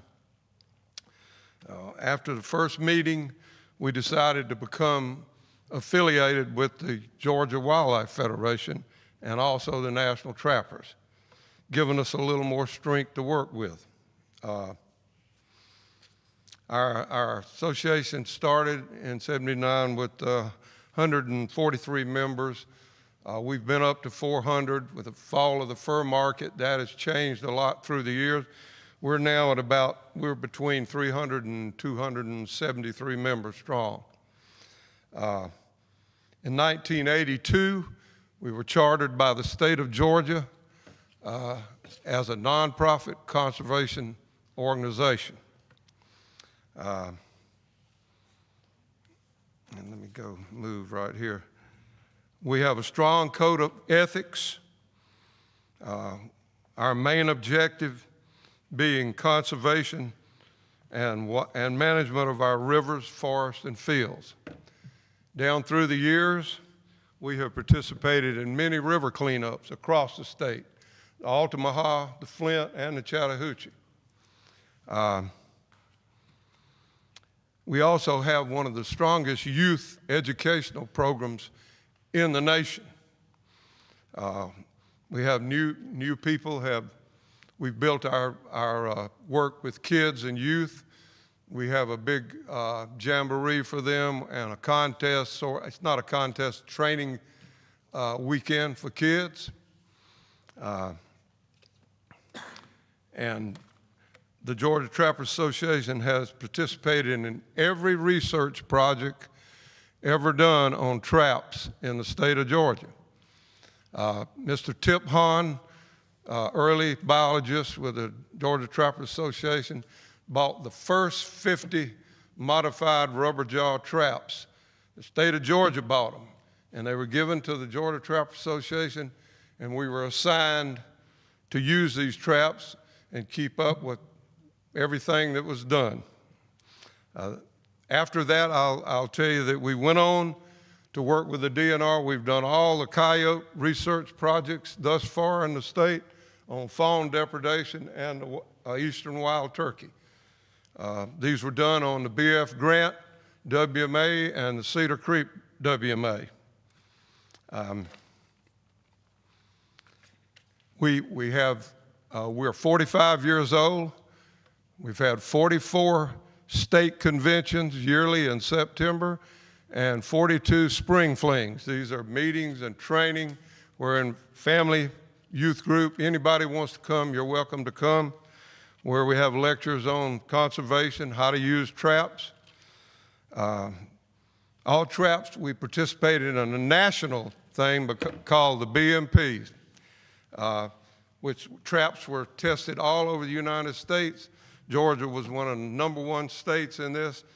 I'd like to thank you for letting me talk today. Appreciate the staff of NICS and you legislators, and I'd like to tell you that I'm worked for the Department of Defense as a government trapper for 18 years at Fort Benning, training trappers and handling wildlife problems there. Thank you so much for letting me talk today. Do you have any questions, committee? Thank you. The Thank you, next ma'am. 3 people, Philip Hodges, then Julia Franks, then Jen or Don McIntyre. So Philip Hodges. Yep, I'm Philip Hodges. I am not a trapper, just a retired CPA who likes to paddle. So, some people say there's no issue here, claiming that everyone is getting along fine. And for centuries, landowners and people using our waterways mostly get along until they don't. We didn't get along in the 70s and 80s, and we don't get along today. So here we are again, still struggling with the rite of passage on our state's waterways. We need clarification for today and for the future. Using an arbitrary list of navigable streams based on an outdated 1863 definition of navigability to limit the rite of passage that has been enjoyed for centuries just doesn't make sense to me. Today, our waterways are used almost exclusively for recreational activities, activities which support large amounts of commercial activity. Let's not throw away millions of public and private dollars spent on recreational facilities built over decades and risk shuttering businesses that support recreation. That's all commerce that exists because there is demand for recreational activity on our state streams. When someone owns land adjacent to a road, let's say even both sides of the road, they expect to have access to that road, but they also know there will be traffic on that road, and they know they can't close that road. It's the same with waterways. When someone owns land with water on it, they know, or they should know, that it comes with certain joys and responsibilities. Landowners don't own the road, and riparian landowners don't own the water in the easement that flows over their land. I encourage the committee to make a clear statement clarifying the common rite of passage for recreational purposes that exists on our state waterways today. That way we can ensure there is an open and welcoming attitude to those enjoying our state's waters. Let's at least be as welcoming as South Carolina and North Carolina and not take away the public's right of passage. Thanks. Thank you, sir. Any questions from the committee? All right, thank you very much. Julia Franks. Hi there. Thanks for having us here and letting us say our bit. My name is Julia Franks, and I was raised by canoeists. My friend Tom is giving you a 1954 photograph of a bunch of skinny, bare-chested Boy Scouts in tandem canoes. They're doing a 12-day river trip from the Catawba to the Wateree to the Congaree to the Santee in the Carolinas. One of those Boy Scouts later became my dad. 10 years later, he would become an Army Ranger and serve as an advisor in Vietnam. Then he would be deployed again in combat. When he came home that first time in 1967, my mother asked him what he needed in order to feel like he was all the way home. He told her he wanted to buy a canoe and head for the wilderness. And that he wanted her and the kids to be with him. So my mom, I guess she was so relieved that he was home alive that she agreed. So next thing you know, here we are in the Etowah River in a canoe, the 3-year-old and the 4-year-old between the gunnels. I was the 3-year-old. My brother was the 4-year-old. So our family went on to paddle lots of rivers in the Southeast. The Chestatee, sections of the Etowah, Chattahoochee, and Chattooga, and my parents can't even agree on all of them. They did not, this is 1967, they did not own land. They weren't even Georgians. They were based in Fort Benning. They moved from place to place to place, as all military people do. If stream use had been limited to landowners, our family would never have made most of those wilderness trips. Those wilderness trips helped my father find his feet as a combat veteran. They helped our family regroup. And they made me who I am. I'm a whitewater kayaker, and I'm also a celebrated Georgia novelist who's won a half-dozen awards, including all the top Georgia awards. One of the things I write about again and again are the ways that river usage and private interests have historically bumped up against one another.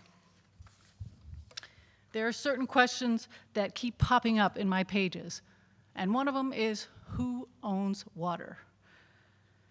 After the Indian Removal Act of 1830, which so conveniently illustrated here, the state of Georgia raffled off those Native American farms and properties in a series of land lotteries, right there. Agricultural parcels were 160 acres. If you won, you paid $10 to claim your parcel. But that parcel came with certain stipulations. One of them was that you had to allow canoes to pass on those streams.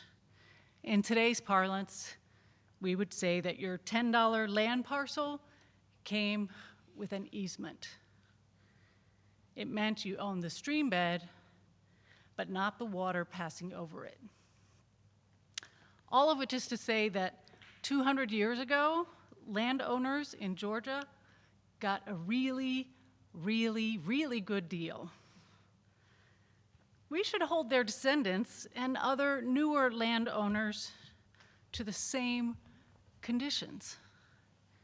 Floating Georgia waterways is a tradition in the Southeast, and it's based on an old principle that water is a common resource, that water belongs to us all. I know you guys will make a thoughtful decision, and And I know that whatever you decide, these new rules will matter for generations. You know, someday our grandkids are going to be standing up here, or our kids and grandkids will be standing up here. So thank you. Thank you, ma'am. Any questions from the committee? All right, thank you. Next is Mr. McIntyre. Yes. Is it Don? Daniel. Daniel, okay. Thank you.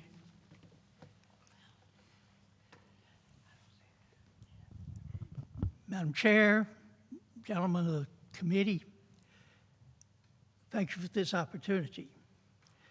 My name is Daniel McIntyre, as we just discussed. I've been practicing law in Georgia for 50 years now.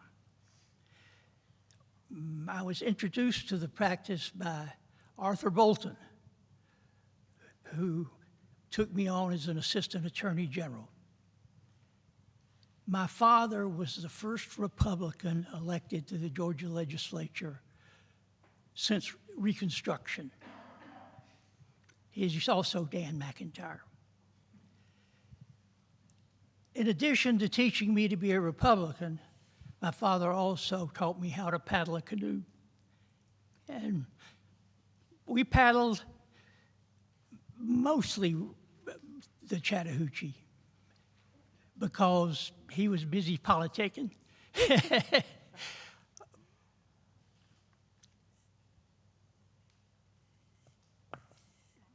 My mission today is to make sure that I can paddle with my sons. And I have an awful feeling that that is at risk on everything except a few huge public rivers. Let me begin with a little history that's even older than I am. Prior to independence, Georgia, like the other original 13 colonies, adopted the English common law. It was modified from time to time to acknowledge different circumstances here in the States than we had in England. By 1949, the common law relating to the right of passage on Georgia rivers was well established. And I know this has been read to you once before, and I've got the whole thing here in a handout for you. But it's critical that we understand this. Rivers are of three kinds. Well, first, such as are wholly and absolutely private property. Second, such as are private property subject to the servitude of the public interest by passage upon them. Third, rivers where the tide ebbs and flows. The public right is one of passage and nothing more. Doesn't give you any right to go shoot guns under the bridge or any of these other horribles that you've heard talked about. It is important to notice that nothing in this exposition by the Supreme Court about Georgia law of passage mentions navigability or navigation. Passage is a separate legal matter. The notion of boats loaded with freight being a test for navigability was introduced by the Georgia Code of 1863. But that language is not written in stone tablets. You can change it if it's inconvenient to wherever you're going.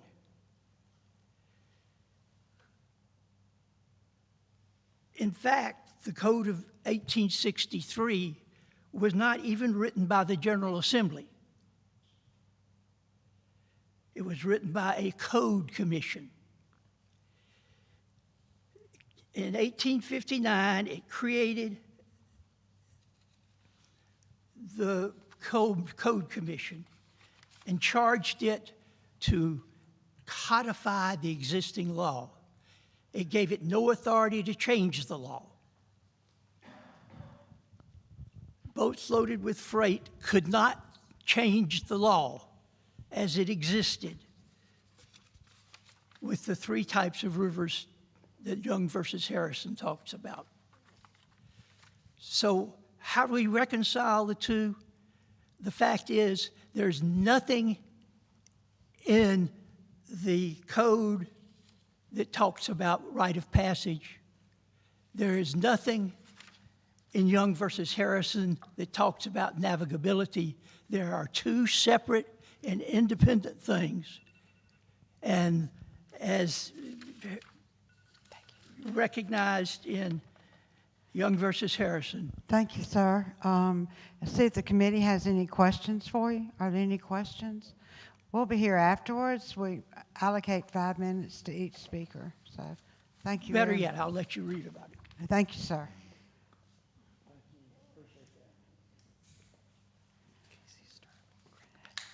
Next is Casey Sturm, and then after Casey is Craig Pendergrass.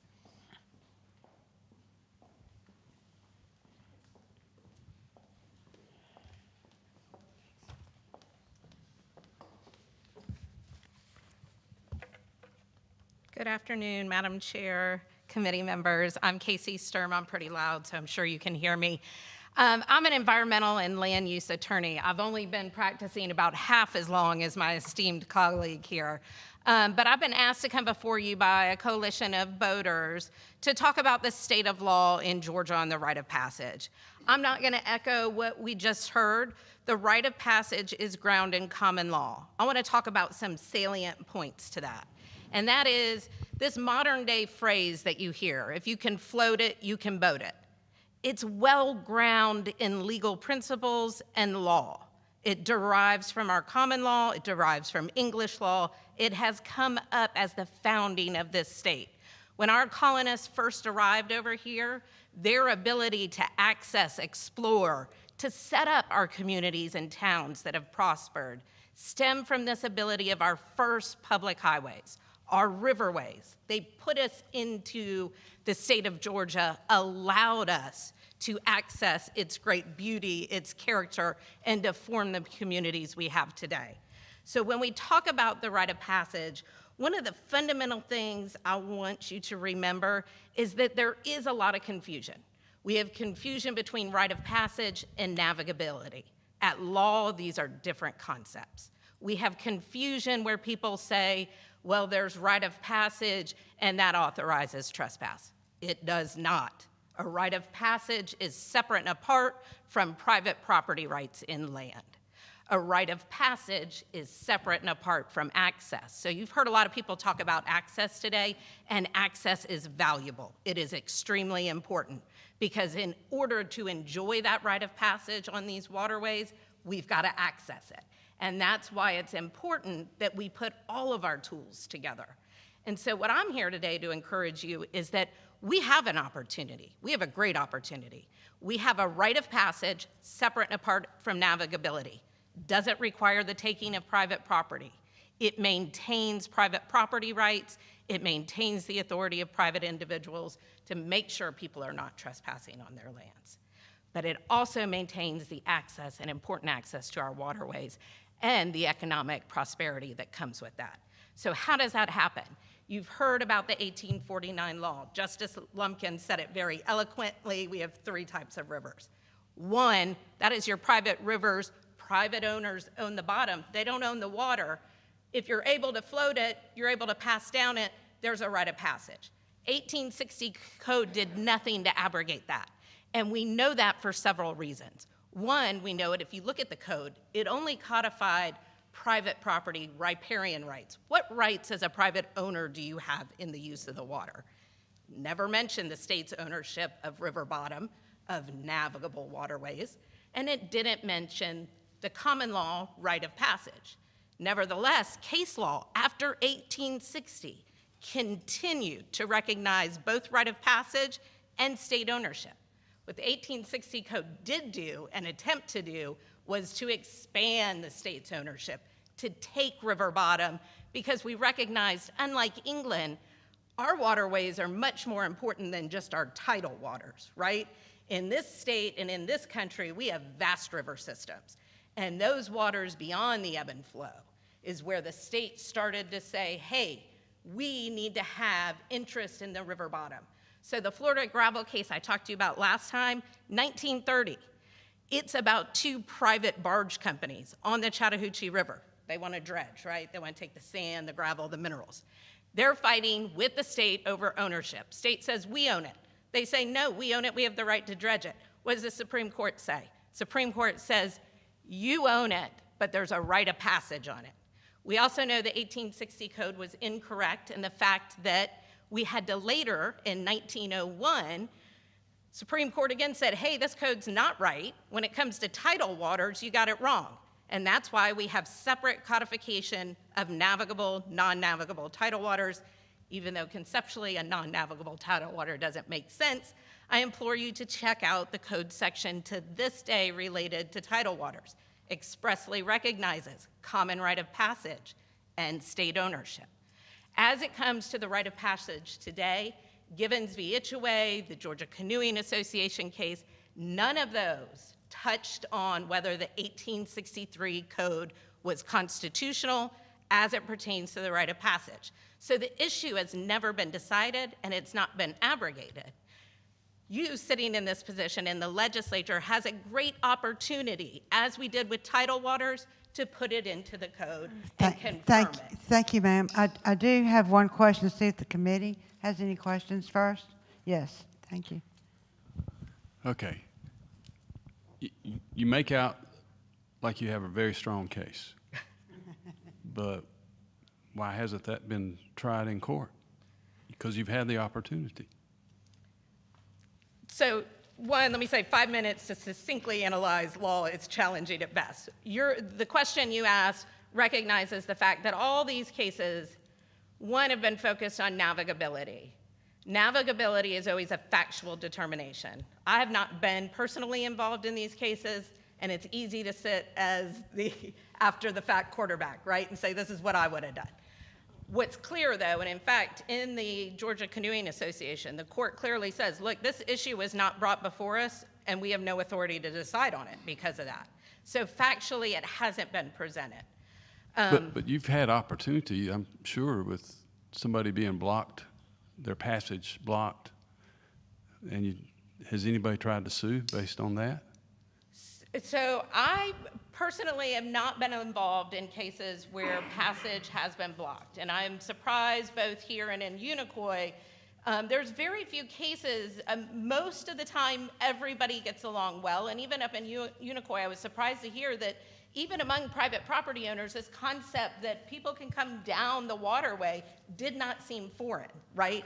They might not have understood where it arose from, but it didn't seem foreign.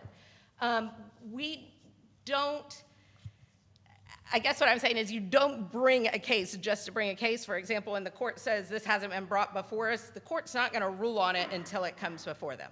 If there's a case today that involves blockage, potentially that issue gets put before them. The problem with a case-by-case basis is always you can end up with varying results, right? And so thus far, most of what's been litigated out there is under the concept of navigability, not under the concept of common law passage. Thank you.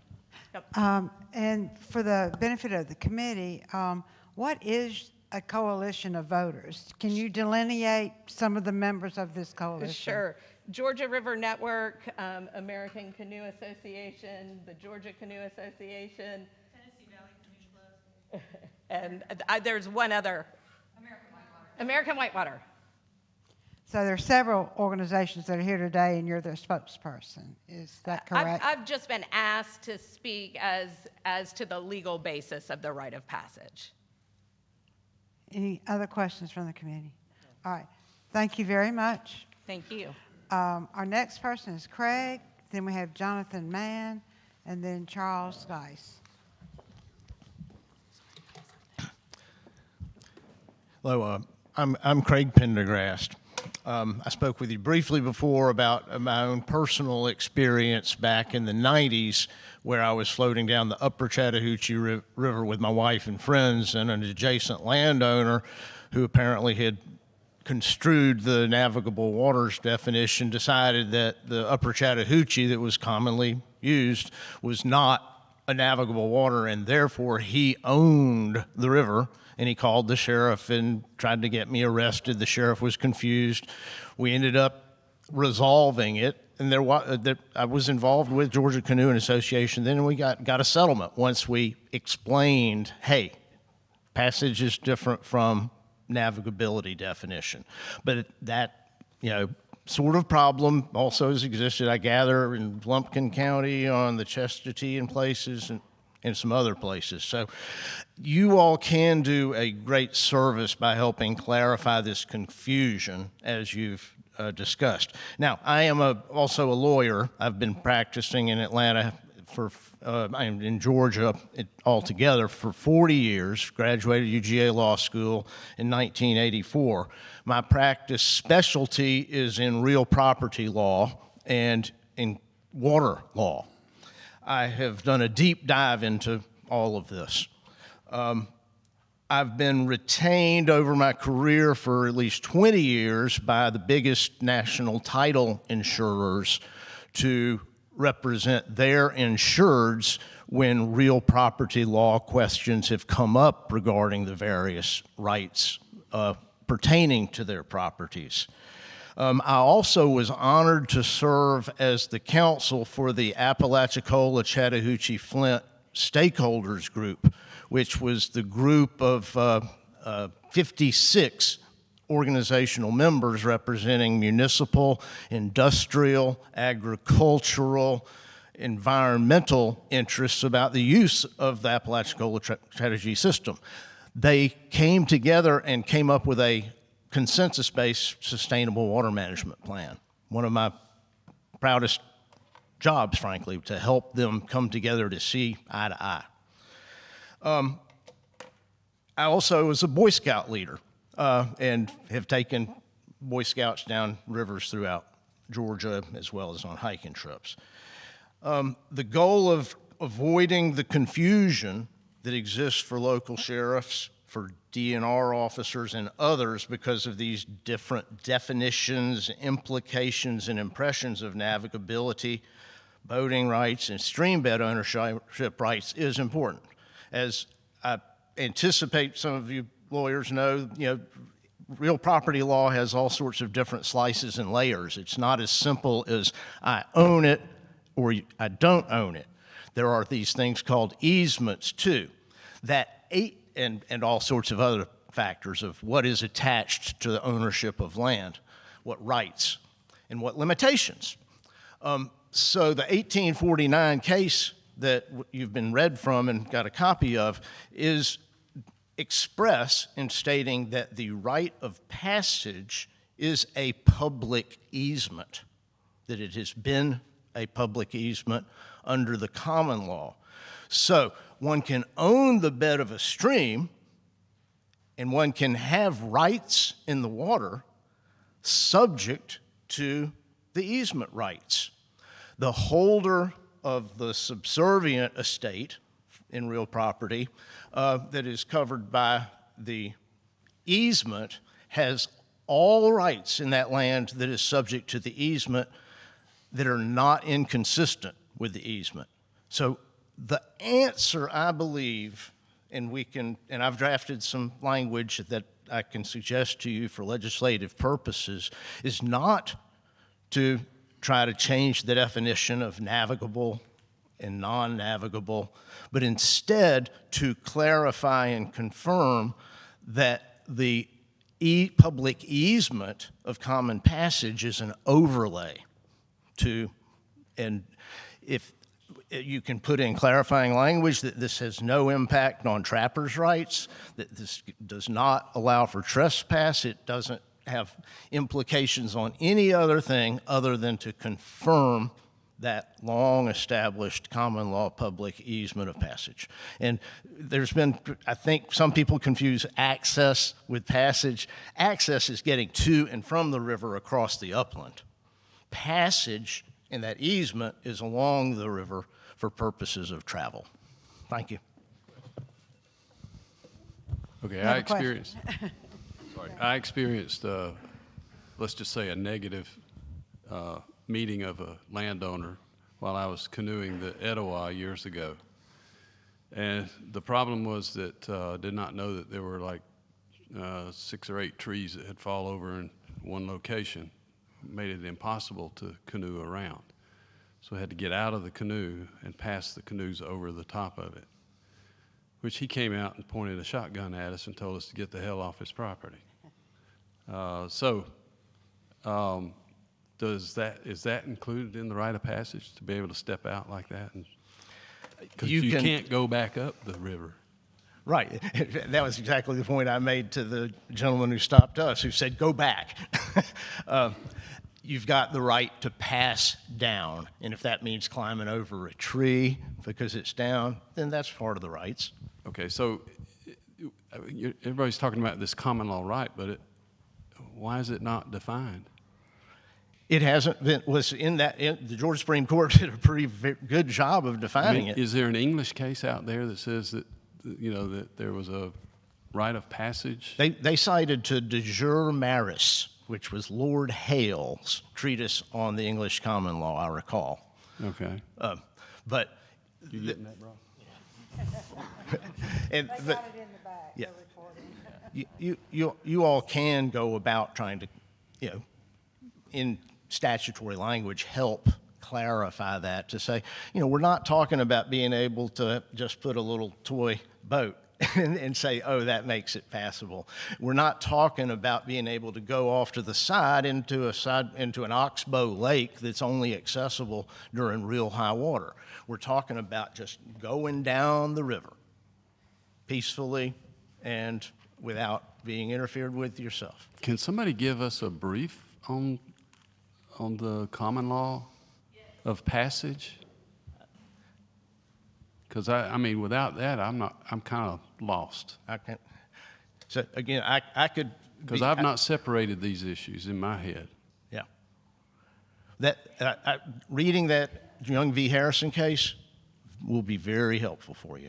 Okay, but there's no Georgia case that acknowledges rite of passage by common law in the state of Georgia. No, is that correct? that's what Young v. Harrison says. It says that there are some streams that are so small that aren't capable of passage that they are absolutely privately owned. But then the rivers that are privately owned but are capable of passage are subject to the easement. And then the case that Ms. Sturm talked about, which was the gravel case, that one said, okay, that was about, okay, who's got the right to get sand and gravel out of the riverbed? That involved, okay, who owned the riverbed? That's one of those rights that attaches to bed ownership. But it said that it was that they may own the bed, but that doesn't dissolve the rite of passage. The rite of passage wasn't, that arguably was dicta, because what it was, if I'm recalling the case correctly, you have to read it, but because the issue was who had the right to dredge sand and gravel out of there, who owned the bed. But that's a different issue again than who can pass through. I need to look at that because I'm not convinced at this point. Okay, I'll volunteer to sit down with you if you'd like, and we can parse through it, and I can write you a mini brief or however you'd like to do it, because I think we can help. I just need to get a good brief on what the law, what y'all maintain the law is, so that I can do my research and find out. Okay. All right. But again, the General Assembly can help clarify the law. As you know, there's places where statutes are somewhat ambiguous and can mean one or two things, and you can help clarify. If it was that clear, then why didn't somebody bring us a solution? Because I've not heard that yet in all of this. So, I've drafted something that I think is the solution that takes care of all these concerns, and I'd be happy to present it to you afterwards. Okay, yes, sir. I think it's a pretty good mellow document, really, that doesn't involve changing the definition of navigable or non-navigable. All right, thank you. Well, I do want you to stay tuned for the 2025 General Assembly session, and I think this discussion will continue at that point in time. So, very interesting debate. At points, I wish we had a couple of trappers in here to pull it out and bring it back in January. No, thank y'all. It helps all of us to hear the debate. So next we have Jonathan Mann. I'd like to thank the chair and the members of this committee for the opportunity to address you. I know you've had a long day of listening, and I'll be very brief if I can. I moved to Atlanta about 35 years ago, and I've come to know Georgia in part because of my kayak. When I paddle through a body of water, I don't hunt, I don't fish, and I don't pollute. I leave no trace of my presence with anyone anywhere except with my money. What do I mean? I buy gasoline. I buy ugly t-shirts, I buy sunglasses, I buy lunch, I buy dinner, I pay for a hotel room, I might pay for a guide to show me around. Like other people who practice paddling sports, I buy kayaks, I buy wetsuits, dry suits. It amounts, because of tourism in general in Georgia, as you've heard from more informed people than I, to billions of dollars a year.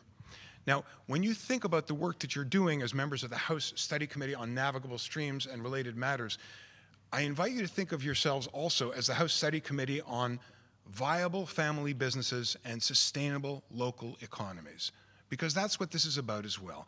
People like me coming from Atlanta and spending a few of our tourism dollars in communities across the state that ordinarily would not benefit from some of the economic vibrancy of the city of Atlanta.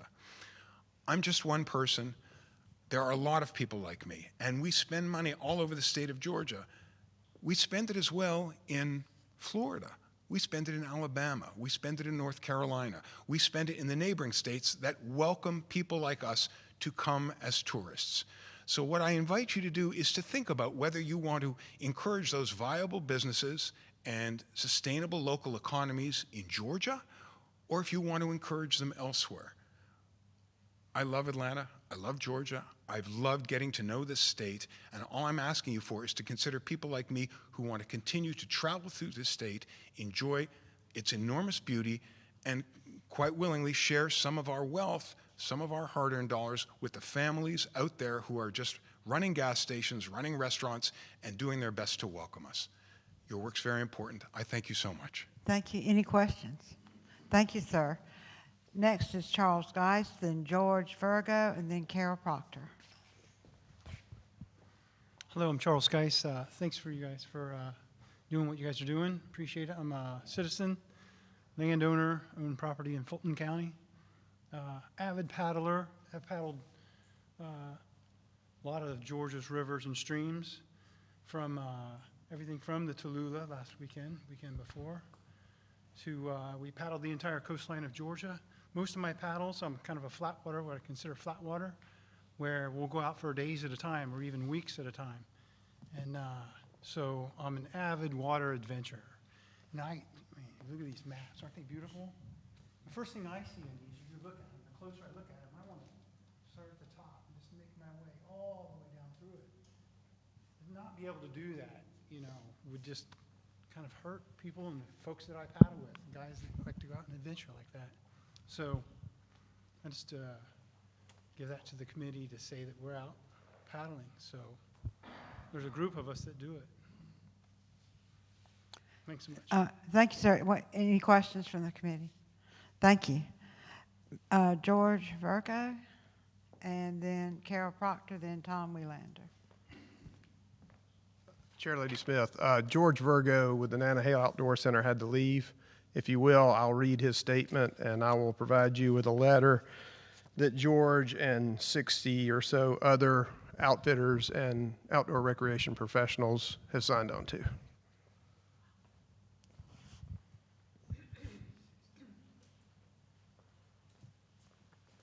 So I'm going to read George's statement here, and that will be it.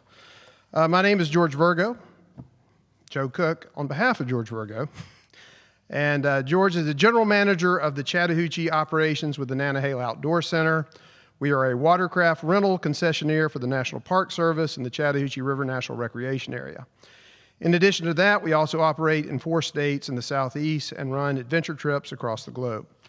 At our summer peak, our business employs over 1,000 people, including 60-plus staff at our operations along the Chattahoochee River. Each year, our services enable over 15,000 people to explore the Chattahoochee River.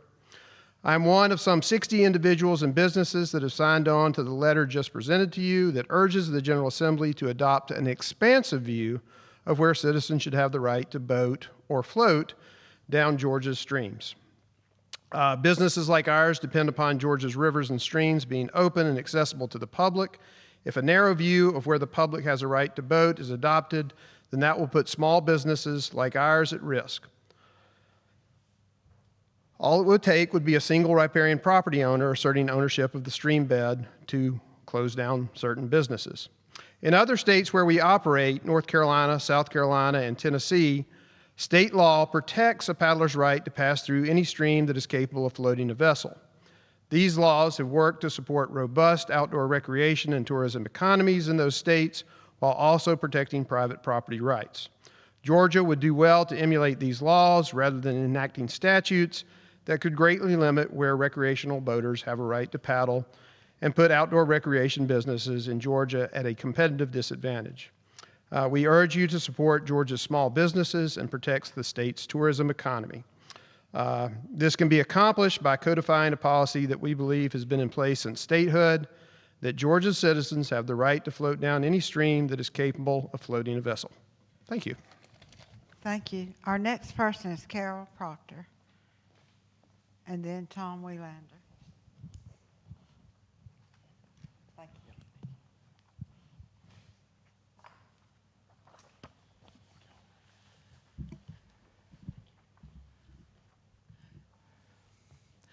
Good afternoon, Chair Lady Smith and members of the committee. Thank you so much for this opportunity. Much of what I would say has already been said and very eloquently, so I will be talking really about what would be the impact to paddlers that are part of the organization I represent. My name is Carol Proctor. I'm here as the past president of the Georgia Canoeing Association, also known as the GCA. We started in 1966, and in our 58-year history, we've promoted safety, training, and fun on the river and all kinds of recreational craft. So why we are here today is that, as we've said before here, Georgians have traditionally enjoyed the freedom to float on our state's waterways.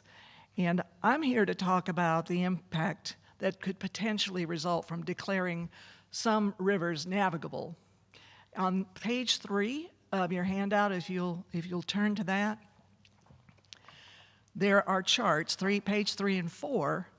What those represent is a little background. We, after a potential list of navigable rivers was proposed last year in HB 1397, we went back to our archives, our historic records from 1966 to 2004. That's many, many years, and it represented 3,000 documented trips on Georgia's rivers and streams. There were 90 rivers on that list. We found that if that navigable stream list got adopted, 43% of the rivers and streams we've historically paddled were completely excluded from the list. Those are the ones that are in the dark pink colors. There was a further 19% that would have been partially excluded, and those are the ones in the light pink. This particular list really favors flatwater rivers. It's primarily below the fall line, so that those waterways have a lot of water year-round. There were 2,620 miles of water falling into that category, and those were the flatwater rivers. Up here in North Georgia, 350 miles of whitewater river that we typically paddle would have been available to us. There were 660 miles of our usual waterways that were left off of that list. Now, that would be obviously a big problem for us. But as we also have talked about, where would that also be a problem? In all of the communities where we come and where we boat.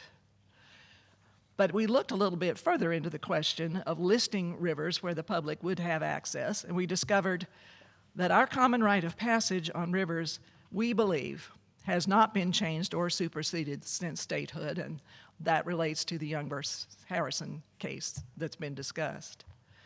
The right of passage, we believe, is entirely separate from ownership of the stream bed and does not impinge on a riparian property owner's right to keep people from trespassing on their land. And any list that's created, regardless of what rivers are on it, the implication is that we don't have a right to pass down those rivers, so we are not in favor of the creation or use of a list as a solution. In our 58-year history, we've generally enjoyed reasonable access to the vast majority of rivers, but we've seen things started to change. So what we're asking for is that when you consider taking action on this, please separate the right of passage from other activities in your consideration of future legislation or rulemaking. This will ensure the continued protection of property. And then please also take action to protect our historic right of passage on all of Georgia's rivers and streams capable of floating recreational vessels. Thank you so much. Thank you, ma'am. Any questions from the committee? All right, thank you, ma'am. Thank you. Tom Welander, Jim Brooks, and then Hank Cosmo. Hi, committee members. I'm Tom Welander. Thanks for hearing my comments. Mr. Gunner, I want to try to answer some of the questions I heard from you about why we don't have passage right now. I've been listening. I'm not an expert on it, but I have been listening and trying to learn. And it's my understanding that there haven't been lawsuits, cases with that finding because it's been in the law since the advent of statehood. And the paddlers obviously would be the defendants, not the plaintiffs, so we haven't brought the suit. There have been 3 court cases that paddlers know like the back of our hands: the Dog River, Armuchee Creek, and Itchway-Nocheway. Dog River was found in favor of access, of passage. Armuchee and Itchway-Nocheway were not. It's my understanding, and I hope the attorneys keep me honest here, that the Georgia Supreme Court Justice Fletcher, in his dissenting opinion of the Armuchee case, or the Itchway-Nocheway case, one of the two, even though that said this case that was found against paddling, against passage, said this case was represented so badly on behalf of the paddler involved that we're not going to let this serve as a precedent. That's my understanding. It's a shorter answer because I think it's only 75% correct. The lawyers give you a longer 100% correct answer. I was found the testimony of the landowners who have people coming in and trespassing and poaching and vandalizing and thieving really compelling. I could not handle that very well if I were that property owner. I have trouble with leaf blowers. So I know that that's not an issue. From talking to other rural landowners, I know that's not an issue specific to rivers, that it's widespread among rural landowners having trespassers come in and do that. And I hope that is a solvable problem, even though it's difficult. But I'm sure it doesn't involve keeping law-abiding citizens from floating rivers. My prepared comments have to do with had to do with House Bill 1397. So I'm really glad to hear that it's dead, that it's not going anywhere. I understand that it has zombie potential, that passing into law a list of rivers deemed legally navigable as a potential solution to clarifying where the public can fish and hunt could come around again. And so I'm going to try to put some more nails in that coffin, because I don't know why, I don't know why it's dead, but I've got a few reasons, and I'd like to put those nails in the coffin if I can. My main point is that it would create more problems than it solves, and instead a narrative standard for navigability and a separate narrative standard for passage would be very beneficial to the people of Georgia to have on the books.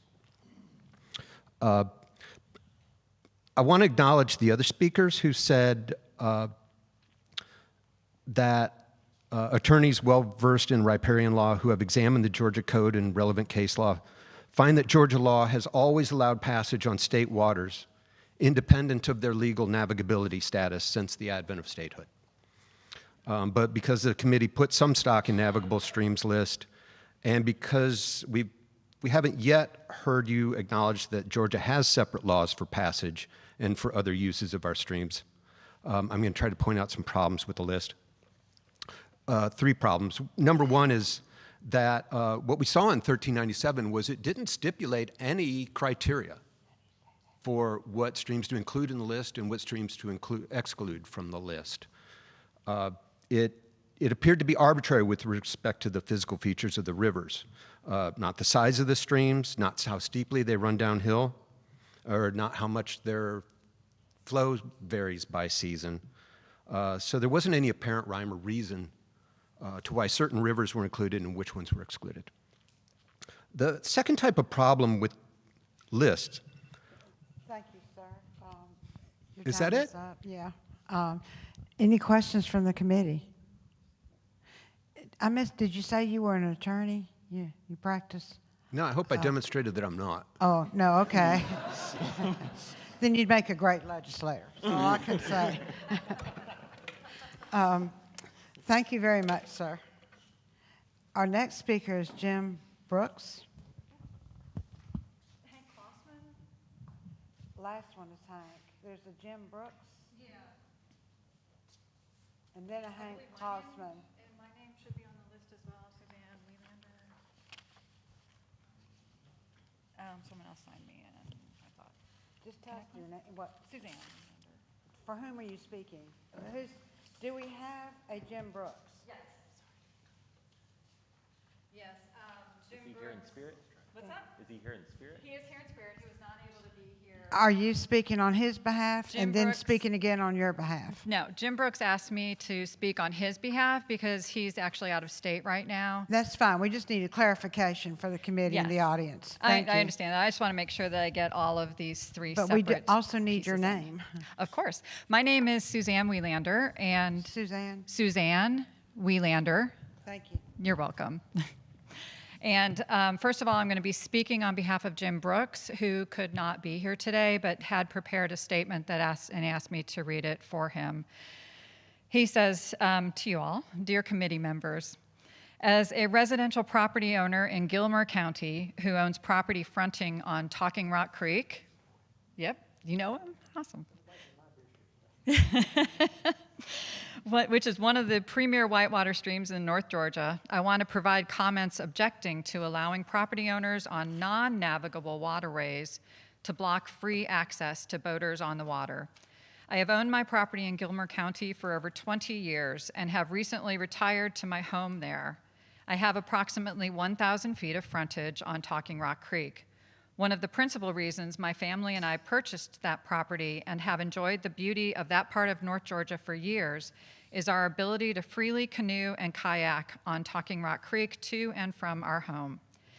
If your definition of non-navigable streams allows a property owner who owns property on both sides of Talking Rock Creek to block access to the stream, it will have a significant negative impact on me as a residential property owner.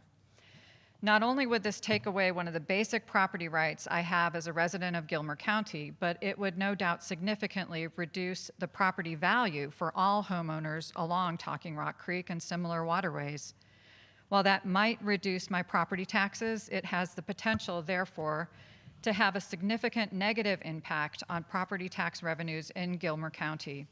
I have copied Mr. Charlie Paris, chairman of the Gilmer County Board of Commissioners, so he will know the negative impact potential legislation would have on Gilmer County revenue. I have also copied my state representative, Representative Johnny Chastain of the 7th District, to make him aware of the same. Mr. Chastain represents a portion of North Georgia that contains most of the high-quality whitewater in the state, and this legislation would have a serious negative impact on recreation and property owners' rights in his district. Thank you for your consideration of my comments. My contact information is provided on his letter that he has here. Thank you, Ms. Wheelander. You're welcome. Hank Klossman. You would like me to be Hank Klossman next? I am Hank Klossman now, yes. Yeah, again, I'm Suzanne That's Wheelander. what I'd asked you earlier. Were you speaking for 2 people or just one? Speaking for 3 people, if you count me in it, because I have my comments as well. So you're a proxy for, I am now proxy for 2 people. I am a proxy for 2 people. I also have this letter from Hank Klossman, who asked me to read the letter to you in front of the committee today. Is that okay with you? Or? Well, you're the last speaker. I'll put it to you that way. So go ahead and very I'm gonna quickly try to do keep that it- on behalf of someone else. It's not very long. Please go ahead and do it's in all Ma'am, caps. please go ahead and present. Sure thing. Hi, I'm Hank Klossman, and I'm a native Georgian. Except for college and military, I have always lived in Georgia. During my career as a certified public accountant and financial advisor, I was on the Investment Advisor Committee, which drafted the advisor law for the state of Georgia. Today, I am testifying because of my experience as a paddler.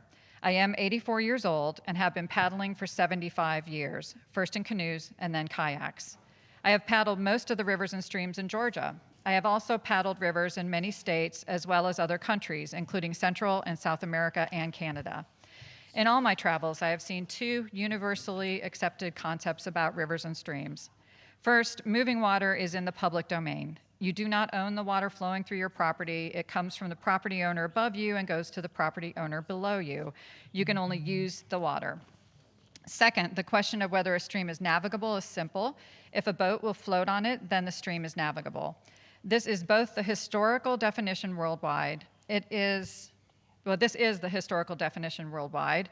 It is important for both recreation and commerce. As representatives of the people of Georgia, you are responsible to protect the rights of the citizens. It has always been in the best interests of the public that flowing water is in the public domain, and if there is enough water for a boat to go through, then it is by definition navigable. I ask you to make your decisions based on these 2 concepts. Thank you. Thank you, ma'am. That was Hank.